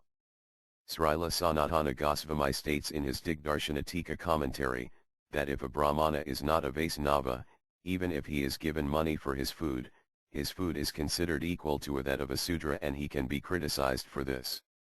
A Vaisnava's accumulation is always glorified, but a Brahmana's food, because he is a Vaisnava, Vaisnavas reject eating with them. Therefore he is considered a Vaisnava, because he gives up the association of a Vaisnavas.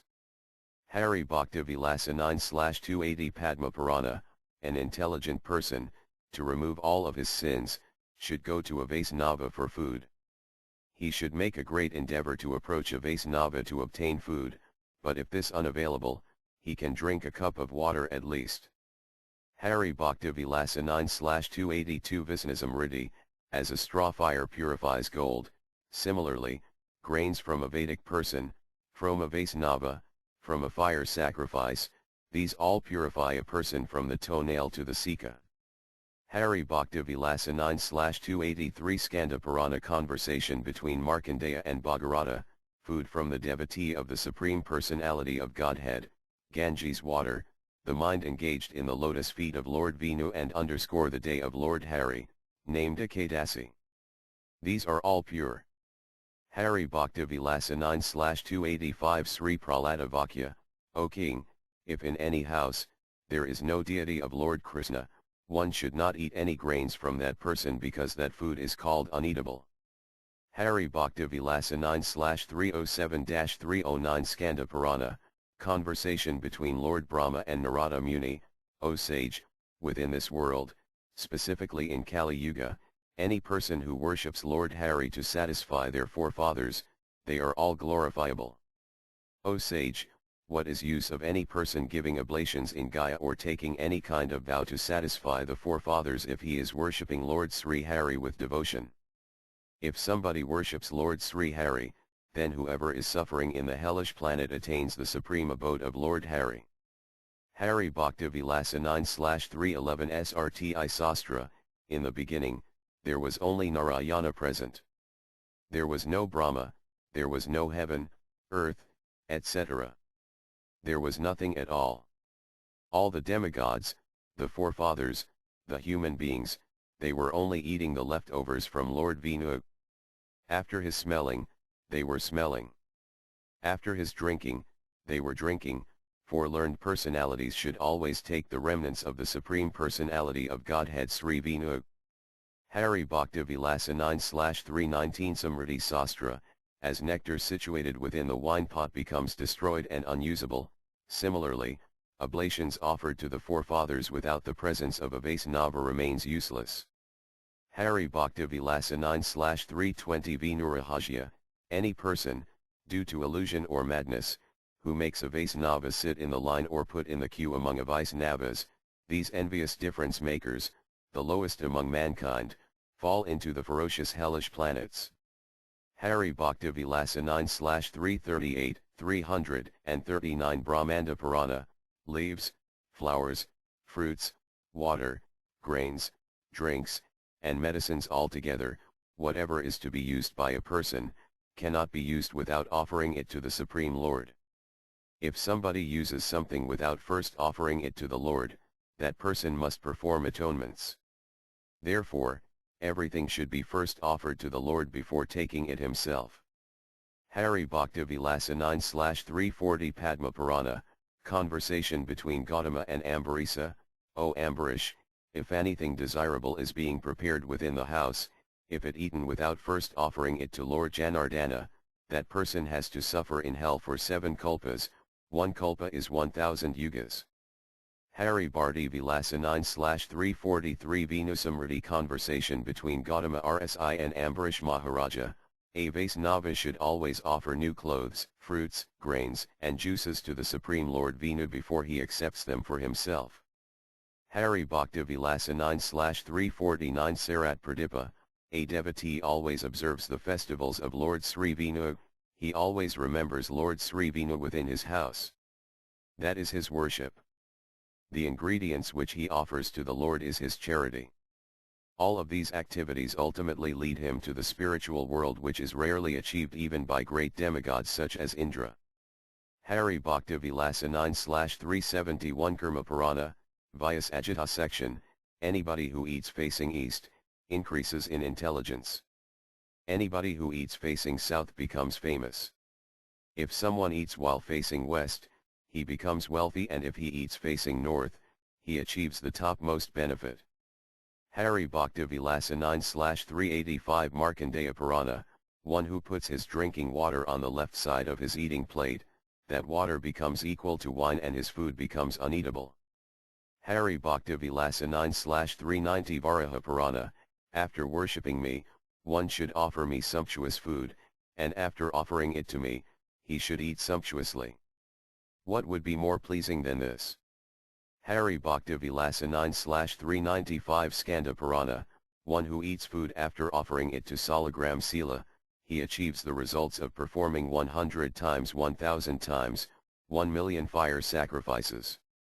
Hari Bhakti Vilasa 9/399 Skanda Purana, conversation between Lord Brahma and Narada Muni, one who has the Supreme Lord Hari in his heart, and with whose mouth, chants his holy names, and in his stomach he has food which has been offered to Lord Hari, and on his head, he has the water which has emanated from washing Lord Hari's feet, and his body has been decorated with garlands which were used by Lord Hari.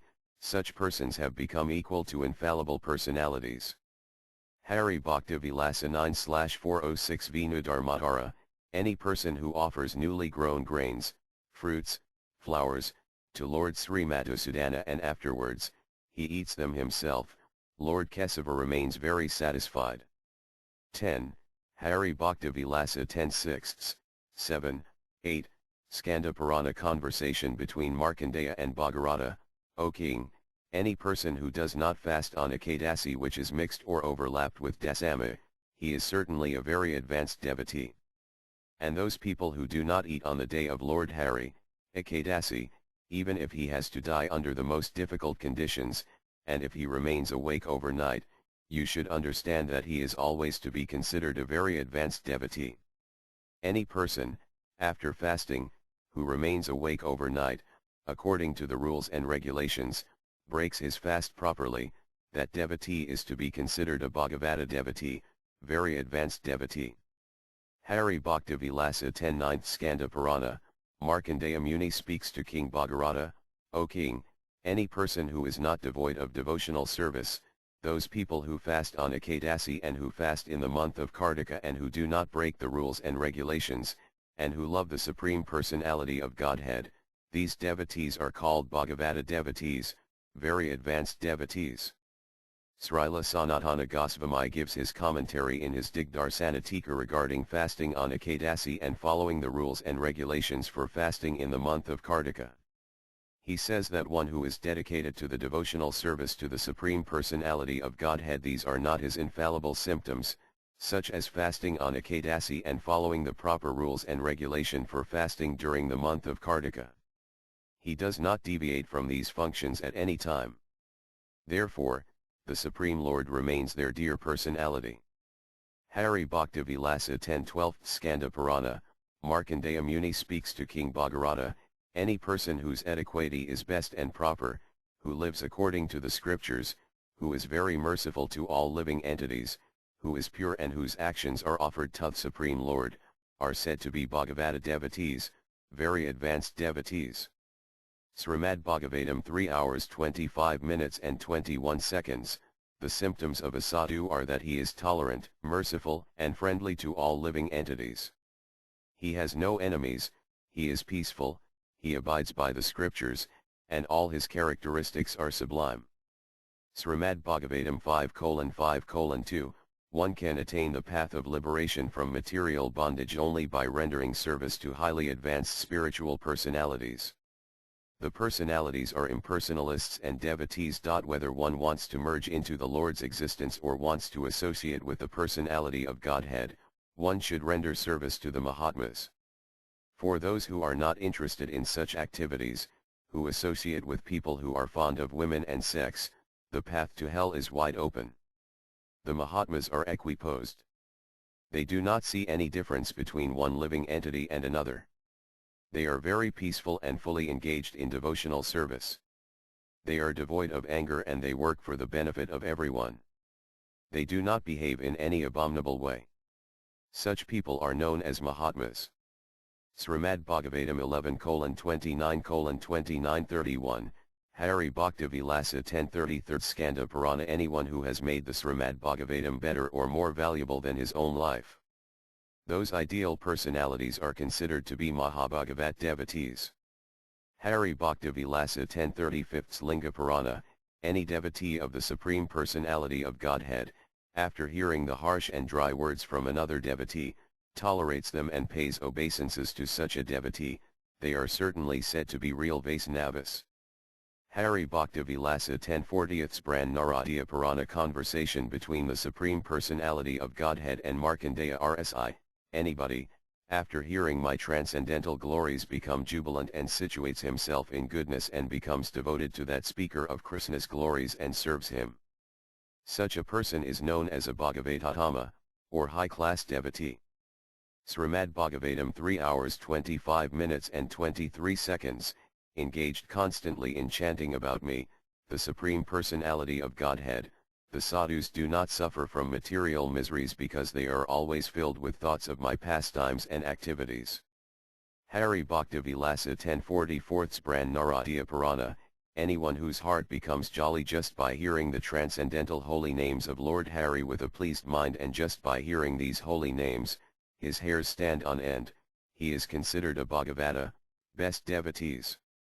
Hari Bhakti Vilasa 10:46 Vinu Purana, Yamaraja instructs his messengers, any person who does not get disturbed by lusty desires and who is always rigidly attached to the lotus feet of the Supreme Personality of Godhead, he is said to be a Vinu devotee.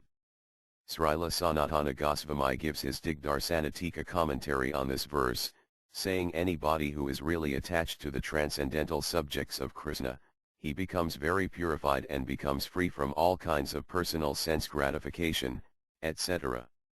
Any person who wants to hear the transcendental message of the Supreme Lord and who wants to chant them with a loud voice and who feels this message is very rarely achieved.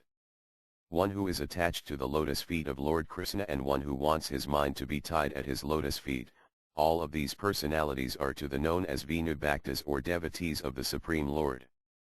The sign of a clean devotee is that the devotee's mind is not disturbed. One who is engaged in pure devotional service does not become disturbed in any condition. He sees friends and enemies equally. He naturally develops a desire to not usurp somebody else's property. Everything that he needs is provided by the Supreme Lord, therefore it is said that one whose mind is not disturbed, he is said to be a properly minded person. Thus, he is said to be a Vinu devotee. He does everything. He does his own occupational duty without depending on others.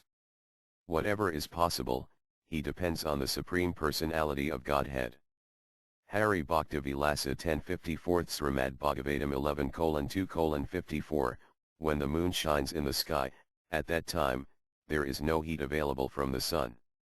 Similarly, if somebody heart is shined by the soothing rays of the diamond of the toenail of the Supreme Personality of Godhead, Trivikrama, how can the burning sensation of material desires arise against in him? Bhagavad Gita 18:66, abandon all kinds of religion and just surrender unto me. I shall deliver you from all kinds of sinful reactions. Srimad Bhagavatam 3 hours 25 minutes and 24 seconds, O my mother, O virtuous lady, these are the qualities of great devotees who are free from all attachment. You must seek attachment to such holy men, for this counteracts the pernicious effects of material attachment.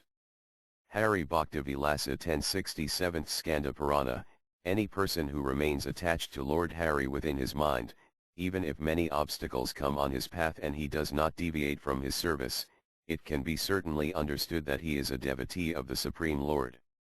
Srimad Bhagavatam 5:5:3, those who are interested in reviving Krishna consciousness and increasing their love of Godhead do not like to do anything that is not related to Krishna. They are not interested in mingling with people who are busy maintaining their bodies, eating, sleeping, mating and defending. They are not attached to their homes, although they may be householders. Nor are they attached to wives, children, friends, or wealth. At the same time, they are not indifferent to the execution of their duties. Such people are interested in collecting only enough money to keep the body and soul together. Srimad Bhagavatam 3 hours 25 minutes and 22 seconds. Such a sadhu engages in staunch devotional service to the Lord without deviation. For the sake of the Lord he renounces all other connections, such as family relationships and friendly acquaintances within the world. Srimad Bhagavatam 11:2:46, Hari Bhakti Vilasa 1080, all of the above mentioned symptoms are available in very few devotees because a priceless gem such as Sintamani is not available everywhere.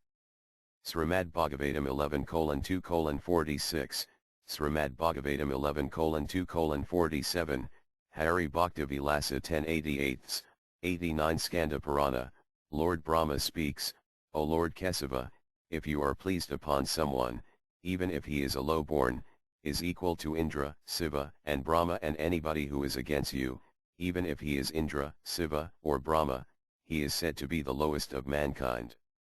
Hari Bhakti Vilasa 10/108 Mahabharata Raja Dharma, the devotees of the Supreme Lord, the source of all living entities and the source of the creation, maintenance, and destruction of this universe, these devotees easily cross this universe without any difficulty.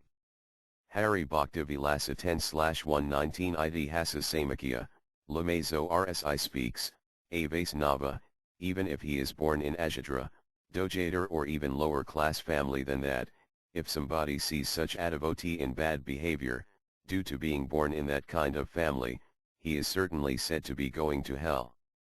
Hari Bhakti Vilasa 10/121 Itihasa Samakya, conversation between Narada Muni and Pundarika, any person who has taken shelter at the lotus feet of a devotee who has taken shelter at the feet of Lord Narayana, if somebody takes shelter of him, even if he is of bad character and a sinner, such a person does not become implicated with sin and getting purified, they purify the whole world. Hari Bhakti Vilasa 10/127 Itihasa Samakya, spoken by the Supreme Personality of Godhead, if someone is not by devotee, even if he is expert in th4 Vedas, he is not dear to me. If someone is my devotee, even if he is low-born, he is dear to me. Therefore, one should give charity to such a low-born person and accept charity from him. Even a low-born devotee is equally worshipable as me. Hari Bhakti Vilasa 10/143 Markandeya Purana Sutta Goswami said, Lord Brahma, Lord Siva, all the demigods and the siddhas, perfect personalities, stay in a place where a devoted devotee is situated. Hari Bhakti Vilasa 10/147 Bran Naradiya Purana, spoken by the Visnuddhas, one who serves a sannyasi and a devotee of the Supreme Lord Hari, if such a devotee sees someone else, even if that person, the one he sees, is sinful, he achieves the supreme abode, Vaikuntha. Hari Bhakti Vilasa 10/152 Brand Naradiya Purana, spoken by Sri Sutta Goswami, any person who is very attached to Lord Sri Vinu, who is very peaceful, who is merciful to other living entities, who is kind to everyone, they are equal to Lord Sri Hari. Hari Bhakti Vilasa 10/156 Brand Naradiya Purana, spoken by Srila Sutta Goswami. Oh, what great luck to the devotees of Lord Sri Hari, because by their compassion, anyone can achieve liberation, which is rarely achieved even by yogis. Hari Bhakti Vilasa 10/161, 162 Padma Purana, the Supreme Personality of Godhead speaks to Lord Brahma, O Brahma, just as the fish, turtle, and birds take care of their own offspring by seeing, meditating and touching, respectively, I also take care of my devotees in that very way. Even though can kill all of the demons within 96 minutes, muhurta, still, just to please my devotees, engage in many kinds of activities in many forms. Hari Bhakti Vilasa 10/174 from Yoga Vasistha, one should always associate with saintly persons. Even if they do not narrate or preach, their talking itself is a great instruction. Bhagavad Gita 9:30 Even if one commits the most abominable actions, if he is engaged in devotional service, he is to be considered saintly because he is properly situated. Bhagavad Gita 9:31 He quickly becomes righteous and attains lasting peace. O son of Kunti, declare it boldly that my devotee never perishes. Bhagavad Gita 9:32 O son of Partha, those who take shelter in me, though they be of lower birth women, Vaishyas merchants, as well as Sudras workers can approach the supreme destination. Srimad Bhagavatam 1 hour 19 minutes and 33 seconds Simply by our remembering you, our houses become instantly sanctified. And what to speak of seeing you, touching you, washing your holy feet and offering you a seat in our home. Srimad Bhagavatam 4:9:10 My Lord, the transcendental bliss derived from meditating upon your lotus feet or hearing about your glories from pure devotees is so unlimited that is far beyond the stage of Brahmananda, wherein one thinks himself merged in the impersonal Brahman as one with the Supreme. Since Brahmananda is also defeated by the transcendental bliss derived from devotional service, then what to speak of the temporary blissfulness of elevating oneself to the heavenly planets, which is ended by the separating sword of time. Although one may be elevated to the heavenly planets, he falls down in due course of time. Srimad Bhagavatam 4 hours 24 minutes and 29 seconds A person who executes his occupational duty properly for 100 births becomes qualified to occupy the post of Brahma, and if he becomes more qualified, he can approach Lord Shiva. A person who is directly surrendered to Lord Krishna, or Vinu, in unalloyed devotional service is immediately promoted to the spiritual planets. Lord Shiva and other demigods attain these planets after the destruction of the material world. Srimad Bhagavatam 5 hours 12 minutes and 12 seconds My dear King Rahyogana, unless one has the opportunity to smear his entire body with the dust of lotus feet of great devotees, one cannot realize the absolute truth. One cannot realize the absolute truth simply by observing celibacy brahmacharya, strictly following the rules and regulations of householder life, leaving home as a vanaprastha, accepting sannyasa, or undergoing severe penances in the winter by keeping oneself submerged in water or surrounding oneself in summer by fire and the scorching heat of the sun. There are many other processes to understand the absolute truth, but the absolute truth is only revealed to one who has attained the mercy of a great devotee. Srimad Bhagavatam 6:14:3 In this material world, there are as many living entities as atoms. Among these living entities, very few are human beings, and among them, few are interested in following religious principles. Srimad Bhagavatam 6:14:4 O best of the Brahmanas, Sukadeva Goswami, out of many persons who follow religious principles, only a few desire liberation from the material world. Among many thousands who desire liberation, one may actually achieve liberation, giving up material attachment to society, friendship, love, country, home, wife, and children. And among many thousands of such liberated persons, one who can understand the true meaning of liberation is very rare.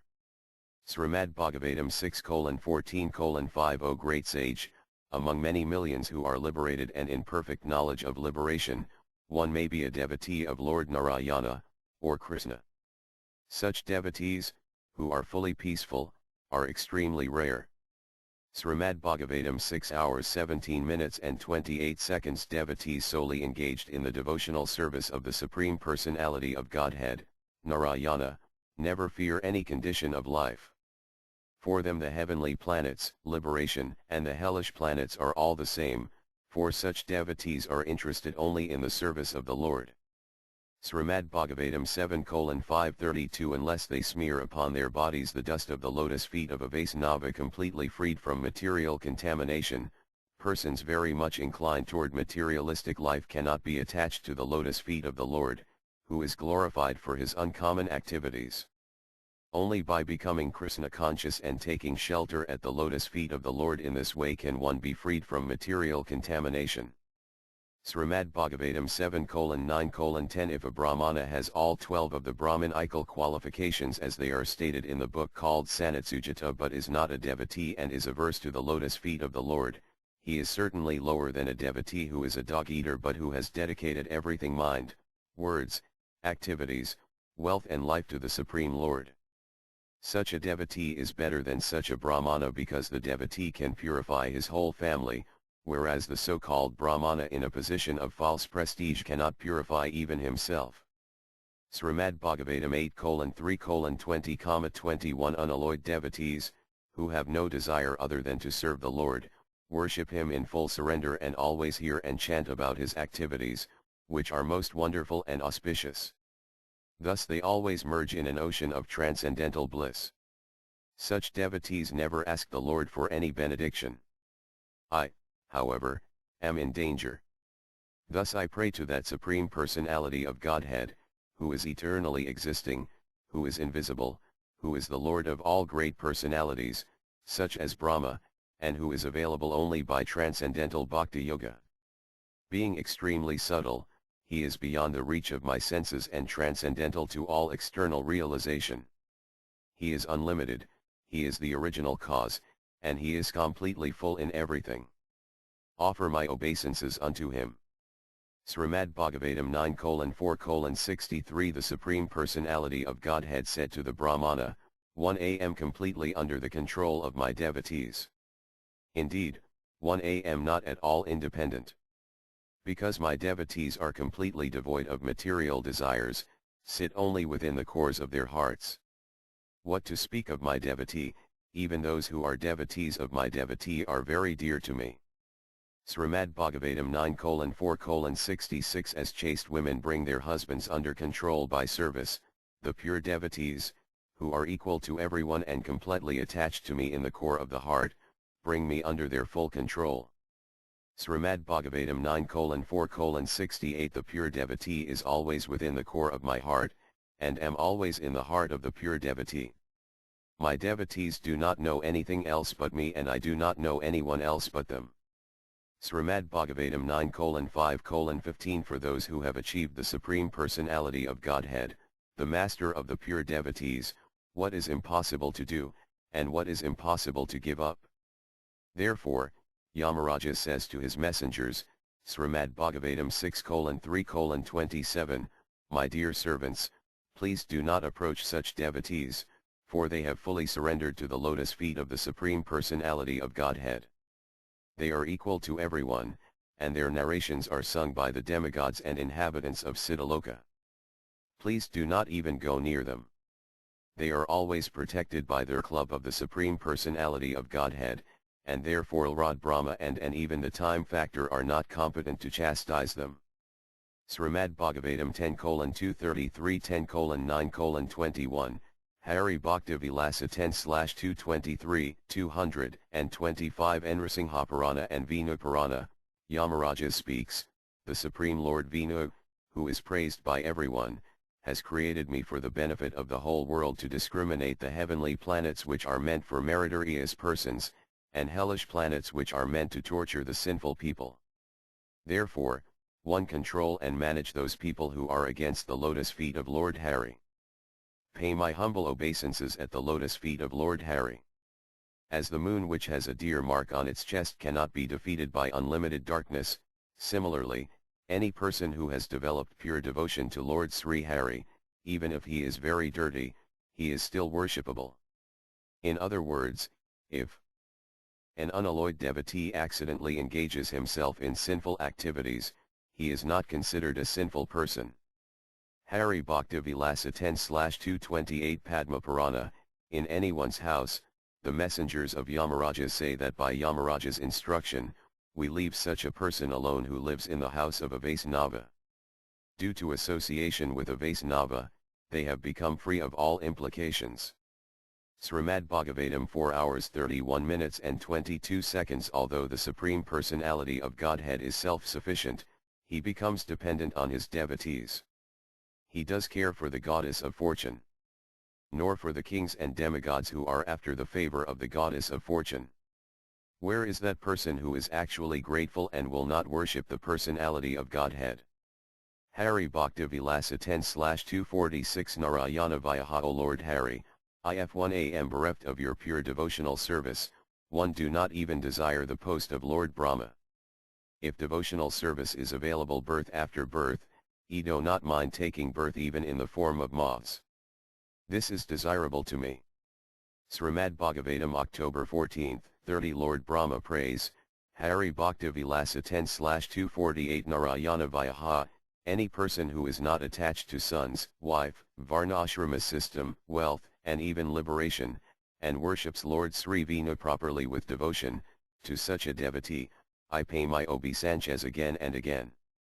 Hari Bhakti Vilasa 10/252 Bran Naradiya Purana, any person who associates with a devotee of Lord Sri Hari, or who engages himself in the service of Lord Sri Hari, just by his association, one becomes liberated from unlimited grievous sinful activities, completely. Hari Bhakti Vilasa 10/253 Padma Purana, just by looking at a Vaisnava, a devotee of Lord Vishnu, one's infamy goes away. By associating with a devotee, increases and cleanses his intelligence and makes one eligible to attain great respect. Hari Bhakti Vilasa 10/255 Padma Purana, the association of the devotees of Lord Vishnu immediately and completely removes one's sins. It gives all auspiciousness and spreads one's glories everywhere. Srimad Bhagavatam 3:23-55, spoken by Devahuti, association for sense gratification is certainly the path of bondage. But the same type of association, performed with a saintly person, leads to the path of liberation, even if performed without knowledge. Srimad Bhagavatam 3:25-20, spoken by Kapiladeva, every learned man knows very well that attachment for the material is the greatest entanglement of the spirit soul. But that same attachment, when applied to the self-realized devotees, opens the door of liberation.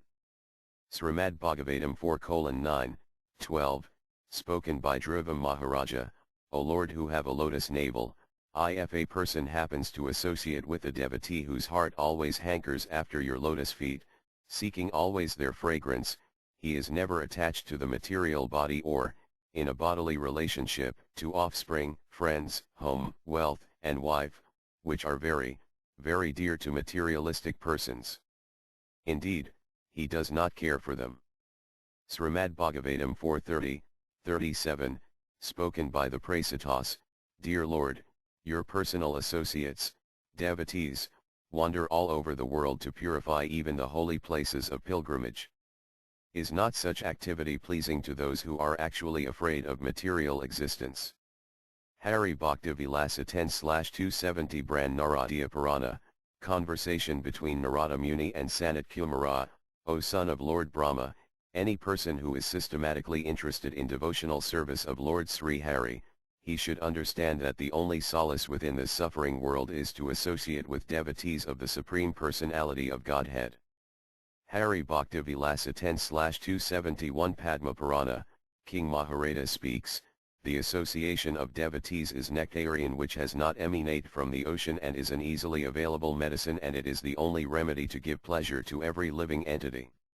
Srimad Bhagavatam 429, 39,40, My dear king, in the place where pure devotees live, following the rules and regulations and thus purely conscious and engaged with great eagerness in hearing and chanting the glories of the Supreme Personality of Godhead, in that place if one gets a chance to hear their constant flow of nectar, which is exactly like the waves of a river, one will forget the necessities of life, namely hunger and thirst, and become immune to all kinds of fear, lamentation and illusion. Srimad Bhagavatam 5:12, 13, Who are the pure devotees mentioned here?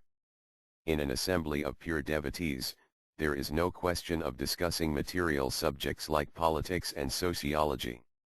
In an assembly of pure devotees, there is discussion only of the qualities, forms and pastimes of the Supreme Personality of Godhead.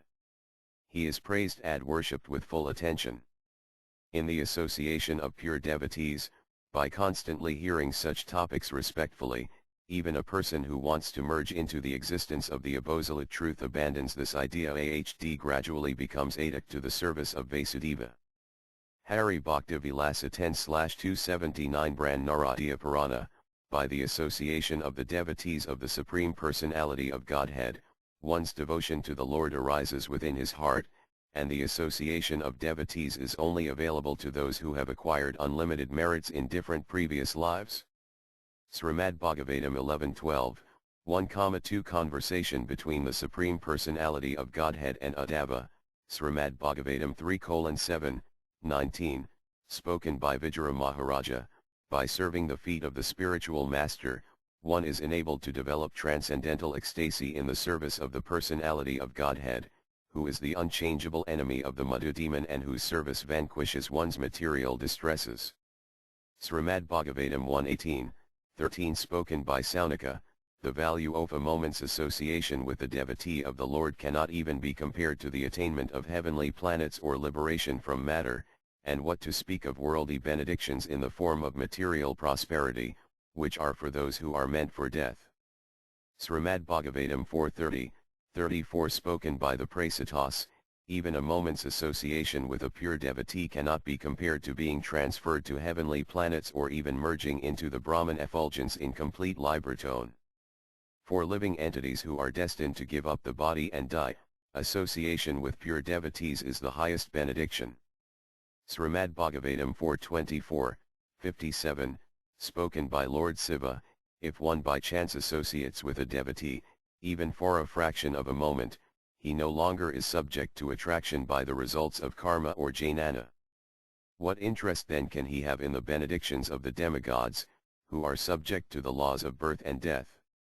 Lord Caitanya spoke to Sanatana Gosvami Caitanya Karita Mrta Mad 20:61, it was also quoted in Hari Bhakti Sudodaya, spoken by Mother Earth to Prahlada Maharaja, Srimad Bhagavatam 3:7, 20, spoken by Vijaya Maharaja. Persons whose austerity is meager can hardly obtain the service of the pure devotees who are progressing on the path back to the kingdom of Godhead, the Vaikunthas. Pure devotees engage 100% in glorifying the Supreme Lord, who is the Lord of the demigods and the controller of all living entities. Srimad Bhagavatam 7:9, 24, spoken by Prahlada Maharaja, My dear Lord, now have complete experience concerning the worldly opulence, mystic power, longevity, and other material pleasures enjoyed by all living entities, from Lord Brahma down to the ant. As powerful time, you destroy them all. Therefore, because of my experience, I do not wish to possess them. My dear Lord, I request you to place me in touch with your pure devotee and let me serve him as a sincere servant. Defects of associating with non-devotees, Hari Bhakti Vilasa 10/295 Kaityayanavakya. It is better to live in a burning hot iron cage, rather than associating and living with people who are bereft of think about Krishna. Hari Bhakti Vilasa 10/296 Padma Purana, conversation between Uma and Lord Shiva. One should not talk with, touch or drink anything with someone who is not a Vaisnava because they are all lower than the dog eaters. Srimad Bhagavatam 3:31, 33 to 35, conversation between Kapiladeva and his mother Devahuti, he becomes devoid of truthfulness, cleanliness, mercy, gravity, spiritual intelligence, shyness, austerity, fame, forgiveness, control of the mind, control of the senses, fortune, and all such opportunities. Srimad Bhagavatam 11:26, 3, conversation between the Supreme Personality of Godhead and Uddhava, Hari Bhakti Vilasa 10/302 Brand Naratiya Purana, those people who are bereft of devotional service, what is the result of their performing Vedic studies, Vedic activities, study of scriptures, going to places of pilgrimage, great austerities, and acquiring knowledge? Srimad Bhagavatam 3:9, 10, prayers by Lord Brahma, such non-devotees engage their senses in very troublesome and extensive work, and they suffer insomnia at night because their intelligence constantly breaks their sleep with various mental speculations. They are frustrated in all their various plans by supernatural power. Even great sages, if they are against your transcendental topics, must rotate in this material world. Therefore it is said, Srimad Bhagavatam 6:1, 18, my dear king, a pot containing liquor cannot be purified even if washed in the waters of many rivers, non-devotees cannot be purified by processes of atonement even if they perform them very well. Hari Bhakti Vilasa 10/307 Brand Naratiya Purana, those people who are against the worship of Lord Sri Hari, they are categorized to be demons. Srimad Bhagavatam 6:3, 28-29, spoken by Lord Yamaraja to his messengers. Paramahamsas are exalted persons who have no taste for material enjoyment and who drink the honey of the Lord's lotus feet. My dear servants, bring to me for punishment only persons who are averse to the taste of the honey, who do not associate with Paramahamsas and who are attached to family life and worldly enjoyment, which form the path to hell. Hari Bhakti Vilasa 10/310, 312 Skanda Purana, conversation between Markandeya and Bhagirata, O king, anybody who makes fun out of the devotee of the Supreme Personality to Godhead, his religiosity, wealth, fame, and family members all reach ruination or are destroyed. Any person who kicks a Vaisnava, criticizes him, angers him, envies him, who is not pleased to see him or disrespects him, Mother Nature, becomes very angry with him and is not happy with him. They are sent to the hellish planets. These 6 things are meant for his degradation. Therefore one should avoid these 6 demonic activities. Hari Bhakti Vilasa 10/313 Skanda Purana, spoken by Lord Yamaraja, anybody who tortures a Vaisnava, a devotee of Lord Vishnu, whatever merits he has acquired his whole life becomes at once ruined.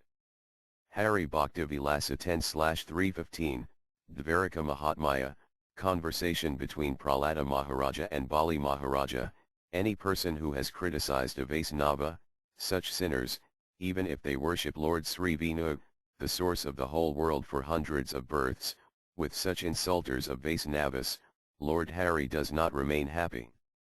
Therefore it is stated, Srimad Bhagavatam 11 hours 26 minutes and 26 seconds Elopakana, the process of associating with Vaisnavas, Hari Bhakti Vilasa 10/320 Tijadravana Pankaratra, as soon as one sees a Vaisnava, he should fall on the ground and pay obeisances unto him. This is the duty of a Vaisnava because, the Supreme Personality of Godhead Lord Hari who is residing in the heart, holding conch shell, disc, club, and lotus flower in his hands, situates himself between these 2 devotees. Therefore they should offer obeisances to each other. The process of associating with devotees, Hari Bhakti Vilasa 10/321, 323 Brand Naratya Purana, if anyone individually pays obeisances to each and every person in a conference, sacrificial arena, in the temple, then whatever merits he had previous acquired are all destroyed at once. Therefore, one's obeisances to all together is sufficient. If a devotee returns from a foreign country, one should embrace him in a pleasing mood and introduce each and every one of his own companions to him. Hari Bhakti Vilasa 10/328 Skanda Purana, conversation between Markandeya and Bhagirata, O best of the kings, if someone sees an unknown Vaisnava come toward him from a distance, if he does not, according to his capacity worship or respect him, then there is no worse sinner than him in this world. Prayer to a Vaisnava. Hari Bhakti Vilasa 10/337,338 Skanda Purana, a host must fold his hands and pray to a Vaisnava who has come to him. O Vaisnava, I am very grateful for your auspicious arrival at my place, because seeing a Vaisnava is certainly as rare as seeing Lord Sri Vinu. I feel that I have accumulated unlimited merits, equal to Mount Meru, therefore now have the opportunity to see such a great soul, a Vaisnava like you here. Srimad Bhagavatam 4:22, 7, 10, King Parthu speaks to the four Kumaras. King Parthu spoke, "My dear great sages, auspiciousness personified, it is very difficult for even the mystic yogis to see you. Indeed, you are very rarely seen. I do not know what kind of pious activity I performed for you to grace me by appearing before me without difficulty." Hari Bhakti Vilasa 10/346 Skanda Purana, conversation between Markandeya and Bhagirata. Any person, who glorifies a Vaisnava, either directly or indirectly by the mercy and pleasure of Lord Sri Hari, they cross this material ocean. Hari Bhakti Vilasa 10/357 Bran Naradiya Purana, if in anyone's house, a Vaisnava who worships Lord Sri Krishna always stays continuously, all the demigods and Lord Sri Hari with Lakshmitavi live there.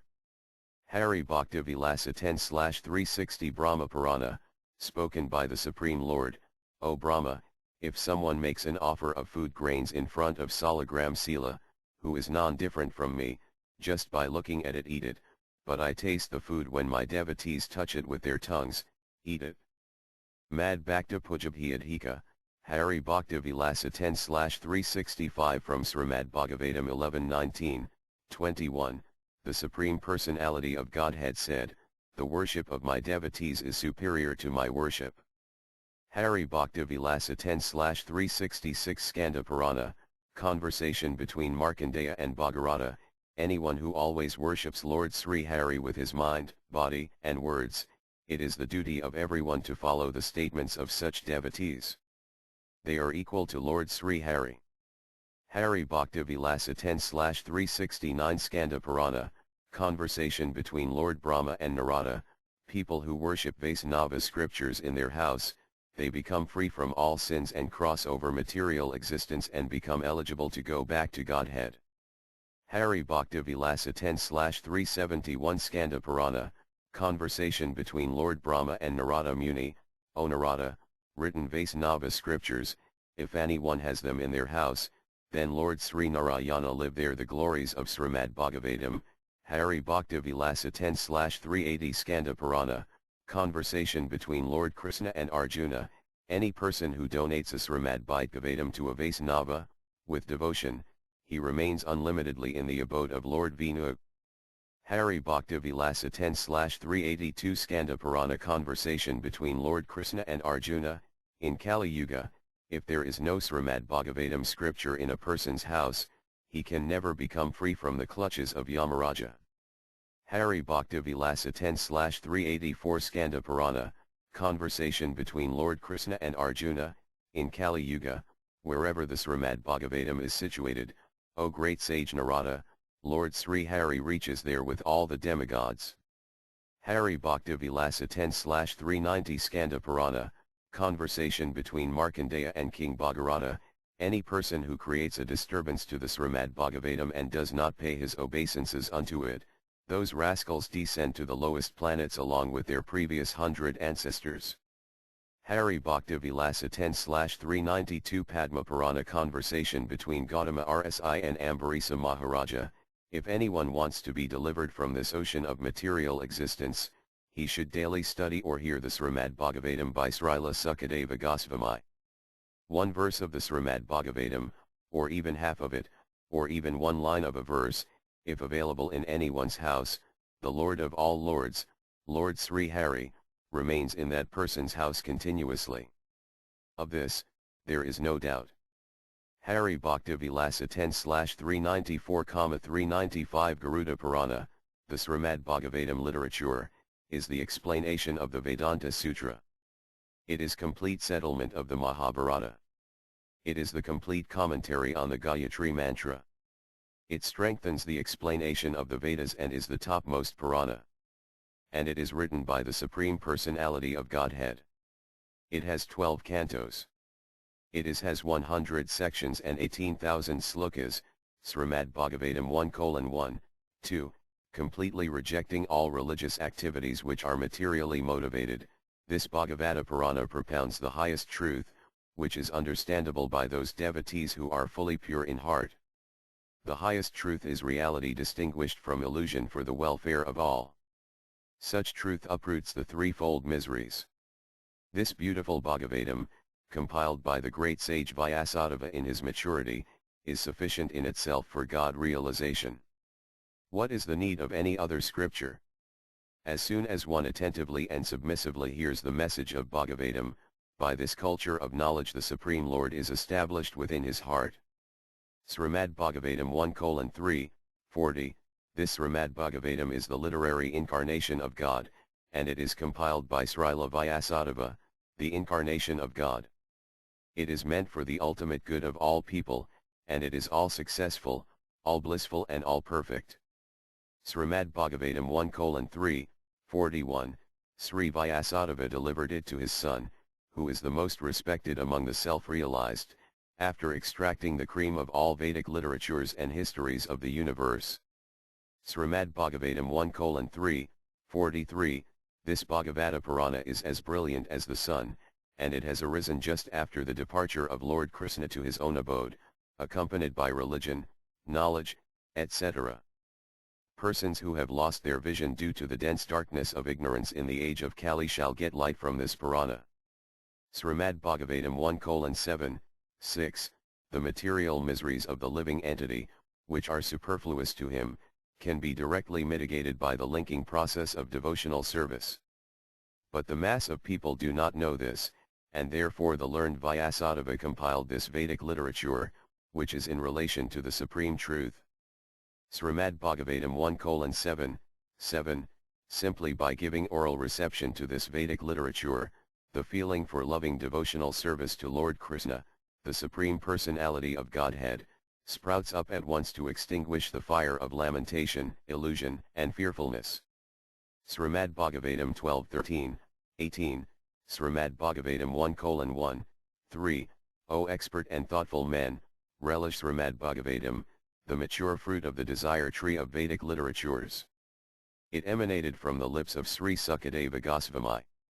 Therefore this fruit has become even more tasteful, although its nectarian juice was already relishable for all, including liberated souls.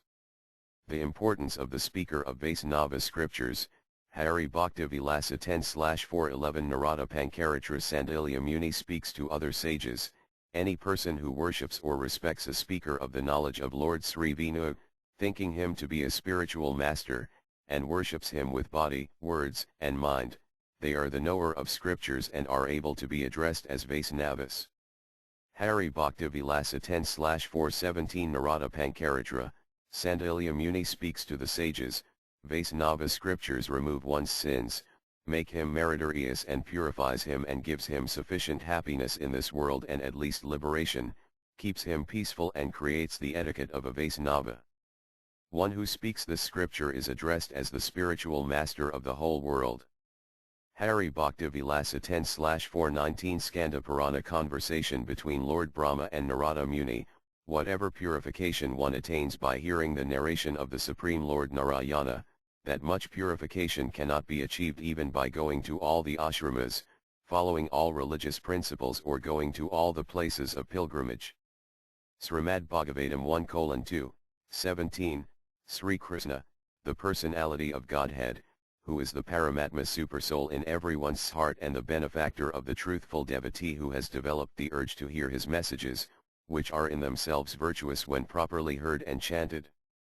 Hari Bhakti Vilasa 10/435 Skanda Purana, spoken by the Lord Brahma to Narada Muni, Lord Brahma said, if a person who is in this material world desires to achieve religiosity, economic development, sense gratification and liberation, then he should always worship the Supreme Personality of Godhead and listen to his narration. Hari Bhakti Vilasa 10/437 Dvaraka Mahatmaya. Any person who has realized that hearing the narration of the Supreme Personality of Godhead daily is more important than his breathing, there is nothing rare for him in this world and in the next. Srimad Bhagavatam 2:3, 12, Srimad Bhagavatam 3:25, 34, Srimad Bhagavatam 2:2, 37, Srimad Bhagavatam 3:5, 46, Hari Bhakti Vilasa 10/443 Skanda Purana. Lord Yamaraja instructs his messengers, O messengers, anyone who hears the transcendental narrations of Lord Sri Vinu, or speaks or narrates, do not look at them or their ancestors. They have already reached to the spiritual world, Vaikuntha. You must understand this. Hari Bhakti Vilasa 10/447 in Vinudhara, Skanda Purana, conversation between Lord Krishna and Arjuna. The Supreme Personality of Godhead says, anybody who chants alone or congregationally my transcendental glories and feels attached to hearing my transcendental glories, I never leave such a person at any time. Srimad Bhagavatam 10:14, 3 Write it from the verse book, 97, Srimad Bhagavatam 3:32, 19, Srimad Bhagavatam 1:18, 14, Hari Bhakti Vilasa 10/462 Skanda Purana conversation between Lord Brahma and Narada Muni. Those who are the lowest among mankind, who do not listen to the readable Vaisnava scriptures, O best among the sages, they are always in the charge of Yamaraja. They always live in the hellish planets. Srila Sanatana Goswami writes in his Digdarshanatika, who does not go to the Vaikuntha planet? One who hears non-Krishna conscious message. Who are those? Those who enjoy sinful activities and feel that the miseries of this world are happiness. In other words, people who are sinful and whose brains have been changed by the influence of Kali Yuga and who have no common sense. Who does not enjoy the transcendental pastimes of Lord Sri Krishna. Who is simply acquiring wealth to live comfortably. Whose intelligence is taken away from performing austerities and following rules and regulations. Those people who do not give shelter to the helpless and only take care of themselves. Due to this, they reduce their merits and fall into the ferocious hellish planets. Srimad Bhagavatam 2:3, 20, Srimad Bhagavatam 3:5, 14, Srimad Bhagavatam 10:1, 4, Srimad Bhagavatam 5:19, 24, Hari Bhakti Vilasa 10/479 Skanda Purana, conversation between Lord Brahma and Narada Muni.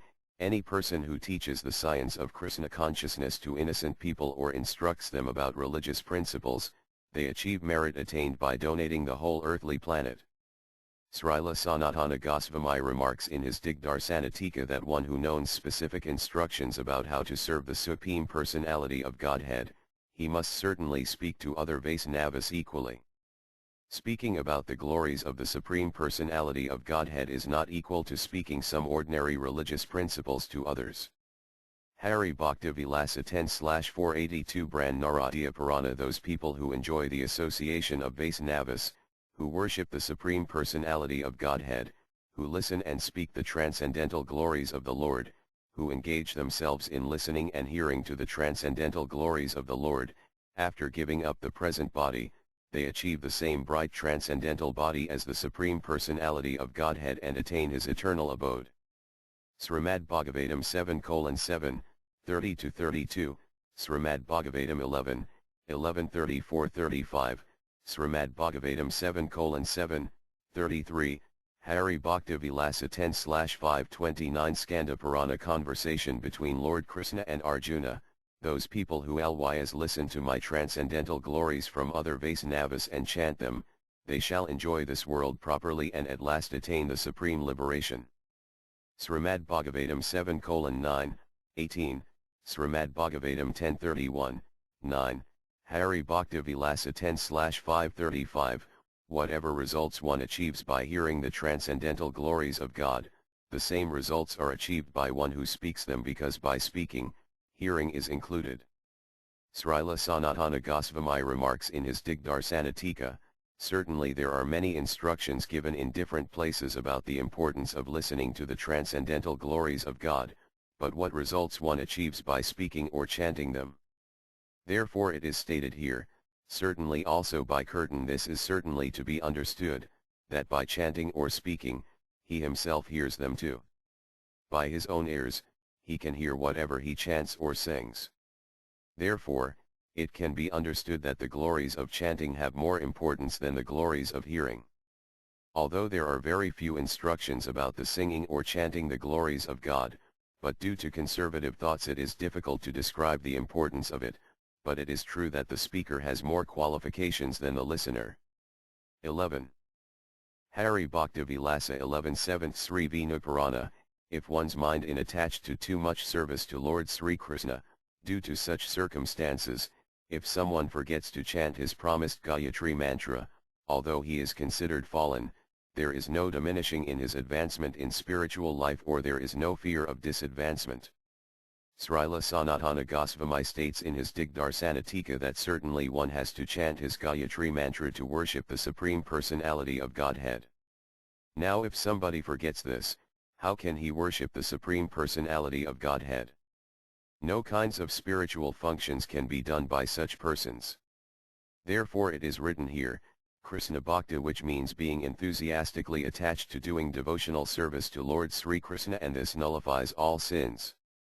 In other words, because the devotee of Lord Sri Krishna is very enthusiastic to serve him, therefore no kind of sin of falling down is attached to him. Hari Bhakti Vilasa 11/8 Padma Purana spoken by the Supreme Personality of Godhead.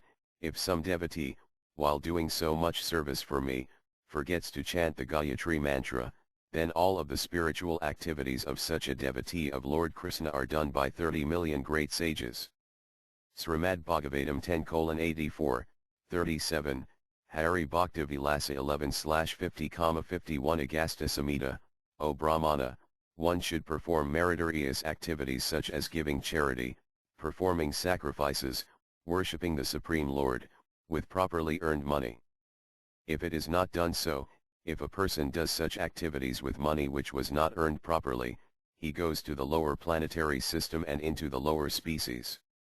Therefore, such people are advised that they should earn money by proper means and worship the Supreme Personality of Godhead.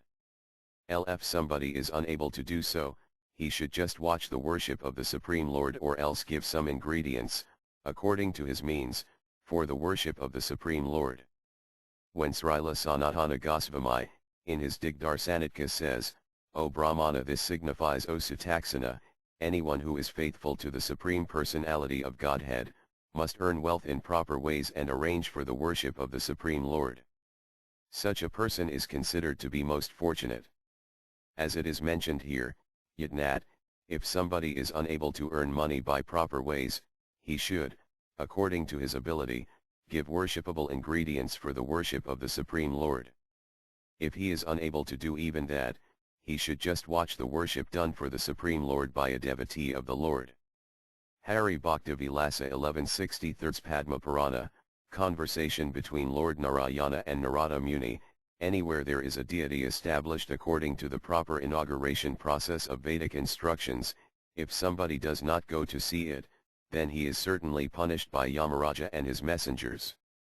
Srila Sanatana Goswami remarks in this regard, wherever it may be, whether the temple is difficult to reach or easy to reach, where the Supreme Lord's deity is established, according to the process stated in the religious Vedic scriptures and said by the Vedas, that if a deity is established, he must go and see him and worship him. Hari Bhakti Vilasa 11/64 Skanda Purana, if anything is donated to a devotee of Lord Vinu in the name of Lord Vinu, that charity is said to be pure and the only solution for liberation. Hari Bhakti Vilasa 11/71 Vinu Dharmadhara, 3rd Canto, O best of the Brahmanas, if somebody offers something to the Supreme Lord which is full of desires for personal gain, the Supreme Lord accepts his offering on his feet, but if someone offers something to the Supreme Lord without any material desires, then the Supreme Lord accepts it on his head. Hari Bhakti Vilasa 11/119 Vinu Dharmadhara, There are different ways to worship the Supreme Personality of Godhead according to the opinions of the learned personalities and the Vaisnavas, devotees. There are different means to worship the Lord according to an individual's means. Categories of worship, Hari Bhakti Vilasa 11/120,121 Agama. There are 16 categories of worship which are a seat, welcome, argya, pudiya, akamana, madhuparka, akamana, bathing, clothing, ornaments, perfumes or sandalwood paste, flowers, incense, ghee lamp, food, prayers. Hari Bhakti Vilasa 11/122 Agama. Then there are 10 categories of worship which are argya, pudiya, akamana, madhuparka, akamana, perfume or sandalwood paste, flowers, incense, ghee lamp, and food. Hari Bhakti Vilasa 11/123 Agama. Incense, flower, frankincense lamp, and food, these are the 5 ways to worship. The worshipper should choose from 16, 10, or 5 ways of worship. Hari Bhakti Vilasa 11/142 Agama. Whatever further processes are not written here, according to the tradition of Vaisnavism, one should follow the system of worship of the Lord. Srila Sanatana Goswami explains in his Digdharana Tika, that there are further ways of worshipping the Lord which are not written in this book. Those are taking care of the Lord's hair before bathing HLM, putting on his clothes for bathing, offer him a seat for eating, and a fragrant drink after his eating, offer him betel nuts. These are daily activities to be done. Furthermore, giving him a bath with water mixed with sesame seeds on his birthday, offering newly harvested food grains to him first, etc. Furthermore, according to the tradition and social customs, following the learned personalities worship can be done to the Lord. To remove cold in the winter season, the supply of warm clothes, heater, and in the summer season, offer cold drinks mixed with ice and cooling ingredients. In the winter season, offer heating ingredients, heater, warm clothes, warm drinks, and hot spicy foods. After eating, make a wonderful bed for his pleasure rest. In summer give an extended amount of rest, and in the winter give him a less amount of rest. Because summer days are longer. All of the rules of the established acharyas should be followed. Hari Bhakti Vilasa 11/147 from Tantra Sastra, giving up miserliness, one should worship the Lord with the previously mentioned process of worship. If something is missing, then he should think in his mind and mentally worship with that ingredient.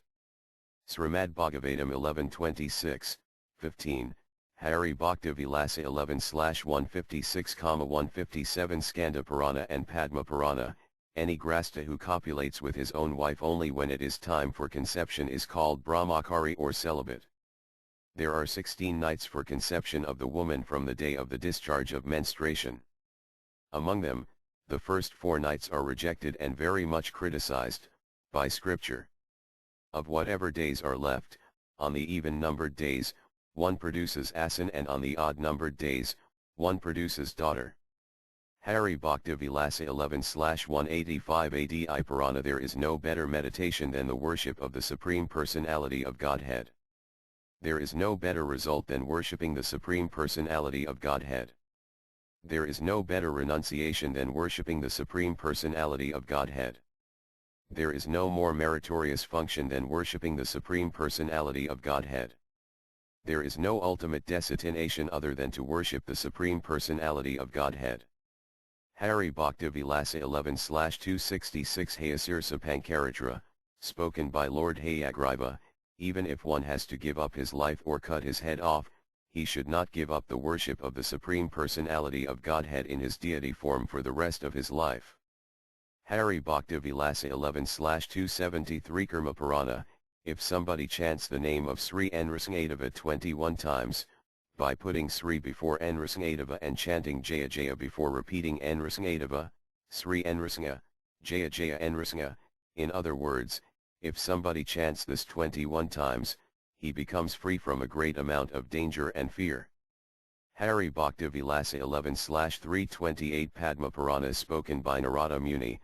Just as if a person unknowingly touches fire, it ceaselessly burns, Similarly, if someone can be tricked into chanting the holy name of Govinda, all of his sins will be burned into ashes.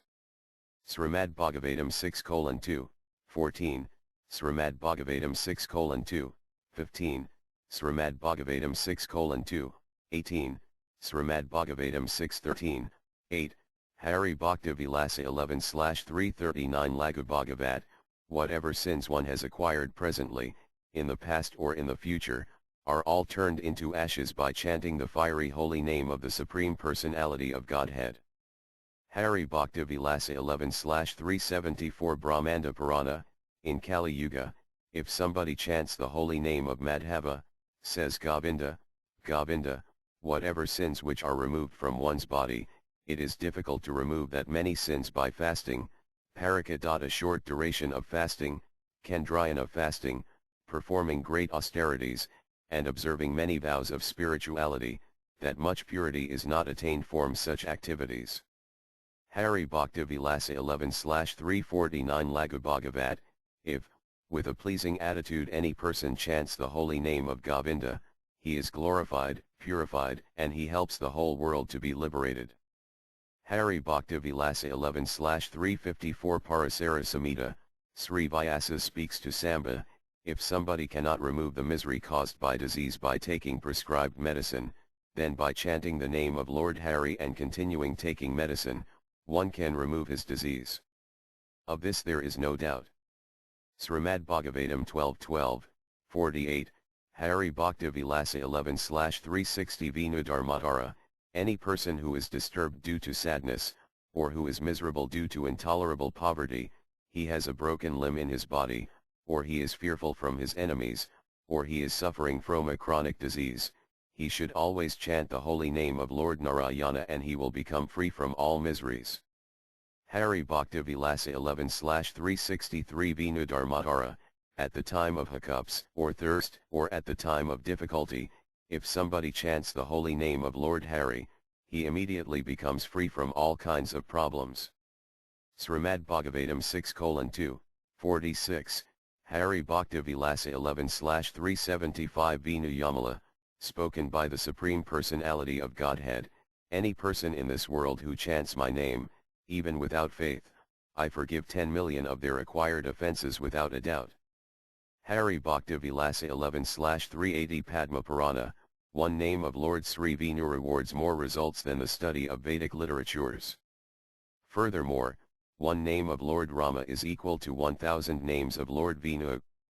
Srimad Bhagavatam 333, 7, Hari Bhakti Vilasa 11/394 Varaha Purana, those people are glorified and liberated and have performed all kinds of meritorious functions, and have achieved anything to be achieved in a lifetime who chants my glories at fixed times. Sanatana Goswami says the fixed times are bathing times, etc. or also in unclean times. Hari Bhakti Vilasa 11/397 Skanda Purana, chanting the holy name of Lord Sri Hari is the topmost austerity underscore in this world. Therefore, in Kali Yuga, to please Lord Vinu, one should chant the holy names of Lord Hari. Hari Bhakti Vilasa 11/411 Vaisvanara Samhita, anyone who chants the name of Lord Rama, saying Rama Rama, he gets liberated.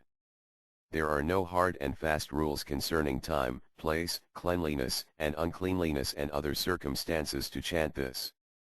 Hari Bhakti Vilasa 11/418 Brahma Purana, any person unalloyedly, even in an unclean condition who always chants the holy names of Lord Hari, he achieves liberation which is achieved by the king of Seti, Sisupala, and all of his faults are forgiven. Hari Bhakti Vilasa 11/423 Bharata Vibhaga, the two words, Hari is the real path of life when the life leaves the body, and the real medicine to become free from the disease of material existence, and means to remove distress and lamentation. Sanatana Goswami gives his Digdarshani commentary saying, at the time of giving up one's body, he must create a path for going back to Godhead by chanting the holy name of Lord Hari. This chanting medicine removes the disease of this material existence and gives liberation from this world. One should become free from the miseries of life. In other words, one should look for the solution to become free from the miseries. In other words, one should become free from the miseries of not attaining love of Godhead. To become free from misery means to attain the vacant the planets. Furthermore, what else can be said? This chanting removes the miseries of this world and the next as stated in Vinu Dharma. Prahlada Maharaja says, this chanting is the real path of the soul. Srimad Bhagavatam 3:9, 15, Srimad Bhagavatam 6:3, 24, Srimad Bhagavatam 6:2, 49, Hari Bhakti Vilasa 11/437 Vamana Purana, any person who chants the holy name of Lord Hari, who is the benedicting personality, who is addressed as lotus-naveled, who holds the conch shell, club, disc, and lotus flower, wearing a nice garment, has a bow and arrows, and who has reddish eyes like lotus petals, they certainly attain the spiritual world. Srimad Bhagavatam 12:3, 51, Hari Bhakti Vilasa 11/445 Mahabharata, spoken by the Supreme Personality of Godhead. Because Draupadi called me saying O Govinda, that is why I became greatly indebted to her. This feeling does not go away from my heart. Srila Sanatana Goswami says in his Digdarsanitika that when the living entity is away from the Lord, when somebody cries, saying O Govinda, then the Supreme Lord becomes controlled and his heart becomes very attached to him. In other words, the Lord thinks of his crying devotee. Hari Bhakti Vilasa 11/449 Vinu Dharma, spoken by Prahlada Maharaja, if anyone has the two syllables ha and ri on the tip of his tongue, he has undoubtedly certainly controlled Lord Hari. Hari Bhakti Vilasa 11/451 Prabhasa Kanda quoted from Skanda Purana and Padma Purana, O descendants of Baitragu, the chanting of the holy names of Krishna is the sweetest of the sweetest, the most auspicious of auspicious things and is the eternal fruit of the sacred vine, essence of sacred Vedas, and is transcendental. If somebody chants with faith or disrespect even once, it can deliver all humankind. Hari Bhakti Vilasa 11/456 Vinu Purana, in Satya Yuga, there was meditation. In Treta Yuga, there was fire sacrifices. Whatever result was attained in Dvapara Yuga by worshipping Lord Hari, in Kali Yuga, they achieved the same result by chanting the holy name of Lord Sri Hari. Srimad Bhagavatam 12:3, 52, Srimad Bhagavatam 11:5, 32, Hari Bhakti Vilasa 11/459 Skanda Purana, greatly advanced personalities certainly daily chant the holy name of Lord Hari in Kali Yuga. Hari Bhakti Vilasa 11/470 Adipurana, conversation between Lord Krishna and Arjuna, any person, by seeing a devotee who is engaged in chanting becomes very pleased and he achieves the transcendental abode, the spiritual world and enjoys with Lord Sri Vinu. Hari Bhakti Vilasa 11/4488 Brahmanda Purana, whatever results one attains by chanting 1000 pure names of Lord Vinu, the same is attained by chanting one name of the direct incarnations of Krishna. Hari Bhakti Vilasa 11/496 Nrsimha Purana, spoken by the Supreme Lord, any person who chants my name, saying Krishna Krishna Krishna, I remove him from the hellish condition of life as a lotus flower comes up through the water. Hari Bhakti Vilasa 11/498 Prabhasa Purana, the Supreme Personality of Godhead spoke to Narada Muni, O austere sage, among all of my names, Krishna is the best. This name cleans up all of one's sins and gives liberation in this world to one. Srimad Bhagavatam 2:3, 24, Hari Bhakti Vilasa 11/510 from Sruti, O Lord Vinu, we will seriously chant your holy names which is full of knowledge, full of pleasure and gives good intelligence. Hari Bhakti Vilasa 11/514 Kathayana Samhita, any person who thinks to give his own interpretation about the holy name of Lord Hari, among all kinds of men, this man is the most sinful. Hari Bhakti Vilasa 11/516 Jaimini Samhita, any person who gives his own interpretation on the glories of the holy name of the Supreme Lord and on the Sruti and Smriti scriptures and says that they are not facts, they never become free from hellish suffering conditions. Hari Bhakti Vilasa 11/920 Padma Purana Sanat Kumara instructs Narada Muni, If the lowest of mankind commits offences at the lotus feet of Lord Hari but then takes shelter at the lotus feet of Lord Hari and chants his holy name, all offences are nullified. Therefore, if someone commits offences to the Lord's holy name, he goes to suffer in the hellish planets without a doubt. Quote the Sanskrit verses from CC about the 10 offences. Hari Bhakti Vilasa 11/525 Padma Purana Sanat Kumara instructs Narada Muni, due to unconsciousness or due to certain reasons, if somebody accumulates offences against the holy name, he should engage himself in always chanting the holy names of Lord Hari to become free from such offences. Hari Bhakti Vilasa 11/532 Yogavasistha, any person who has removed all of his sins after performing austerity and acquiring knowledge for thousands of births, they attain the opportunity of doing devotional service at the lotus feet of the Supreme Lord Sri Krishna. Bhagavad Gita 7:28, Srimad Bhagavatam 6:1, 15, Srimad Bhagavatam 1:5, 17, Srimad Bhagavatam 1:2, 6, Hari Bhakti Vilasa 11/560 Padma Purana. If somebody has developed fixed and determined devotion to Lord Sri Krishna, then what is the need of his chanting different mantras and japa or studying different kinds of scriptures or performing thousands of horse sacrifice vows? Srimad Bhagavatam 5:18, 12, Srimad Bhagavatam 4:22, 39, Hari Bhakti Vilasa 11/571 Padma Purana conversation between Yamaraja and a Brahmana. Nothing is rare to a person who performs devotional service to Lord Hari such as sons, wealth, necklaces, wife, house, horse, elephants, heaven, and liberation. Srimad Bhagavatam 1:2, 7, Srimad Bhagavatam 2:3, 10, Hari Bhakti Vilasa 11/583 Nrsimha Purana. Just as a person can pay money and easily buy leaves, flowers, fruit, and water, in the very way, by executing devotional service, one is able to obtain the most ancient personality, the Supreme Personality of Godhead, and therefore, what is the need for him to look for liberation?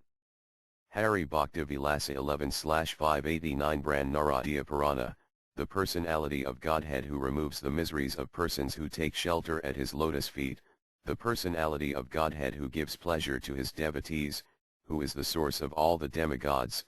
Lord Hari can only be pleased by doing devotional service unto him. There is no other process to please him.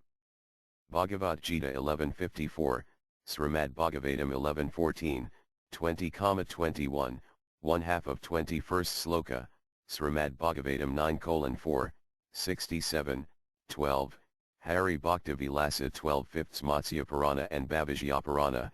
Anybody who fasts on both Ekadasis on both the light and dark fortnights of the month and eats on the next day, Dvadasi, Lord Sri Krishna becomes very pleased with him.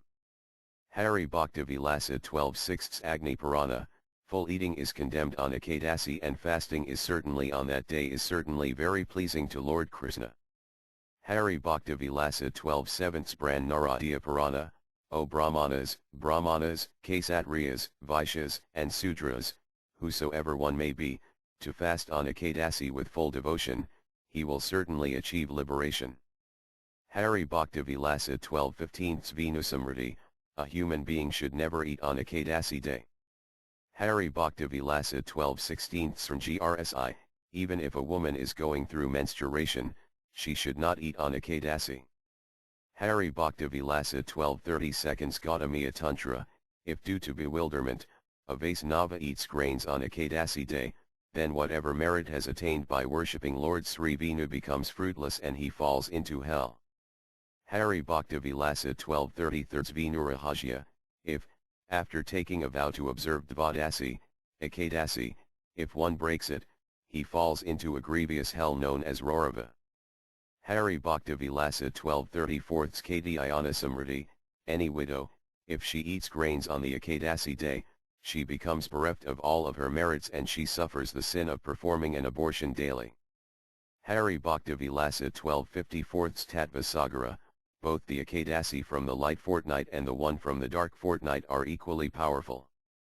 Any person who thinks that both Ekadasis are equal are addressed as Vaisnavas. Hari Bhakti Vilasa 12/63 Stivala Rst, O King, one should never give up fasting on Ekadasi, even if it falls on Saturday, Sunday, on an eclipse day or on Sankranti day. Hari Bhakti Vilasa 1274 Padma Purana Uttarakanda, conversation between Lord Shiva and Parvati, O dear wife, among all kinds of social and spiritual orders or even women, everyone should fast on Ekadasi day. Of this, there is no doubt. Srila Sanatana Goswami remarks in his Digdarsanatika commentary, everyone should fast on such an auspicious day as Ekadasi. Everyone, among all social and spiritual orders, are said to be authorized to fast on this day. Even Grastas, previously as it is said, Brahmanas, Kshatriyas, Vaishyas and Sudras, and even women should fast, and furthermore, men and women should fast. Sudras and even women have not been rejected to fast on Ekadasi. Specifically, even a widow and with his wife and his son, either a married or unmarried woman, are authorized to fast. As Manu Maharaja says, there is no authorization for a woman to separately perform a fire sacrifice, any fasting. Lord Venu says, if any woman's husband is alive and she fasts without asking him, she reduces the duration of life of her husband and attains hell herself. This means, a woman has to take her husband's permission to perform auspicious functions. Therefore, it is advised in the Sankhalikata scripture, a woman should begin taking vows for spiritual functions and fasting by the order of her husband. Therefore, a Vaisnava understands that a Grastha should fast with his wife and children. A Vaisnava should automatically understand this statement regarding women. As stated in Rukmangata, he should fast with his children, wife, and relatives together on the Ekadasi day. Hari Bhakti Vilasa 1275 Katayana Samriti, from the age of 8 to the age of 80, a person should fast on all of the Ekadasis on both the light and the dark parts of the month. Whether one is a Vaisnava or a Saivite, everyone should fast on Ekadasi day. Hari Bhakti Vilasa 12/01 Markandeya Purana, a child, an old man or a person unable to fast can take something to eat in the evening or once in the day, whether it be milk, fruit, or water, but should properly follow the Ekadasi fast. One should not give up fasting on Ekadasi. Hari Bhakti Vilasa 12/03 Bodhayana Samriti, any person who is diseased, or who is dominated by bile or who has aged more than 30 years, after householder life, they are advised to eat in the evening on the Ekadasi day. Srila Sanatana Goswami remarks, stating that, aging more than 30 years means after household life ends.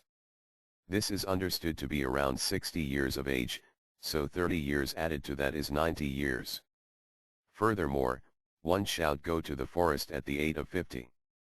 According to this statement, a Grastha's life is said to be 50 years, that is, he has decided to live in his family life until the age of 50. Even then, iPhone adds 30 years, it becomes 80 years. Therefore, fasting is recommended until a minimum age of 80. Hari Bhakti Vilasa 12/100 Mahabharata, Vidyama Parva, water, fruits, roots, milk, ghee, the request of a Brahmana and the order of a spiritual master and medicine do not wane one's fast. Mad Uthane Matsayana Mad Parsva Paravartan Atrakao Dixita Kasid Vase Navo Bhakta Tatparayanam Vayadi Bunjata Falamalam Athapva Aparadham Aham Tasia Nak Samama Katakana Kasipamai Narak Gor Yavada Huta Samplavan, Hari Bhakti Vilasa 12/101,102 Kajya Papankaratra, spoken by the Supreme Personality of Godhead, a devotee who is properly initiated and doing devotional service, if he eats on my awakening day, sleeping day, or turning side day, of Ekadasi days, whether he eats grains, or fruits or roots, never forgive him for his offense and keep them in a ferocious hell until the end of annihilation of this material world.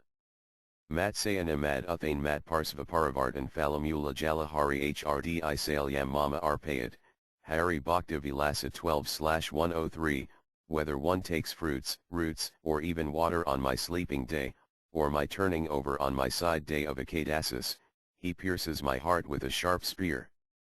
Hari Bhakti Vilasa 12/110 Tattva Sagara, This Ekadasi day was created as the supreme medicine to remove the disease of material world of having a miserable material body and mind.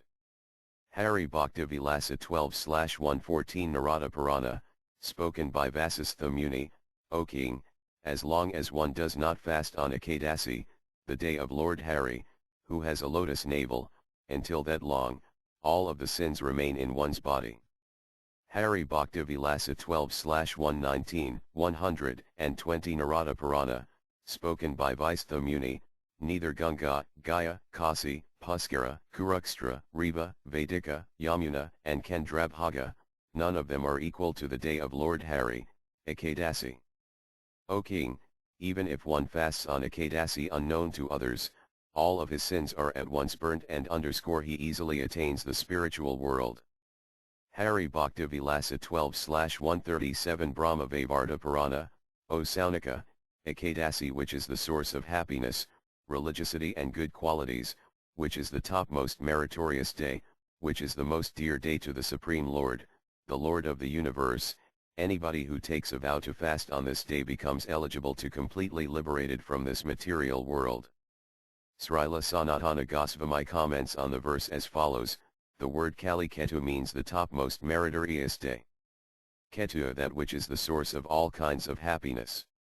It is stated by all scriptures to fulfills all of one's desires. Hari Bhakti Vilasa 12/164 Skanda Purana, conversation between Lord Brahma and Narada Muni, O son, Narada, whatever merit one achieves by fasting on Dvadasi day, one cannot achieve either by performing a horse sacrifice, or by going to millions of places of pilgrimage to take bath. Hari Bhakti Vilasa 12/170 Skanda Purana, conversation between Lord Brahma and Narada Muni, in Kali Yuga, if somebody studies the glories of Dvadasi, Ekadasi, on Ekadasi day, they do not suffer with mental problems and physical disease. Hari Bhakti Vilasa 12/178 spoken by Sanat Kumara, any person who does not fast on Ekadasi and observes other days' fasts, he suffers the miseries of performing fasts, but does not attain sufficient results, or they only achieve difficulties from fasting and nothing else. Hari Bhakti Vilasa 12/179 Saradharma, the Supreme Personality of Godhead, once took a measuring scale and on one side, put sacrifices, osteitas etc. and on the other side Dvadasi day, and found that Dvadasi is more meritorious. Hari Bhakti Vilasa 12/192 Vayu Purana, any person who observes an Ekadasi fast with devotion becomes free from all difficulties and sins, and after becoming purified, attains the abode of Lord Vinu. Hari Bhakti Vilasa 12/197 Sira Purana, any person who fasts on Ekadasi with devotion, he attains the same form as Vinu and goes to his abode and lives with him. Hari Bhakti Vilasa 12/199 Siva Purana, there are two divisions of Ekadasis: the complete Ekadasi and the overlapping Ekadasi. The overlapping Ekadasis are also divided into two: begin overlapping and end overlapping. The beginning overlapping should always be given up. Hari Bhakti Vilasa 12/202 Saradharmatara, Ekadasi and Dvadasi are both qualified for fasting. Furthermore, one should fast when Ekadasi is combined with Dvadasi, but one should never fast when Ekadasi is combined with Dasami. Hari Bhakti Vilasa 12/205 Narada Purana, one should never fast on days when Ekadasi is overlapped with Dasami.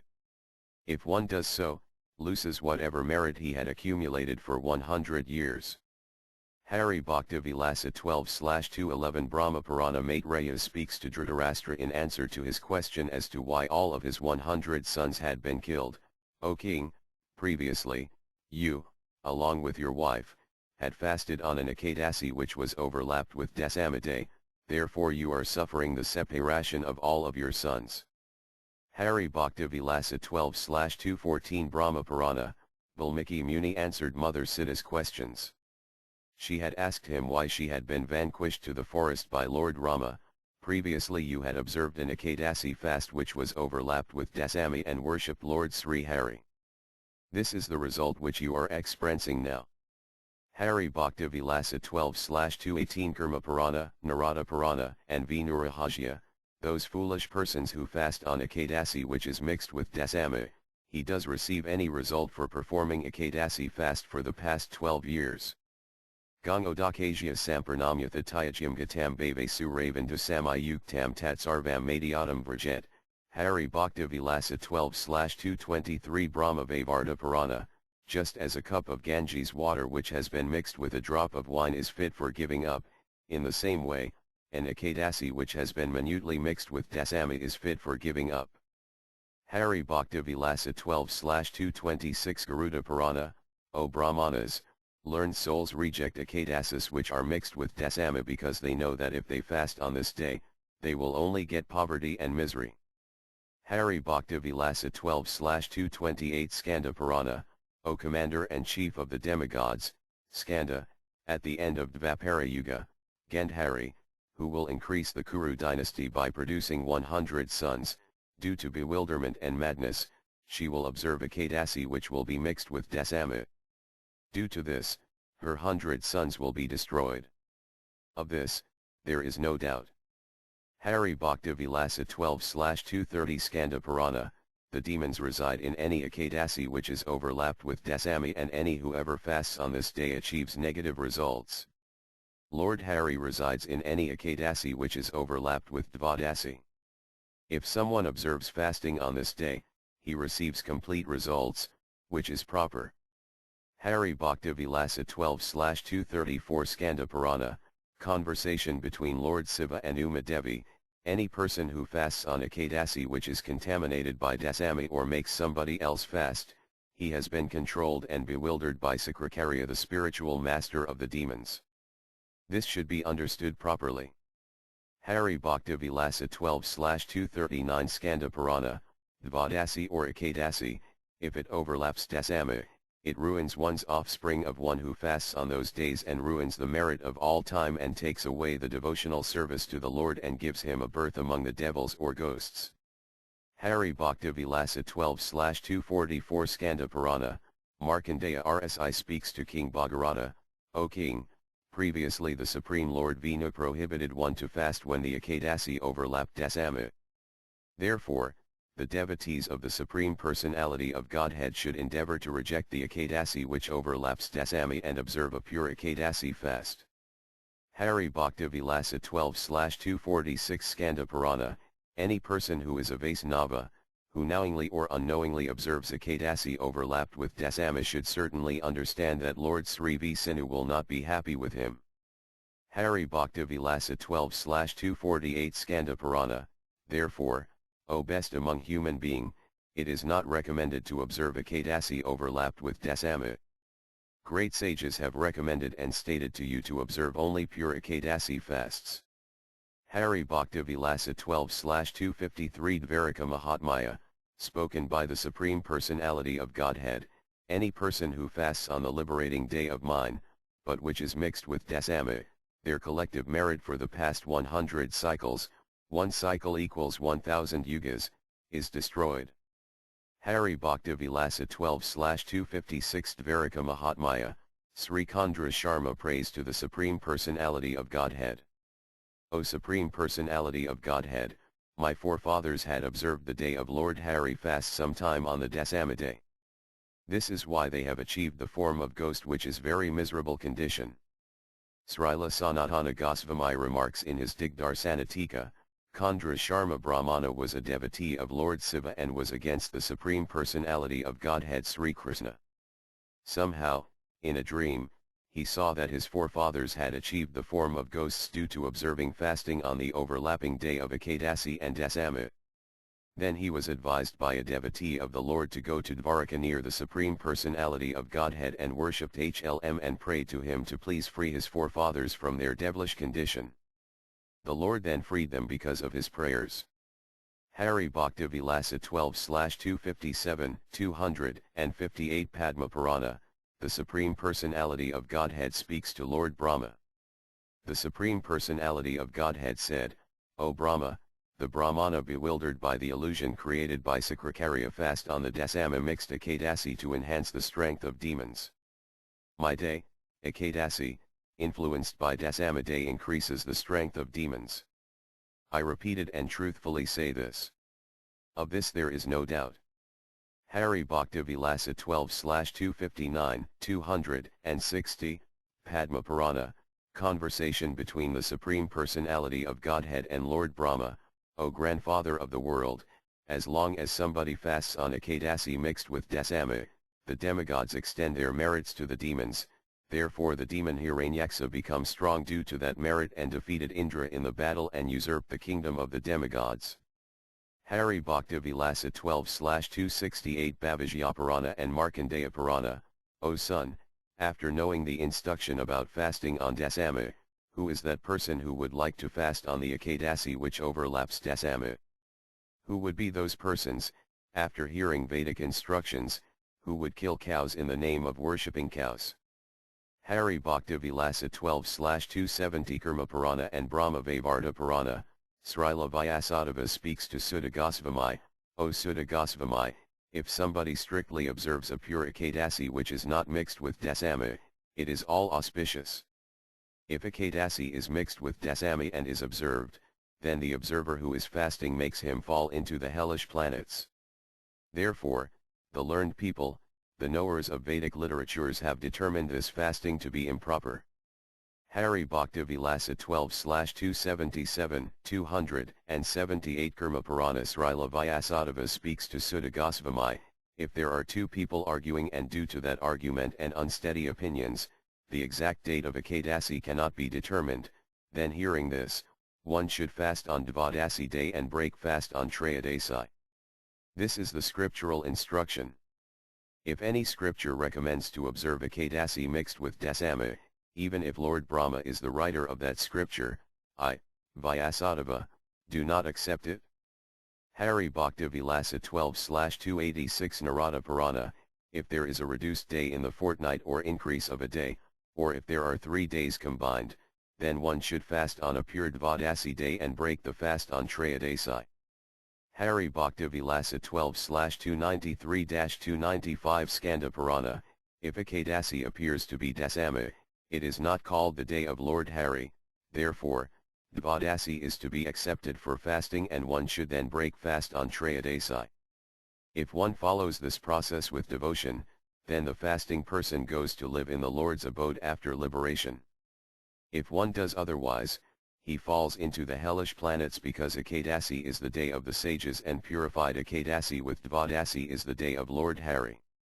Hari Bhakti Vilasa 12/316 Garuda Purana, Bhavijya Purana and Sivarahajya, O Brahmana, 96 minutes before sunrise, if there is an Ekadasi available, it is called a complete and pure Ekadasi.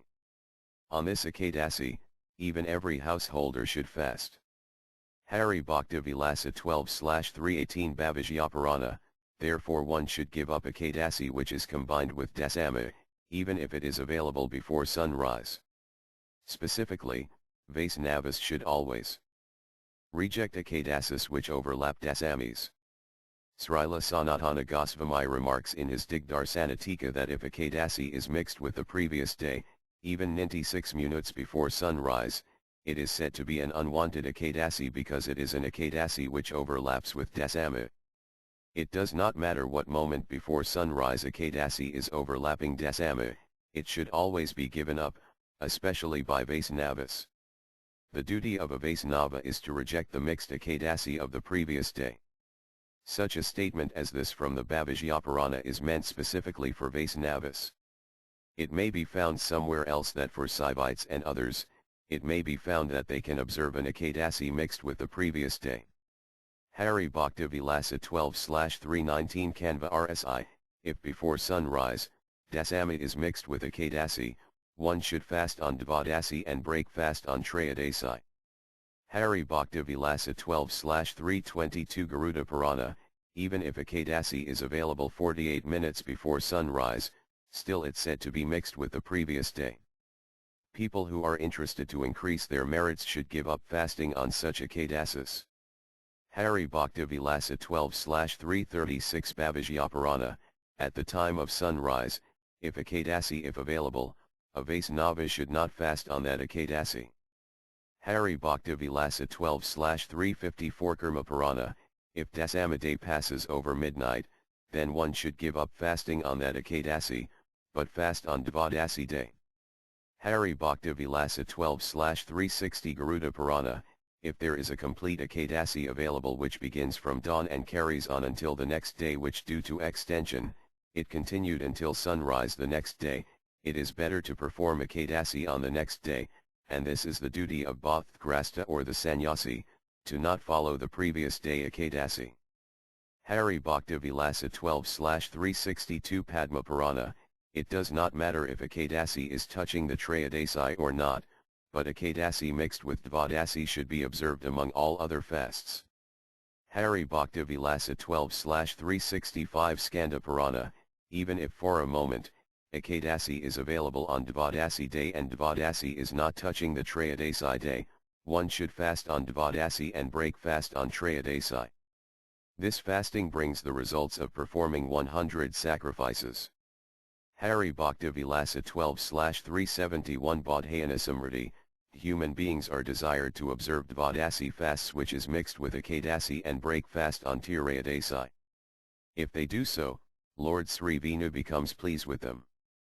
Hari Bhakti Vilasa 12/372 Skanda Purana, although Ekadasi is complete which began from dawn and also Dvadasi is complete which mixes with Trayodasi, even for a few moment, then one should not fast on Ekadasi, but should fast on Dvadasi day.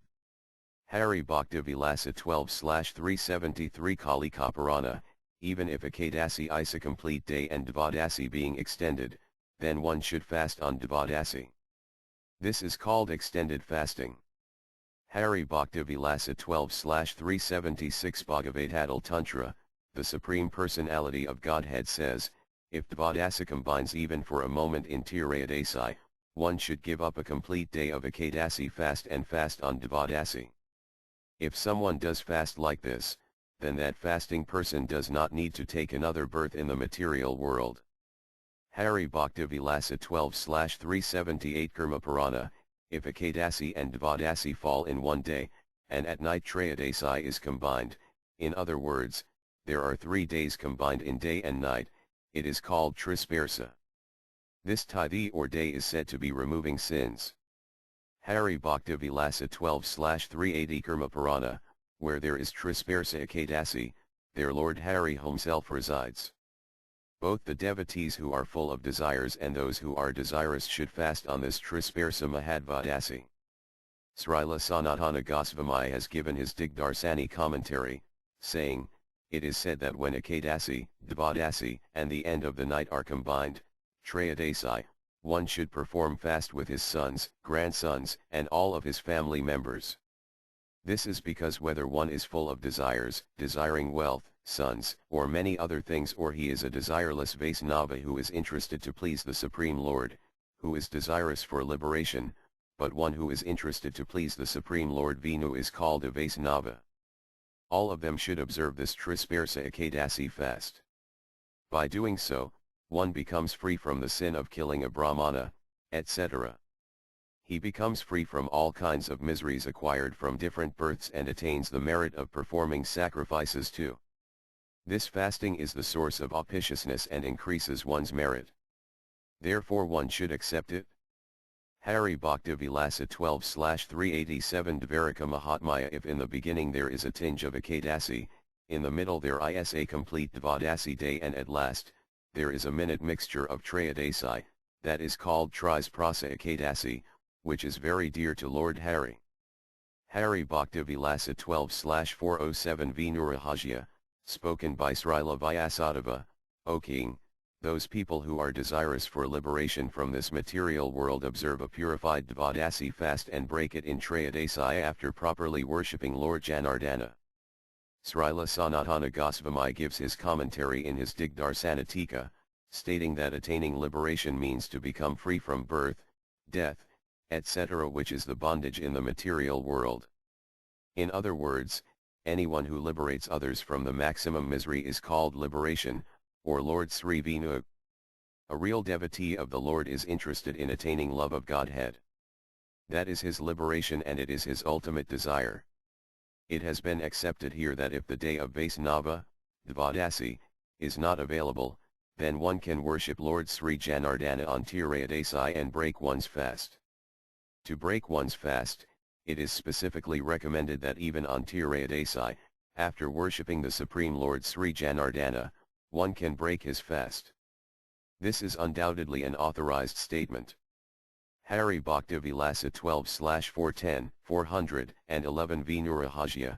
In this way, after studying the rules in the scriptures and following the statements of realized souls, Ekadasi, which is pleasing to the Vaisnavas, is established. Unless one has the direct mercy of the Lord, even if he is very learned, it is very difficult to determine the correct days for Ekadasi. Therefore, to perform the Ekadasi fast properly, one should always reach the topmost Vaisnava devotee of the Lord and ask for the exact date. Srila Sanatana Goswami explains in his Digdarsanatika, stating that, the ways for the Vaisnavas and the non-Vaisnavas to determine the exact dates of Ekadasi have been explained here. One should consider the statements of the scriptures, and also he should discuss this with learned personalities as well. One should not just rely on the scriptures, but it is important to also consult the learned souls as well. According to Vaisnava, following Vaisnava Ekadasi is important, not an Ekadasi which has been pierced with the previous day, Dasama day. Even on Ekadasi, if Dvadasi is available, if it is mixed with Dasama, one should completely give it up. Trisparsa Ekadasi, which is free from Dasama, falling in Chaturmasya during one of the dark fortnights, is said to be observable. In essence, a Vaisnava should always be consulted so as to know what to do. Due to the illusory influence of Sakrakari, even the learned scholars, who are expert in Vedic literature, become bewildered and are unable to determine the exact day for fasting on Ekadasi. Therefore, one should be a devotee who is depending on the mercy of the Supreme Personality of Godhead. That is the exact way to determine the exact Ekadasi fasting day. Hari Bhakti Vilasa 12/412 Vinurahajya. Conversation between Markandeya and King Indradyumna. O king, the three worlds have become bewildered on the subject of establishing the correct day of fasting on Dvadasi. What to speak of the present day, even in ancient times, great persons were almost bewildered in perfectly determining the correct days for fasting. 13. Hari Bhakti Vilasa 13/8 Narada Purana. It is worse than enjoying conception with one's own mother, eating beef, murdering, or drinking liquor than eating on Ekadasi day. Therefore one should not eat on the Ekadasi day. Hari Bhakti Vilasa 13/18 Smriti and Tara. On Dasama day, a person should eat only once with controlled senses. After that, he should wash his hands and mouth, and then he should brush his teeth properly. Hari Bhakti Vilasa 13/21 Brahma Vaivarta Purana. A person who is regulated will eat only once a day when half of the day has passed, in the afternoon, and he should eat in a religious mood for purification. Hari Bhakti Vilasa 13/86 Skanda Purana. Conversation between Lord Shiva and his wife Uma. One who does not remain awake overnight on a Dvadasi fasting day is not qualified to worship Lord Sri Hari. Hari Bhakti Vilasa 13/87 Skanda Purna. Lord Brahma speaks to Narada Muni, the Supreme Lord Hari, if he is in anybody's heart, he will surely give him the intelligence to remain awake overnight on the Dvadasi fast day. Hari Bhakti Vilasa 13/131 Skanda Purana and Prahlada Samhita. Conversation between Lord Brahma and Narada. If anybody studies Srimad Bhagavatam with full devotion before the deity of Lord Sri Hari, he will surely go to the spiritual abode with all of his ancestors. Hari Bhakti Vilasa 13/171 Skanda Purana. Conversation between Lord Shiva and his wife Uma. Any person, on the day of Lord Hari, who does not remain awake overnight and instead sleeps, one should understand that he has been caught with a 100-fold network of illusion and has been bitten by the snake of Kali Yuga. Hari Bhakti Vilasa 13/182 Skanda Purana. Conversation between Lord Shiva and Parvati. O Parvati, on the day of Lord Sri Hari, if somebody remains awake, all of the sins accumulated for the previous millions of births are destroyed at once. Hari Bhakti Vilasa 13/190 Skanda Purana Conversation between Lord Shiva and Parvati Devi. O Parvati, what more can I say? A healthy person, while living in his own house, and still does not remain awake on the day of Lord Hari, at night, even though he is a devotee of the Lord, even I do not have any connection with him. Hari Bhakti Vilasa 13/198 Skanda Purana, Conversation between Lord Shiva and Parvati Devi, whether one is a Brahmana, Kshatriya, Vaishya, woman, or Sudra, fallen person, unwanted progeny, demons, or evil spirit or devil, any of them who had previously observed an Ekadasi fast and remain awake overnight for the pleasure of Lord Hari on Ekadasi and then attain the spiritual abode of Lord Vinu. Hari Bhakti Vilasa 13/219, 220 Prahlada Sanhita. Prahlada says, wherever there is a person remaining awake overnight, which is very dear to Lord Krishna, all the demigods, including Brahma, Indra, and Shiva, are all available there. And where there is such a wake going on, all of the great sages, headed by Narada Muni, Vyasadeva are available, and I, Prahlada Maharaja, who am always engaged in worshipping Lord Sri Hari, am also available there. Hari Bhakti Vilasa 13/223 Prahlada Sanhita. Prahlada Maharaja says, there only, the Ganges, Sarasvati, Riva, Yamuna Sadadraka, Chandrabhaga, Vedasta and other religious rivers are available there as well. Hari Bhakti Vilasa 13/230 Kadhyayana. After taking bath early in the morning and worshipping the Supreme Personality of Godhead Lord Sri Hari, one should offer his fasting to him, and then to achieve merit from such fasting, one should remember Lord Sri Hari while breaking the fast. Hari Bhakti Vilasa 13/236 Trailokya Mohana Pankaratra. Thereafter, after performing daily service to the Supreme Lord, according to one's capacity, one should give eating ingredients to Brahmanas in charity and then take a tulsi leaf in his mouth and break one's fast. Hari Bhakti Vilasa 13/237 Skanda Purana. After fasting properly on Ekadasi, one should eat Mahaprasada the next day, Dvadasi, and at that time millions of his sins are burnt. Hari Bhakti Vilasa 13/238 Padma Purana. As when one goes across the Sarasvati river without taking bath, he loses his sin. Similarly, when one continues fasting on Dvadasi day, he suffers a great amount of meritorious loss. One who does not break fast at the proper time loses a great amount of murti. Srila Sanatana Goswami states that, without taking bath in the Sarasvati, only, means that if you cross to the other side of the Sarasvati to take bath, all of his religious merits will be stolen from him. Hari Bhakti Vilasa 13/241 Karma Purana. One should fast on the Ekadasi day and break his fast on Dvadasi day. It is not recommended to break one's fast on Trayodasi day. One who breaks his fast on Trayodasi day, one who does not break his fast at the proper moment, he loses the merit which had gained by fasting on 12 Dvadasis. Srila Sanatana Goswami gives his Digdarsani commentary, saying that, passing over means, not breaking his fast at the proper time. Hari Bhakti Vilasa 13/258 Vinu Dharmadhara. The fourth portion of the Dvadasi day is called the day of Lord Hari. A person who is a devotee of Lord Vinu should pass over this portion to break his fast. Hari Bhakti Vilasa 13/259, because Ekadasi is connected to Dvadasi is why it is called the day of Lord Hari. Learned souls say that when the fourth part of the day of Ekadasi is combined with the first part of the day of Dvadasi, it is named as the day of Lord Hari.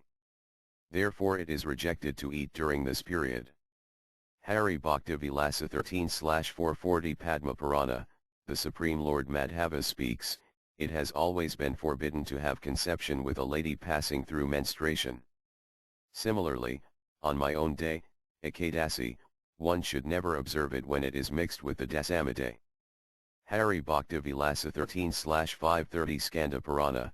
While remaining awake for the lotus-naveled Lord Sri Hari, one who studies Puranas, meritorious histories, then whatever sins one has acquired for millions of births, burns up just like a piece of cotton quickly burns to ashes in the fire. 14. Hari Bhakti Vilasa 14/187 Gautamiya Tantra, on the 14th day of the dark fortnight of the month of Falguna, February-March, for the pleasure of Lord Sri Krishna, a Vaisnava should always take a vow to fast on this day. T is called Sivaratri, or the night of Lord Siva. Hari Bhakti Vilasa 14/189 Karma Purana. The Supreme Lord speaks to Bhaitirga Muni, one who avoids fasting on Sivaratri or the night of Lord Siva, day, he becomes very offensive. Whatever offenses one accumulates by not fasting on Sivaratri day is explained here. The destination of the Supreme Personality of Godhead, Lord Narayana, is certainly in the spiritual world. But if one is envious of Lord Sri Siva, he does not attain the spiritual world. Hari Bhakti Vilasa 14/200 Skanda Purana, Nagara Kanda, whatever genital deities of Lord Siva that can be found on this earthly planet, on the night of this 14th day of the dark fortnight of the month of Falguna, Lord Siva, who is a leading demigod, enters into them. For this reason, this day is called Sivaratri. For this reason, this day is very dear to Lord Sri Hari. Hari Bhakti Vilasa 14/221 Skanda Purana, being a Vaisnava, if somebody fasts on Lord Siva's night, Sivaratri day, by the mercy of him, Lord Siva, who is diving in the ocean of the mellow of devotion to Krishna, one's devotion to Krishna increases rapidly. Hari Bhakti Vilasa 14/241 Agastya Samhita, O Brahmana, the Supreme Personality of Godhead Rama appeared on the light fortnight of the month of Kaitra, March-April, therefore, one should take a vow to fast on this day. Hari Bhakti Vilasa 14/405 Matsya Purana, the Supreme Personality of Godhead created barley and Satya Yuga, the first golden age, on the third day of the light part of Vaisakha, April-May, and made the Ganges appear on this planet from Brahmaloka, piercing through the abode of Lord Brahma. Therefore, one should worship Lord Hari on this day. Hari Bhakti Vilasa 14/408 Padma Purana. Lord Varaha, boar incarnation, speaks to Mother Earth, on this third day of the light part of the month of Vaisakha, April-May, Tritaya Yuga, Silver Age, was made to appear by the Lord. Hari Bhakti Vilasa 14/415 416 Nrsimha Purana, Lord Nrsimha speaks to Prahlada Maharaja, O Prahlada, on my day, one should fast which falls on the 14th day of the light part of the month of Vaisakha, April-May. Those people who are afraid of this material existence should fast every year on this most auspicious fasting day of mine. Any person, even though knowing about, he does not fast on this day, he becomes implicated with sin. Knowing this, one should take a vow to fast in my day. Otherwise, he will suffer in the hellish planets as long as the sun and moon exist on this planet. Hari Bhakti Vilasa 14/417 Nrsimha Purana, Lord Nrsimha speaks to Prahlada Maharaja, every human being is authorized to fast on my day. Particularly those who are my devotees should certainly fast on my day. Hari Bhakti Vilasa 14/452 Nrsimha Purana. Lord Nrsimhadeva speaks, O Prahlada, I am not telling lies. Just by fasting on my Katardasi day, everyone can achieve the result of fasting on 1000 Devadasis. 15. Hari Bhakti Vilasa 1525 Padma Purana, Vyasadeva speaks to Bhimasena, O son, Lord Kesava, who holds the club, disc, conch, and lotus flower in his hand personally told me that all of the merit achieved by fasting on whatever Ekadasis fall in 1 year can be attained by fasting on this one Ekadasi, Nirjala Ekadasi. Of this, there is no doubt. Hari Bhakti Vilasa 1533 Padma Purana Srila Vyasadeva speaks to Bhimasena, any person who does not fast on this particular Ekadasi, Nirjala Ekadasi, they should be understood to be sinful, corrupted and suiciding person without a doubt.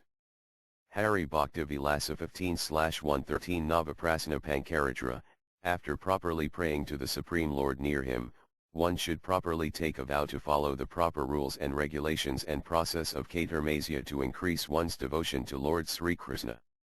Hari Bhakti Vilasa 15/114 Sanat Kumara, in the month of Asada, either on the Ekadasi when the Lord sleeps or in Scorpio Sankranti day or a full moon day, it is the duty of a fasting person on Catermasa to take a vow to fast in Catermasia, with devotion, in front of the Lord. Hari Bhakti Vilasa 15/116 Bhavijyaparana, any person in this material world who performs Catermasia without following any rules and regulations, or fasts, or without chanting any japa, such a foolish person is considered to be EAD, even though alive. Hari Bhakti Vilasa 15/117 Skanda Purana, Nagar Kanda, while following Catermasia, one should give up eating leafy vegetables in the month of Sravana July-August. In the month of Bhadrapada, August-September, one should give up yogurt. In the month of Asvina, September-October, one should give up milk, and in the month of Kartika, October-November, one should give up eating white dal. Hari Bhakti Vilasa 15/167 Gautamiya Tantra, on the full moon day of the month of Sravana July-August, one should put a sacred Brahmanas thread on the Supreme Lord and perform pouring water on the great sages. Hari Bhakti Vilasa 15/184, 185 Vinurahasya, one should take a pure thread which was spun by a clean Brahmana woman, and then made threefold and then further folded 3 times, and thereafter, it should be dipped inside the Pankagavya, 5 ingredients from the cow such as milk, yogurt, ghee, urine, and dung, and then wash it in clean water and then chant 108 Mula mantras on it. Hari Bhakti Vilasa 15/186, 187 Vinurahasya, from that purified thread, then 3 categories of threads should be made 108-fold, or 54-fold, or 27-fold threads should be taken to make a sacred thread. Respectfully, top quality, medium quality, or low quality threads are determined by measuring the deity from the shoulder to the knee, from the shoulder to the thigh, or from the shoulder to the navel. Putting knots in the middle of them 36, 24, and 12 knots are put. Learned souls call them first-class quality, second-class quality and third-class quality Brahman threads. Hari Bhakti Vilasa 15/235, 236 Tantra Sastra, according to time and place, a Brahmana thread should be put on the Lord for 1 month, or 1 fortnight, or for 1 day and night, or for 3 nights. And for bathing the Lord and after washing it, one can put it on the Lord's body again. Hari Bhakti Vilasa 15/241 Bodhayana, due to some obstacle, if the most auspicious moment of the light fortnight of the month of Sravana, July-August, of Dvadasi day has passed, then one can put on this thread on the Lord in Bhadrapada, August-September. Hari Bhakti Vilasa 15/246 Kalika Purana, Srila Vyasadeva speaks, one should perform a festival on the birthday of Lord Hari, which falls in Bhadrapada, August-September, month, and on a Dvadasi day of Sravana July-August. It is the duty of all Vaisnavas to fast on these days and to do specific great worship of the Supreme Lord.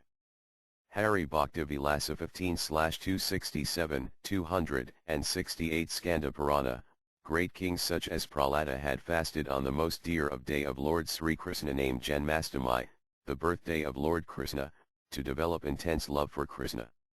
One should certainly fast on such an auspicious day of Lord Krishna's birth named Krishnastami every year to please Lord Sri Krishna, who holds a disc in his hand.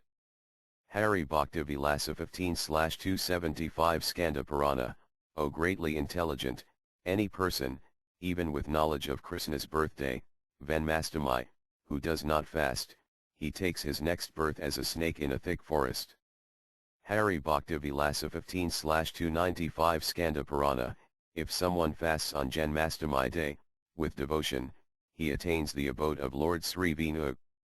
Hari Bhakti Vilasa 15/307 Brahma Purana Srila Sutta Goswami speaks, this day Janmastami day, removes all kinds of sins. Specifically in Kali Yuga, if someone fasts on this day and remains awake overnight and worships Lord Sri Hari properly, those people are worshipable. Hari Bhakti Vilasa 15/312 Brahma Purana, fasting on the day of Lord Hari is the most auspicious thing and the topmost austerity and the topmost meritorious action. Hari Bhakti Vilasa 15/370 Yajna Valkya Smriti, if, on the 8th day of the dark fortnight, at midnight, there is Rohini constellation, on that day one should fast, but if it is combined with the 7th day, it should be given up in all circumstances. Hari Bhakti Vilasa 15/396 Agni Purana and Vinu Dharma, there are two kinds of living entities created. One is divine and the other is demonic. The devotees of the Supreme Lord Vinu are said to be divine personalities. Those who are not his devotees are addressed as demonic. Hari Bhakti Vilasa 15/407 Vayu Purana, O Brahmana, whatever sins are left, if he desires to remove them, he should take the remnants of rice offered to Lord Jagannatha at the end of each festival. Hari Bhakti Vilasa 15/408 Vayu Purana, ordinarily, whatever rules and regulations are explained to follow the 3 days, Dasama, Ekadasi, and Dvadasi, the same rules are to be followed concerning Saptami, Astami and Navami. In other words, the first day is to control the senses. The second day is to fast and the third day is to break the fast. The rules of the 3 days such be followed properly. Hari Bhakti Vilasa 15/629 Gautamiya Tantra, after paying obeisances to one's spiritual master and following his instructions, one should follow the rules of fasting, because without proper devotion to and instructions from him, one cannot expect the perfection of performing a vow. Hari Bhakti Vilasa 15/661 Bhavijya Uttara Purana, if any Vaisnava wants victory everywhere, then he should observe the victory day of Lord Sri Hari, which falls on 10th day of the light part of the month of Asvina, September-October. 16. Hari Bhakti Vilasa 16th Skanda Purana, specifically in the month of Damodara, one should daily worship Lord Damodara and take bath early in the morning, give charity and follow a fasting vow. This is the duty of Vaisnavas. Hari Bhakti Vilasa 16/24 Padma Purana conversation between Narada Muni and Saunaka Rsi. O Brahmanas, any person, without following rules and regulations properly who tries to observe a Kartika month, Lord Sri Krishna remains against them because this month, Kartika, is very pleasing to him. Hari Bhakti Vilasa 16/25 Skanda Purana, O son Narada, those Brahmanas who do give charity in the month of Kartika, perform sacrifice, chant japa and fast for Lord Hari are the lowest of mankind. Hari Bhakti Vilasa 16/36 Skanda Purana, the month of Kartika is the topmost of all other months. It is the most meritorious and purified of all other pure months. Hari Bhakti Vilasa 1639, 40 Skanda Purana, there is no other month equal to Kartika and there is no other yuga equal to Satya Yuga. There is no other scripture equal to Vedas. There is no other place of pilgrimage equal to Ganges, therefore, the month of Kartika is very dear to the Vaisnavas, people dedicated to Vinu. Hari Bhakti Vilasa 1641 Padma Purana, among all 12 months, the month of Kartika is dear to Lord Sri Krishna. If somebody performs a little worship of Lord Sri Hari in this month, he offers that devotee his own abode. This statement is true. Hari Bhakti Vilasa 1649 Skanda Purana, whatever one usually eats, if he gives up some of the ingredients of it in the month of Kartika, then he achieves the same auspicious form as Lord Sri Krishna undoubtedly. Srila Sanatana Goswami remarks in the Digdarsana Tika, stating, those who are engaged in eating daily and following the rules of Kartika, they should try to minimize and give up certain ingredients in eating. Obtaining the same form as Krishna means that it liberates one from the miseries of this material world and gives all auspiciousness and happiness. Hari Bhakti Vilasa 1676 Skanda Purana, Lord Brahma speaks to Narada Muni, O great sage, after giving up all varieties of religious functions, one should follow Kartika fast and listen to the narrations of Lord Sri Hari before his deity form. Hari Bhakti Vilasa 1687 Padma Purana, any person in the month of Kartika, who eats on the leaf plate of Palasa, the remnants of the Lord, he becomes free from all sins and achieves liberation. Besides Brahmanas, twice-born persons, others are not advised to eat from this leaf because this leaf is said to be the leaf of the Supreme Lord. Hari Bhakti Vilasa 16/00 Padma Purana, Lord Krishna speaks to Satyabhama, any person who performs bathing in the month of Kartika, remaining awake, offering lamps, giving charity or planting and transplanting tulasi, he achieves the same for as Lord Sri Vinu. Hari Bhakti Vilasa 16/09 Skanda Purana, if, even for a short time, somebody burns a lamp in the temple of Lord Sri Hari, then whatever sins he has acquired for millions of kalpas, one kalpa equals 1000 yugas, these sins are all destroyed. Hari Bhakti Vilasa 16/120 Padma Purana, just as by rubbing of two sticks of wood and one can see fire, so by offering a burning ghee wick to the Lord in the month of Kartika, one can see his merits without a doubt. In his Dinghar Sanatika, Srila Sanatana Goswami explains, even though fire is present in all pieces of wood, still without rubbing fire does not manifest. Similarly, in all kinds of functions, although merit is available, by offering a lamp in this month, certainly one can see the merit. Not otherwise. Of this there is no doubt. Therefore, without offering lamps, all merits are unprofitable. This is the essence here. Hari Bhakti Vilasa 16/122 Padma Purana. O sage, a person who does not offer a ghee lamp in Lord Kesava's temple in Kartika, that foolish person is not addressed as a Vaisnava. Hari Bhakti Vilasa 16/129 Skanda Purana, one rat, female mouse, had once burnt a ghee lamp which was offered by someone else on Ekadasi day. By doing so, she achieved the rarely achievable human form and at last attained the topmost destination.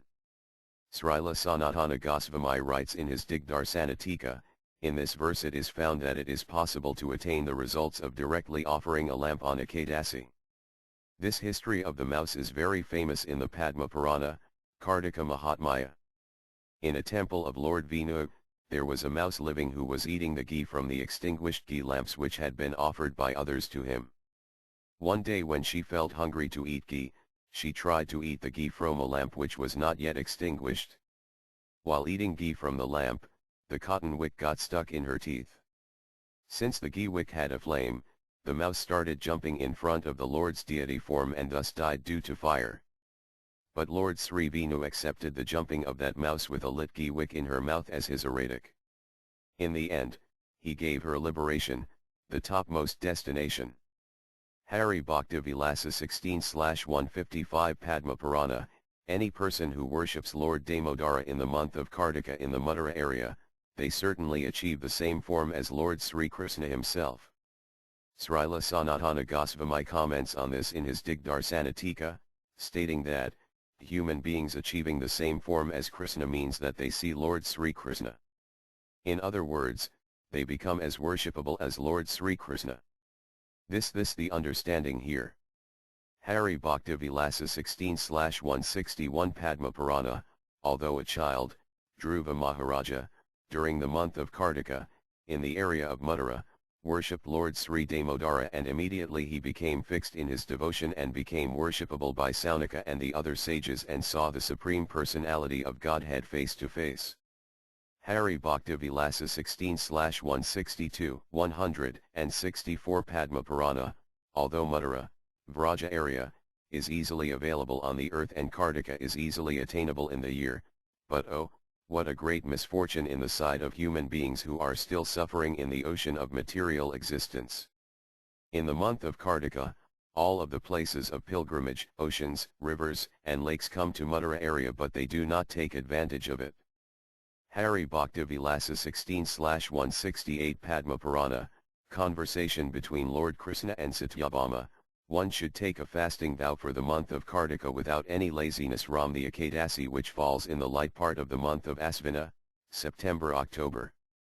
Hari Bhakti Vilasa 16/186 Skanda Purana, O beautiful lady, specifically, one should not take a vow of fasting in the Kartika month in the home or house.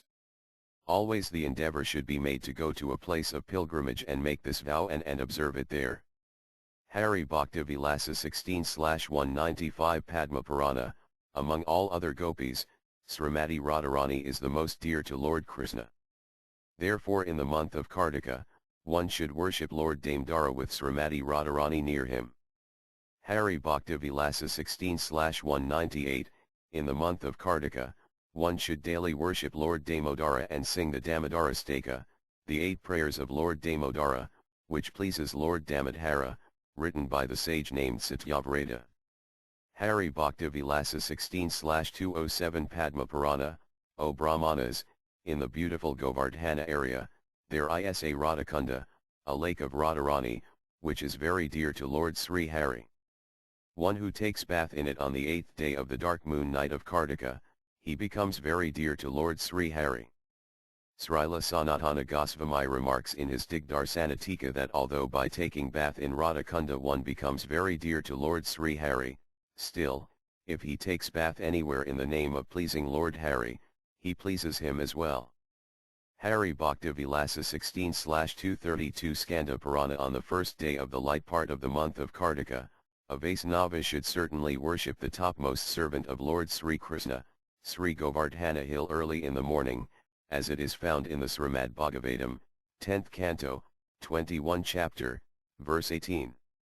Hari Bhakti Vilasa 16/249 Padma Purana, one who stays in the Mathura area and worships Govardhana, and goes around it, he goes to the abode of Lord Sri Hari and stays there happily.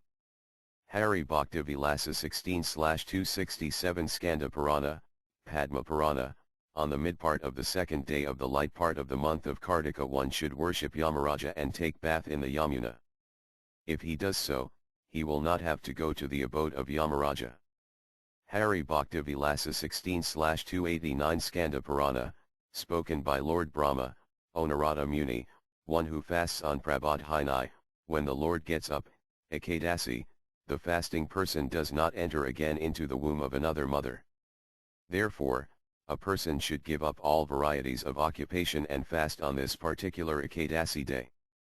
Hari Bhakti Vilasa 16/293 Padma Purana, one who fasts on the day when the Supreme Lord goes to take rest in the milk ocean on the bed of Ananta Sesa and also the day he gets up, with one pointed intelligence, the Supreme Lord Sri Hari, who sleeps on a bed of the enemy of Garuda, snake, he gets all of his desires fulfilled.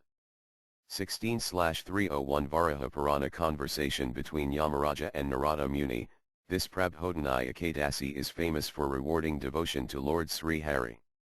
O best of the sages, Narada Muni, the personality of Ekadasi is present on this earthly planet in an unmanifest form of Lord Hari. Srila Sanatana Goswami remarks in his Digdarsanatika that one who exactly observes the Ekadasi fast, by observing this, he directly worships Lord Sri Hari. This is the meaning of this verse. Therefore, Ekadasi is said to be equal to Lord Sri Hari himself.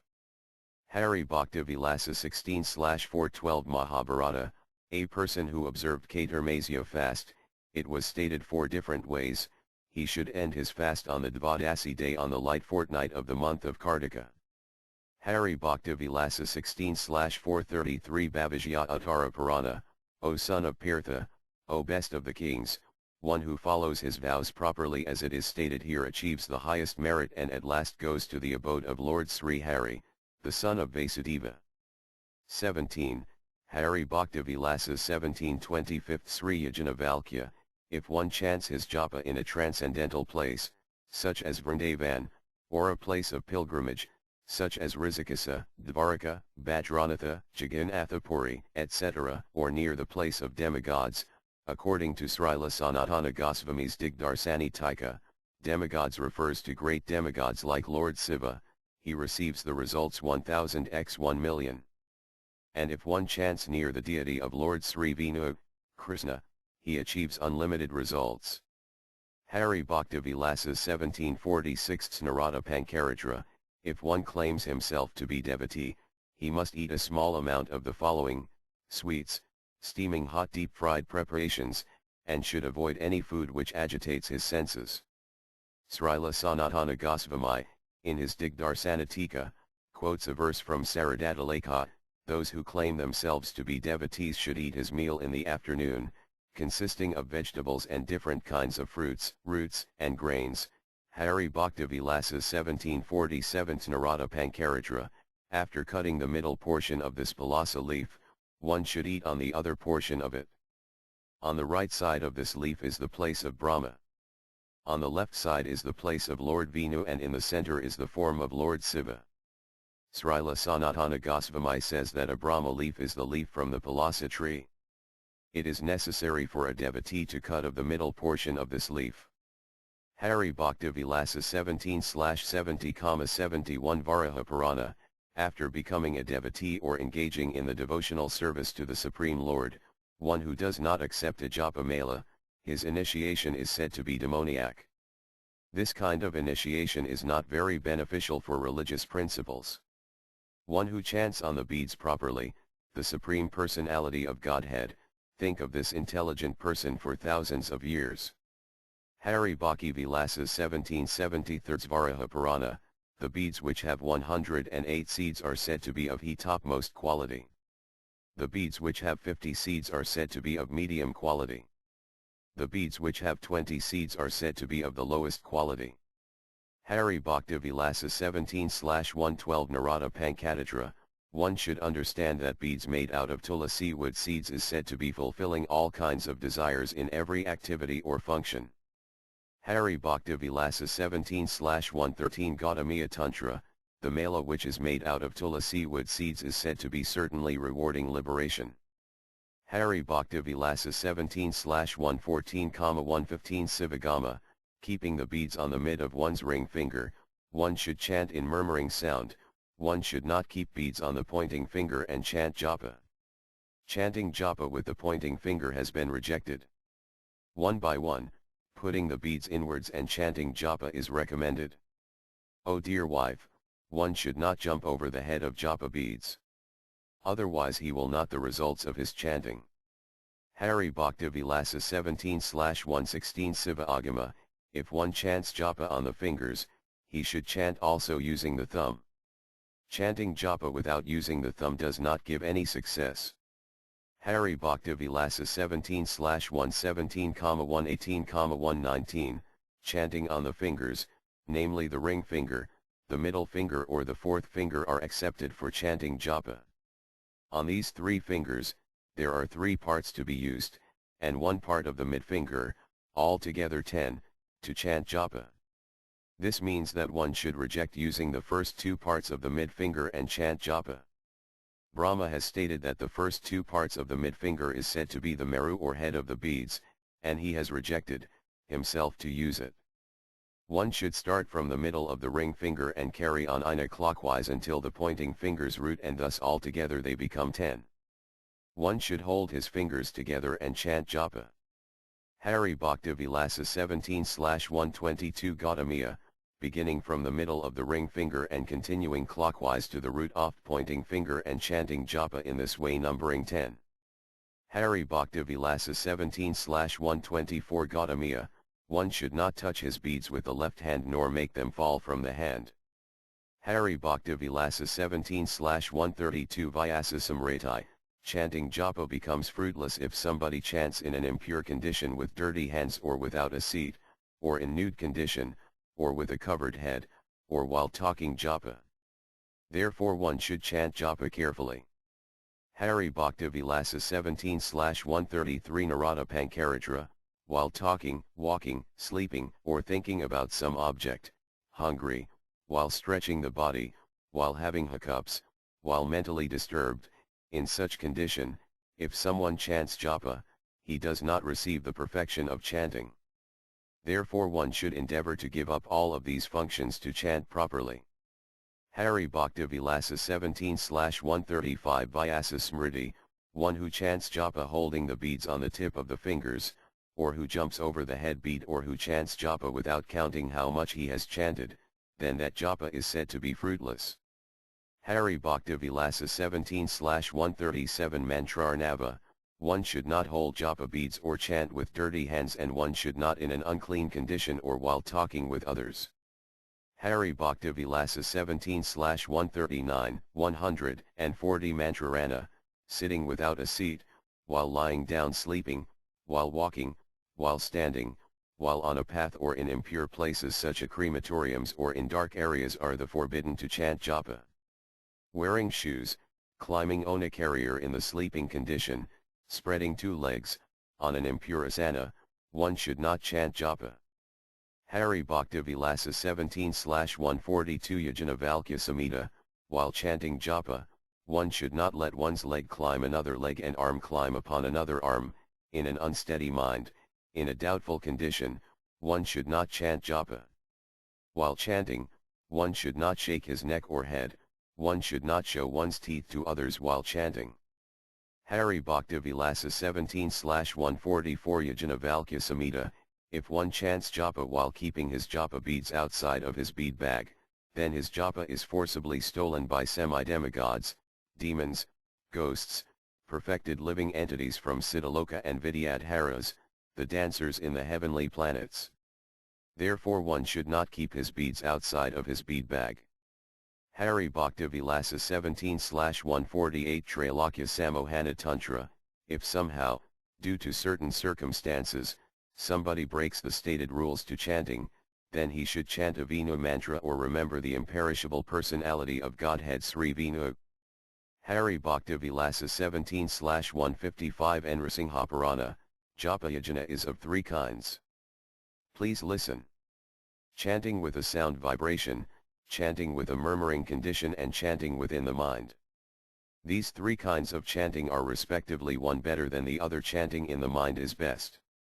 Hari Bhakti Vilasa 17/156, 157 Nrsimhaparana, chanting japa is of three kinds, higher class, lower class, and svarita class, which is melodiously chanting clearly where every word can be heard by others. That is called vasika. Any japa mantra chanted in murmuring sound, where his two lips move very minutely, and one can only hear a few words out of it, that chanting is called upansu. Srila Sanatana Goswami, in his Digdarsanatika, writes that one who is chanting japa melodically, with high and low sounds, in a swinging condition, it is called svarita, where others can hear every sound vibration clearly. Therefore, it is said that one should chant openly. But better is to chant japa in such a way that one can hear it by himself only. Hari Bhakti Vilasa 17/159 Yajna Valkya, 100 times better than chanting japa in clear or loud condition is to chant japa in murmuring condition where one can hear by himself. 1000 times better, still, is chanting within one's mind, because chanting within the mind is equal to meditating on the Supreme Lord. Srila Sanatana Goswami clarifies this situation in his Digdarsanatika, stating that chanting within the mind is 100 times better than chanting in murmuring condition, which is 100 times better than chanting with the sound vibration. Hari Bhakti Vilasa 17/161, 162 Mantrarana, O best of the Brahmanas, in all conditions and always one should chant japa in one's mind because it has no faults. Therefore, anyone who is engaged in chanting japa, gets the results of performing all kinds of sacrifices. Whatever condition he may be, whether purified or unpurified condition, walking condition or still, standing or sitting, condition, sleeping condition, one should take shelter at the feet of chanting japa alone and chant japa within one's mind. Srila Sanatana Goswami remarks regarding chanting japa within one's mind, that because chanting japa within one's mind has no faults, therefore one should chant japa within his mind, which is the best of all. Here the best of Brahmanas refers to those who chant japa. In all conditions, one should take shelter in chanting japa without considering the time, place, and circumstances. This is the understanding here. Hari Bhakti Vilasa 17/166 Padmanabhaya, if japa is chanted regularly to please the Supreme Lord, then the Supreme Lord being pleased will increase his spiritual advancement and give him the eternal liberation. Srila Sanatana Goswami says in his Digdarsanatika that eternal liberation means achieving the eternal abode of the Supreme Lord, Vaikunthadhama. Hari Bhakti Vilasa 17/199 Narada Pankaratra, one should chant regularly, according to one's capacity, and fixed number of rounds every day. Srila Sanatana Goswami says in his Digdarsanatika, that according to one's capacity, one should regularly chant a fixed number of rounds each day and account the number each day. One should not chant less or more japa day after day. When the fixed number of rounds are completed, one should finish chanting japa and engage in other service. 18. Hari Bhakti Vilasa 18 fourths. Although the Supreme Lord appears to one by unalloyed devotional service, even then, one should follow the process which was decided by previous, greatly advanced devotees. Srila Sanatana Goswami says in his Digdarsanatika commentary, that to increase one's devotion to the Supreme Personality of Godhead, or to make him appear, one should follow the greatly advanced devotees properly. Although the Lord is only interested in devotional service, not with the mechanical process, to make the Supreme Lord appear to one should follow the authorized process, not the mental speculation whimsical process of someone. That process which comes in the disciplic succession of devotees, which matches the scriptures, will give perfection. Hari Bhakti Vilasa 18 fifths Vinu Dharmatara, anybody who carves a deity of the Lord of all lords, Lord Sri Krishna, whose holds a disc in his hand, he never falls in a hellish condition of life to suffer. He achieves the abode of Lord Vinu. Hari Bhakti Vilasa 18 sevenths Vinu Dharmatara, any person who builds a temple of the Supreme Lord, achieves the result achieved by one who carves the deity. O Brahmanas, one who builds an temple with bricks, or better ingredients, such as stone, iron, copper, silver, gold etc., he achieves better and better results. Srila Sanatana Goswami says in his Digdarsanatika that whatever merit is attained by a person who carves a deity, that same merit is attained by someone who builds a temple, as an offering to the Supreme Lord. It is further found that anyone who build a temple with clay as an offering to the Lord, 10 times more murti is achieved by a person who builds a temple with rock or stone marble. 10 times better than that is to build a temple with iron. 100 times better than this is to build a temple made of copper. 1000 times better than this is to build a temple out of silver. 100 times better than this is to build a temple of gold as an offering to the Lord. An unlimited amount of results is obtained by a person who builds a temple out of various kinds of jewels. Hari Bhakti Vilasa 18/313 Matsya Purana, one should not carve the deity with extra limbs or less limbs in the body and his face, also, such not be ferocious. If it is so, then the establisher's death is certain. 19. Hari Bhakti Vilasa 19/40,41,42 Matsya Purana, to establish the deity and to inaugurate the temple, these are the best months: Magha Vijay January February, Falguna, February March, Kaitra, March April, Vaisakha, April May, Jyestha, May June, and when the sun travels in the northern hemisphere, and within these months, in the light part of the fortnight, on the 2nd, 3rd, 5th, 7th, 10th, 13th, and full moon days, the establishment of the deity will bring very nice results. Hari Bhakti Vilasa 1943, 44, 45 Matsya Purana, the decided constellations for establishing the deity and inaugurating the temple, are Purvasada, Uttarasada, Mula, Uttara Falguni, Uttara Bhadrapada, Jyestha, Sravana, Rohini, Purva Bhadrapada, Asta, Asvini, Revati, Pusya, Mrahusara, Anuradha, and Svati, and the best days to establish the deity are Wednesday, Thursday, and Friday. One should carefully see the most auspicious constellations and moments to establish the deity and inaugurate the temple, properly. Hari Bhakti Vilasa 1950th Hayasirsa Pankaratra, the deity of the Supreme Lord, who is worshipped by all of the demigods, should be established and inaugurated on the days when the sun travels in the northern hemisphere and should be done on the days except the dark fortnight's 13th day, 14th day, and new moon day and the light fortnight's first day. Hari Bhakti Vilasa 19/66,67 It is improper to establish and inaugurate the deity when Lord Hari is sleeping. When the Supreme Lord is awakened and the sun is traveling in the northern hemisphere, at that time the deity should be established.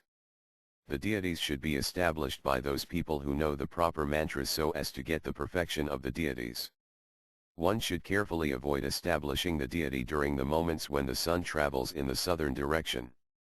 Hari Bhakti Vilasa 1984 Devi Purana, according to the category of Varna and Ashrama, one should establish the deity of the Lord. One should not act differently than this. Those people who are desirous of happiness should establish the deity of Lord Sri Vishnu to be worshipped by all four Varnas, Brahmanas, Kshatriyas, Vaishyas, and Sudras. Hari Bhakti Vilasa 1986, 87 Deva Purana, to establish the deity, a person who is expert in Pankaratrika Vidhi, and in truth, who knows mantras perfectly, who is peaceful and a celibate personality is authorized to establish the deity. If opposite to this is done, it creates fear, quarrel, and disturbance on the part of the host, the king, and the kingdom and the teacher who does not know the scripture to establish this. If the Acharya or the person establishing the deity does know the proper way, according to the Vedic scriptures, to establish the deity, then there will be a problem for the host, mainly, of fear and fighting.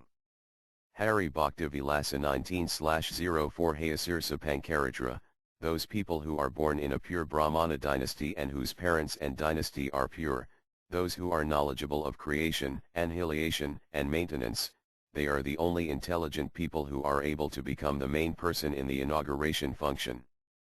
Hari Bhakti Vilasa 19/103 Hayasirsa Pankaratra, a person who has unalloyed devotion to Lord Sri Vishnu, and one who has equal devotion to his spiritual master, I truthfully say that he is a natural establisher of the deity.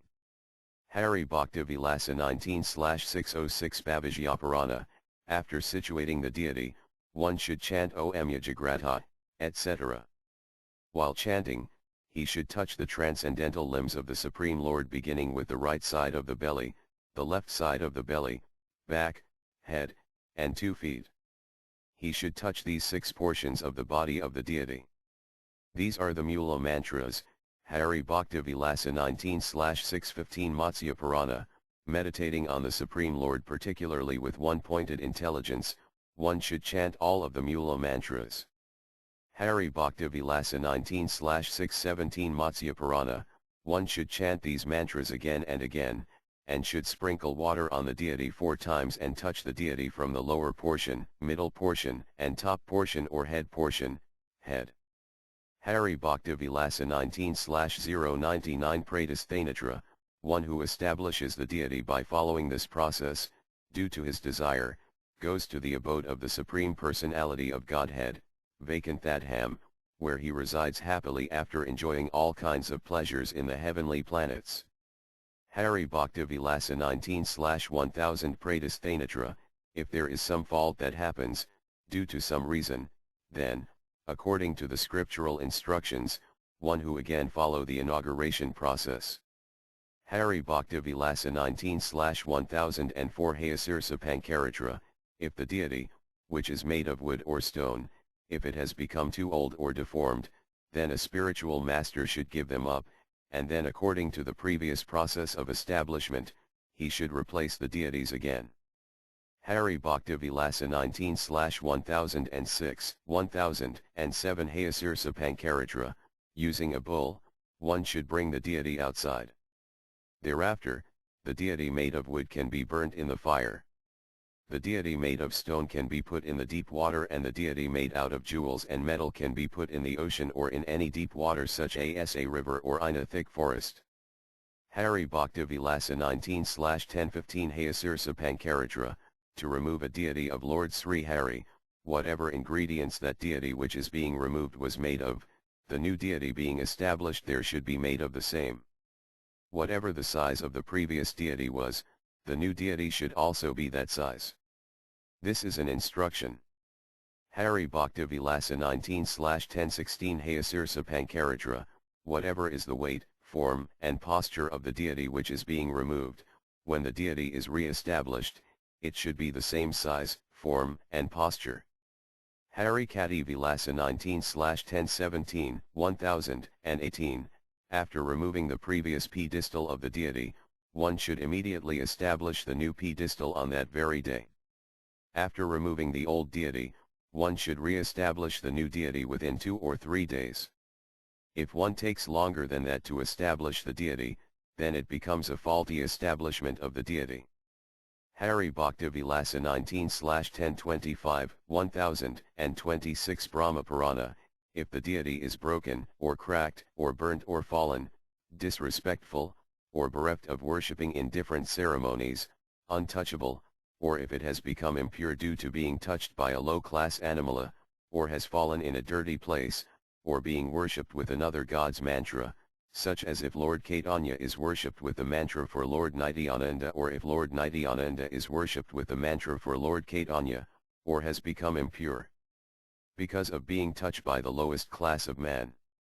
In these 10 different ways, the personality of the deity does not live within the deity. The Supreme Lord Vishnu has stated this himself. Srila Sanatana Goswami has given his commentary regarding this. If the deity is broken, if the deity has been cracked, if the deity has been burnt by fire, if the deity fell down when it was being removed, whatever respect it was decided to be given to the deity was not given, or deity remained for a long time without being worshipped properly, or some untouchable animal has touched the deity and made him contaminated, or somehow it has fallen into an unclean place, or the deity was worshipped with a different god's mantra chanted, in such ways, the personality of the deity does not live any more within the form of the deity. Hari Bhakti Vilasa 19/1027 Satvagama, if the deity has become broken or crack or it appears certain that it will break, in such a condition, the duty of an intelligent person is to remove that deity, and according to the previous process of establishing the deity, he establishes a new deity.